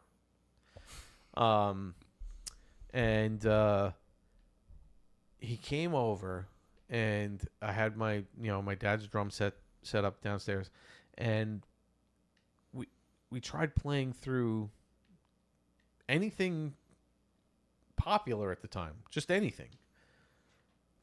And the guy said he was a drummer. So you went in with the mindset of this person knows how to work around a rock and kit, roll beat, just like which is 1, basic. 2, 3, 4. 1, 2, 3, 4. Like Right. you could do that. And Couldn't do it. It was a struggle, dude. It was a serious struggle. It was really weird. That's bad. Like the guy had long hair and he looked like he Fit was the mold. Yeah, looked like a punk rocker, and he couldn't give a rock beat. it was so strange. I was like, why do we let's play? What do you want to play? Let's play something you want to play. Maybe it's because I'm picking songs that you're not comfortable with. That kind of a thing. Oh, I want to play this. All right, yeah, sure, we could. And it was like. He botched his own recommendations. Yeah, it was so strange. It was so bad at, and I was just putting through the motions, and I was like, all right, I got to get this guy out of here. So eventually it was just like, all right, cool, thanks. I'll let you know. Let him out the door. Even my mom was like, what was that? Your mom is like the nicest person ever. She was just like, oh. Your poor mother. She really is. Like, she could not say a negative thing about anybody. Yeah. And if she heard That's that how upstairs, bad it was. and she was like, Jesus Christ, That's Michael, how what was bad that? it was, dude. It was so bad. So, it was. I'm like, this is going to be rough trying to find people. Well, no, It's I feel better about myself because your mom and dad used to always. I mean, they're nice people, but I'd come upstairs for my Diet Coke, and they'd be like, "Brian, that was really good," and I was like, "You guys are bullshitting me. It's fine." So, fast forward a little bit, and I'm looking. I'm looking through ads and stuff like that, and I found an ad that said that I'm looking for a replacement guitar player for a talent show. So it sounded like he had a band, and one of his guitar players had dropped out, and he just needed someone to fill in for the talent show. So I was like, all right, that sounds easy enough for me. I could do that. So I applied, talked to the guy, and it became a little strange because the guy was like, yeah, we lost our practice arena area. Do you have any place you can practice? I was like, yeah, I can practice in my parents' basement. We'll be fine. So, okay, sure. We'll set it up for this day. And then it was like, my other guitarist dropped out. Do you have any other guitarists that dropped out? I'm like, what the hell is happening? So I said, okay. I was looking at another guitarist. I was speaking to another because I had an ad out still, and this other guitarist replied to me. So I spoke to this other guitarist, and I said, I was like, there's a guy who's looking for a talent show. He said he was trying to replace a guitarist.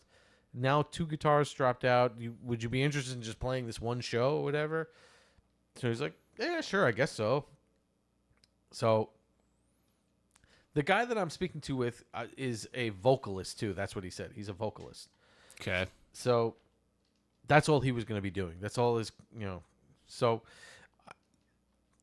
I arranged for a day for them to come over, and then So the vocalist and the new guitarist. Then he okay. tells me that his bass player dropped out, but I can find a bass player or whatever. I'm like, what the hell is happening? Now his drummer dropped out. I'm like, do you have a band? Like, what is happening? Right. It's very, very strange. So he said, no, I got a drummer. Don't worry. We just need to find a bass player now. If you have the guitarist, I just need a bass player. I'm like, okay. Anyway, so we were, shows up to my house. He's got a briefcase with microphones in it. Like that, he's the vocalist, so he's got a briefcase of microphones. Like, that's normal. So whatever. So we're setting up. I got the guitarist there. We're going to be working through whatever. And then he's like, the drummer should be on his way. I'm like, okay. Doorbell rings. I go up to answer. It's my parents' house. So I go up. I go answer the door. It's that fucking drummer that I had the audition with that came to my house. Oh my God, really? Yes. So he had no relationship with this guy? He just like grabbed him? I guess so. How awkward. I was like, welcome back, dude. I knew how this was going. So I brought him downstairs, and that is it was awkward. the same awkward terribleness. He was so bad. I said, all right. I told I can't remember his name, but I was like, the guitarist and I are going to go upstairs and we're going to work on our parts together. You guys, it was just one song that we're trying to do. I was like, you work with him. So we're upstairs trying to hash it out. And then all of a sudden I see the vocalist bring the drummer upstairs and kind of escort him out and say, all right, thanks. We'll see where, and I said to the guy, I'm like, dude, you told me you had a drummer. Like that guy was. I know that guy. He stinks. He's like, oh man, the guy said he was a good drummer. I'm like, Right, but that's not saying you know a guy. Yeah, right. Like you misled So I me said, here. this whole thing was just like It's total complete- sham. Yeah, Yeah. It was just it's so funny like the crap that I went through to get a band together, and so that's what I'm saying. Like I've seen I was a bad godsend? players. No, that's what I'm saying. But I'm saying like you had the potential because you understood what you needed to do. This guy is advertising himself as a drummer and can't hold a beat. Yeah, I did You not were do not that. advertising yourself as a drummer, Nope. but you can do it. And you did it, and you've expanded on yourself, and you've done such a good job. Thank And, you. Like, it's funny looking at those, the first gig that we played was Bridget's 30th birthday party. Yeah, from where we were to where we ended up was pretty impressive. No, it's fantastic, and it's really awesome, and I can't wait. Like I said, and I can't wait for us to actually record, because you'll hear yourself better once you start doing this, and you'll be like, oh, I can actually do this. Also, too, like now that I've done it, I don't think it'll take me as long to pick it back up. Now that I've had a hiatus here, but I do feel like now that I get how to move around a kit a little bit. Obviously, it's been a little while. Yeah. But I feel like I'm gonna be okay, and I'm gonna get even better than I was when we first started playing. Yeah, absolutely. I'm very confident about that. I think so too. And then on top of it, it will be like this will be our thing. I'll be able to record and manipulate whatever I want to do, however I want to do it, because we have the technology, and we can produce whatever we want, how much we want, and we can put it out. It'll be, we'll debut stuff on the show, and it'd be awesome. Yeah, it's gonna be good. I'm excited about it. I have to pee again. It's up to. All right, let me go. So You want to step in really fast? Oh man, here she goes. She put that controller down so quickly. My pinch runner. Let's go. Oh man, Daphne's like, where did Mama go? Daphne, I'm over here. She can't hear you. I know, but she'll see me in a minute. Oh, Daphne. Hi, Daph. Wait, Sitting here waving at a dog. Mama. That's it. Hello. That's so. Yeah, just getting on the Daphne track. When we found out that she was deaf officially, was quite humorous. It was during COVID, and the vet wasn't allowing owners in with their pets. You had to drop them off and kind of wait in the car when they had their appointments. So we brought her in because we suspected that she wasn't hearing, and it was more of like the she's not responding to us the way she used to type of thing. We didn't really understand what was happening. So we thought that maybe there was an ear infection or whatever it was, like something was stuck in her ear, something along those lines. So we bring her to the vet. I brought her to the vet. I'm actually gonna excuse myself quickly because I feel like she needs someone there. She might need somebody. Yeah, she might need somebody. Might need to go out or something like that. So I'm gonna just finish the story. So we brought her to the vet. I brought her to the vet, and I'm sitting out in the car while the vet is with her, and she calls me to see what she asks what's going on. Our vet is kind of funny. She's a little bit on the spectrum, so she has the way Bri, you can grab me one of those too. So the way she speaks is kind of very, very flat and just tells it how it is, which is great. You want that from a doctor anyway. So as the vet, it's great. So she calls me and she's like, why is she here? And I said, I don't know if she's deaf or if she's, something's wrong. Like, I don't know if her ears are clogged or something. She's like, you think she's deaf? That's what you think? Yeah. She's like, all right. And then there was silence for like a second and a half. And then I heard crash, bang, bang, shoot. Like, I mean, she must have thrown everything that she could have in the office. Oh yeah, she's totally deaf. Like, that's what it was like the funniest. I'm like, she's like, that's my test just throw everything I can around the office. If they don't react, yeah, she's deaf. That was the Daphne test? That was the Daphne deaf test. Okay. She said to me, she was like, you can take her to a neurological person and have them hook her up to all these things and find out if she's deaf. But I was like, this is, Daphne. Yeah, she's deaf. All right. Yeah, not no, even a no, reaction. she was Poor like- girl. But she's so cute, though.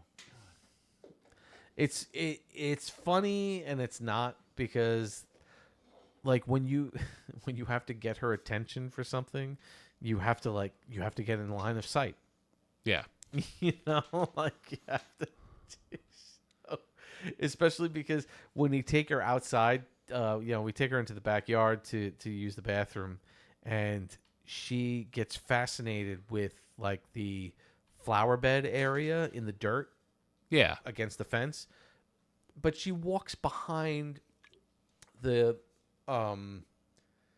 Nikki has the vegetable garden section, and it's in these wooden boxes basically.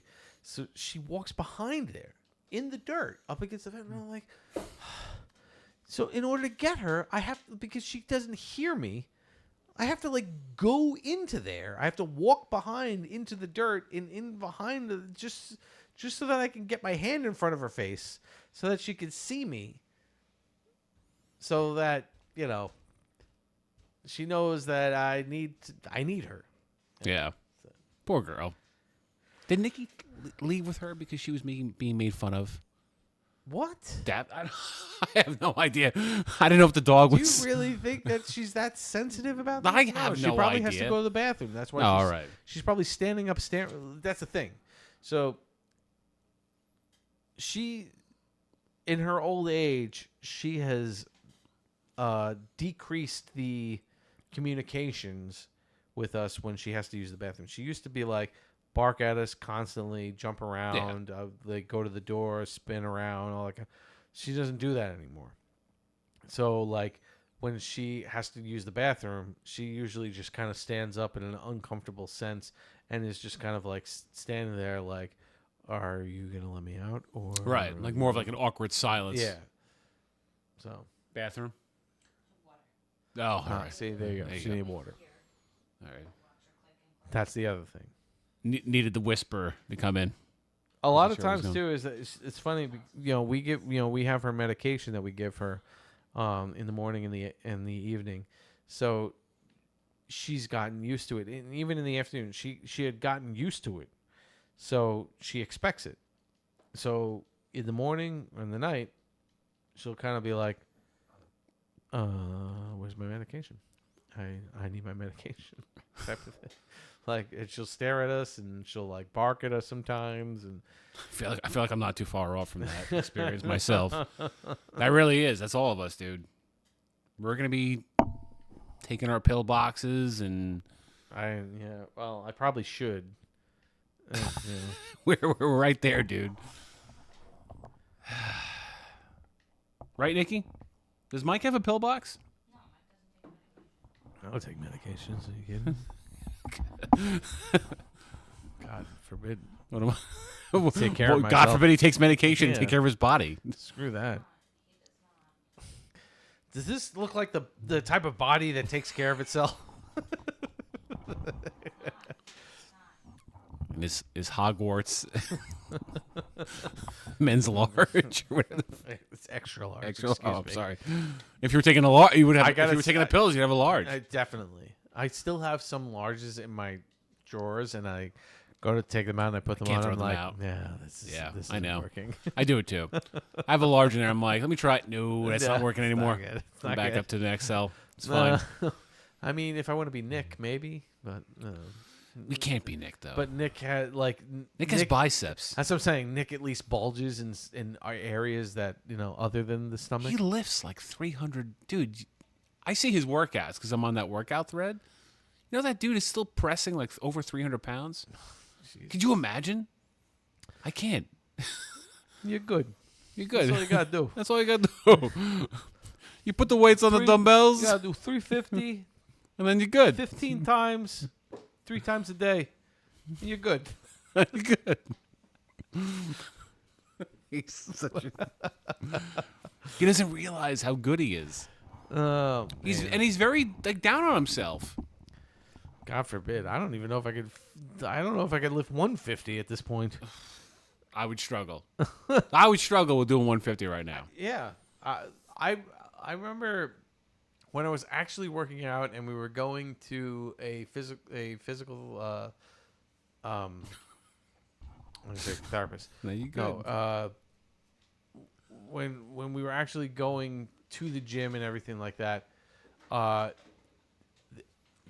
guy had me for the first time ever lift over my body weight, and I was like, I don't know if I could do that. He's like, you could do it, and I was like, I don't know if I can, because we wouldn't typically do benching and stuff like that. He would do obscure things, like we would. It was a very small gym, so it wasn't like it was crowded or anything like that. It didn't have a lot of equipment. So one of the things that we'd have me do would be do something like we would take it's like those little like square scooters that you would use for like kids races. Oh yeah, little like it was a square pad Yep. with 4 wheels, one Yep. on each corner. Okay, yep. So he had one of Grammar those types school. of things, and he was like, you took 2 of them. I would put my feet on them, and I would have to crawl across the room. So you'd have to hold on to those wheels, and you would wheel yourself by crawling across the room. Like, you know how many muscles you would use doing that? It is insane. It was an insane workout. So wait, you put your knees on the top of the scooter? Your or- feet. You'd have Oh. 2 scooters. You would put your feet one on each, and then you would crawl. I feel like you'd split your nuts That's in half. But that's what I'm to saying. keep your- Because you had the amount of muscles that you had to use, because you had to keep them close together so that Yeah. you wouldn't split apart, and then you had to pull yourself across the room and turn around and go dear back to God. that. So those are the types of workouts that he would do. Is like obscure workouts that would work so many different parts of your body and different muscle groups and stuff like that. So it would. It would be a rare thing that we would hit the bench doing anything. Yeah. Because he would try to find things that would work out multiple muscle groups at the same time. And a scooter board. Thank you, Trish. So helpful. So when he was like, we're gonna lift. It was like 220 or something like that. I'm like, there's no way I'm gonna be lifting 220. He's like, no, we're gonna try. Like, we didn't even start at like 150 or anything like that. He's like, we're just gonna jump into. I was like, oh my God. He's like, you could do it, bud. Okay. Oh, thank you, Google. Oh, I just assumed you were doing this scooter. Come board, on, Trish. You got to take the credit where it's due. Right. Just We own assumed it. you were doing a scooter Just board. own it, Trish. Like, we would have left this conversation and be like, did you know Trish uses a scooter board? She's doing that crazy thing where we all thought we were splitting our nuts in half. And Trish does it on the regular. Just own it. Yeah, just lie to us. It's fine. So That's crazy. I can't. yeah, so then I was able to push it up like 3 times. Oh, it's good. I was like, holy cow. I never even thought that I would be anywhere near close to that. I can't do that now. There's no way I could do that now. But at the time, I was exercising and stuff. So You're back to... Oh, shit. You're exercising, though, aren't you? I have in a couple of weeks, actually, and I have to get back on. I'm going to start back on track on Monday. You want to join the workout group? No, that's the thing. You don't want to do that No, stuff? I can't join the workout group. But It's fun. It's I do those. I do those. No, oh my God! Stop! You're killing me. Yeah, let's work out. Here, have a rainbow cookie first. All right. Damn it! I'm gonna have to use the. Thank you, bathroom. diabetes. Yeah. Diabetes test. I saw this TikTok meme. This TikTok video where they had Wilford Brimley freaking doing his I have Wilford Brimley. I have type 2 I have diabetes. And they freaking pan across the screen and it lands on this cat that's got the freaking mustache and everything. Yep. Just sits there. I was like, The one that looks like Wilford Brimley. Yep. I couldn't Oh man, it was so good. These are so good, though. Holy crap. Nikki, these are really... Well, this is too good for me. This is like not your typical black rainbow. No, it's not. It's better than a regular rainbow, though. And I think it's because it's cold. No, it's I make them differently. I do make. She has a different recipe. I don't make them. They're not traditional rainbow cookies. Yeah, it's cracking it or something. It's good. Right. Secret ingredient. It's really good. Are there drugs in this? Oh yeah. Taste the rainbow, mother effer. It was good. Thank you. Oh man. Oh Jerry. Hey Jerry. I was watching. The Euro trip. Rewound. Oh shit. Your cousin Jerry's on? Oh no. And I would be pissed. All right. Yeah. See, yeah, exactly. It did happen. He I lost forget to whose a backyard terrible we were player. in though. But I was playing terribly. I was playing bad hands. I could tell Jerry was pissed. I do think you have forgiven me since that time, but you know, in the moment I walked out of that home and I was like, I don't think Jerry likes me very much because I played a 4-5 or whatever the hell I was playing, and I won. And I could just see the look on his face across. I was like, he's like, this dumb mother. You know what I mean? Like he knew. Yeah. He has no idea what he's doing. You don't play. This man deserves to not walk out of his what? Oh, your beer. I'm sorry. Thank you. But you still talk to me, so I guess it's not as bad as I thought. So. And I miss you. I haven't seen Jerry in a long time, and I as much as I'm busting his chops right now, every time I've ever hung out with Jerry, I had a great time. So, cheers, and I miss you, and hope all is well with you. No. Listen, I poke fun, but everybody that I've ever met, I'm always All right. I enjoy. Take it away, Bri. Take it away, Bri. If I held grudges against bad players, I would have no friends. Well, all right. Cheers. Appreciate it. That's a good point. All of us would be written off. Yeah. Well, Mike and I are on our like ninth beer, so we're not constantly peeing. We're just peeing in line with our bladders. Thank you, Jerry. I appreciate that, dude. You were, I obviously, even though we don't always connect online and stuff like that, I appreciate you. I love where your kids have landed. At some point, I will get down to see Thomas play. That's somebody who we have to plug on this program at some point. Super talented kid. And when the stars align, I will be down to see Thomas play. And hope you, Eileen, what were we saying? Isabel. No, I know Isabel. No, but I knew Isabel. College. I don't want to get into the whole thing. Hope everybody's well. That's all. I'm watching, but I'm not watching. You know, that kind of a thing. So.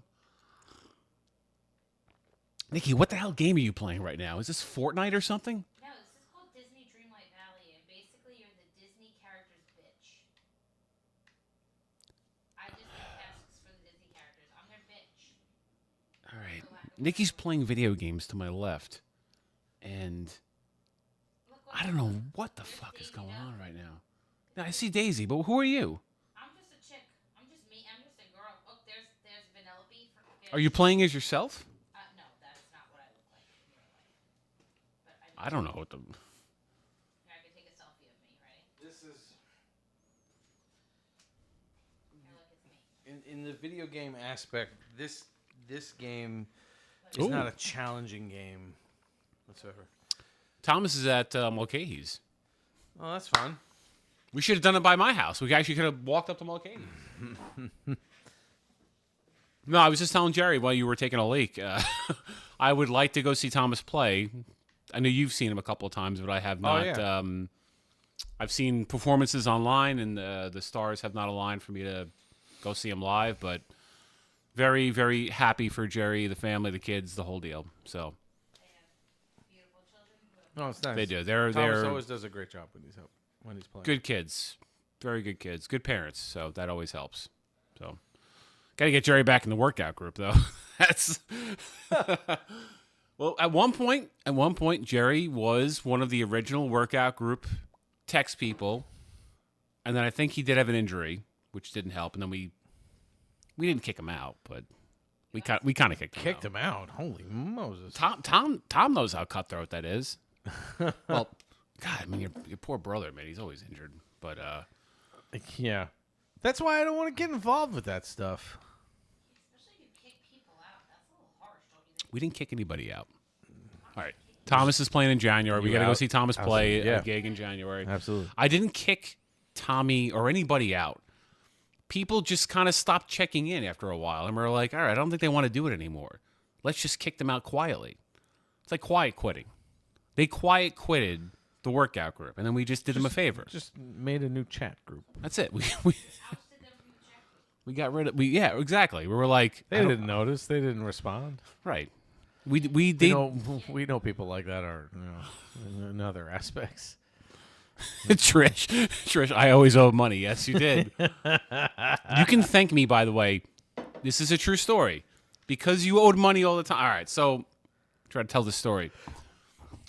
We have a group of friends that was in like these workout threads or these workout text groups where you had to work out X amount of times per week, and if you didn't work out a certain amount of times, usually like 4 times a week for 30 minutes, you owed $10, $5, whatever it was. And that $5 or $10 went towards lottery tickets for the group. Trish owed a lot. Trish would owe on the daily, pretty much. And I said, I don't think that's fair, because I do think when Trish was working out, she was working out hard. But sometimes, like, shit happens. You know, you're a teacher. Your things get it. Life happens. So I stepped up. I'm like, I don't think people should owe money. Trish kind of stepped on her own dick and was like, no, I want to pay money. I was like, all right, well, now you owe money. Man. I'm not. It's a terrible expression, but that's exactly what happened. I tried to help Trish out with the money, or anybody for that matter that wasn't regularly chiming in with the workout group. I think that's where I kind of like am looking at it going, we don't do that anymore. You know, We don't. It's me, your brother, Liz, and Nick. And we all just send in our workouts whenever we work out. I want to do that. I have a Peloton. Well, now she's got the Peloton. Do you want to be in the workout group? You have to work out 4 times a week for 30 minutes a day. I would like to do that. Yes. All right, so you're in the workout group. Well, yeah, sure. It's an accountability system, as Trish was saying online. It's an accountability system. I know. I like I would. Well, that's the thing. I do the beach body stuff. Now that I pay for it, it's like, gotta do it. Like, Yeah. you know, waste your money doing it and stuff. But I never want to get to the point where I'm shaming myself, type of thing. Yeah. You know, because their life does get in the way for certain things. These past couple of weeks have been rough. Like, the kids have had after school activities and stuff, and you know, it's the end Holidays of the year. are brutal. Yeah, so I don't want to. I never want to look at it from a standpoint of, shame on me for not working out. You know, type of thing.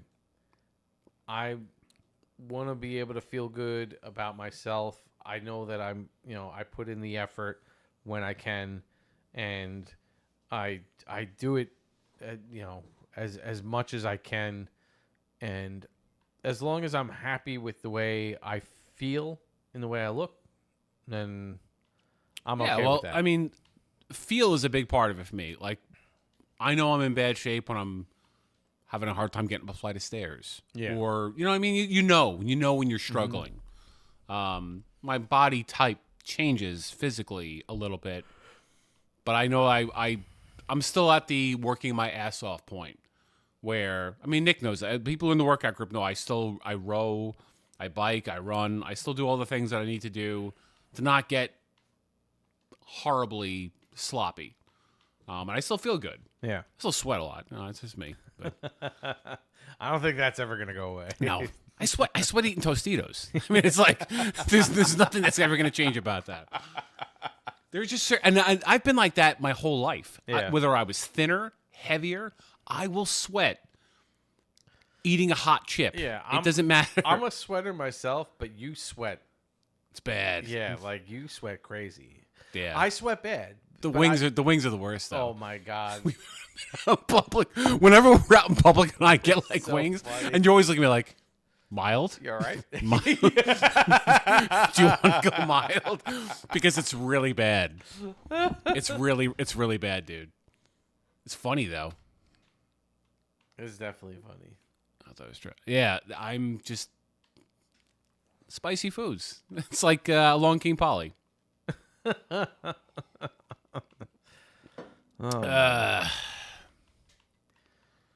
We've been at this for 5 hours. I was just saying, this is epic. This first one. Yeah, no, it's fine. We were catching up. It's fine. Yeah, it's not always gonna go like this. No, we're gonna be more Definitely regimented. not gonna go like this. Nah, 2 to 3 hours tops in the future ones. But Yeah, and making up for lost time. It'll definitely be more regimented. Yeah, we'll have actual topics. But this was a good. This was definitely a good trial. It was like the first time in a long time, figuring out the new platforms and everything, the new technology. Yeah. I think we'll be okay. I appreciate everybody hanging in with us. So we yeah. had a group of people who definitely stuck with us for the last few hours. Yeah, you can see. Well, to the chat, I mean, I have a good idea of who was. I could see that there's certain people on and everything, and we got a bunch of views.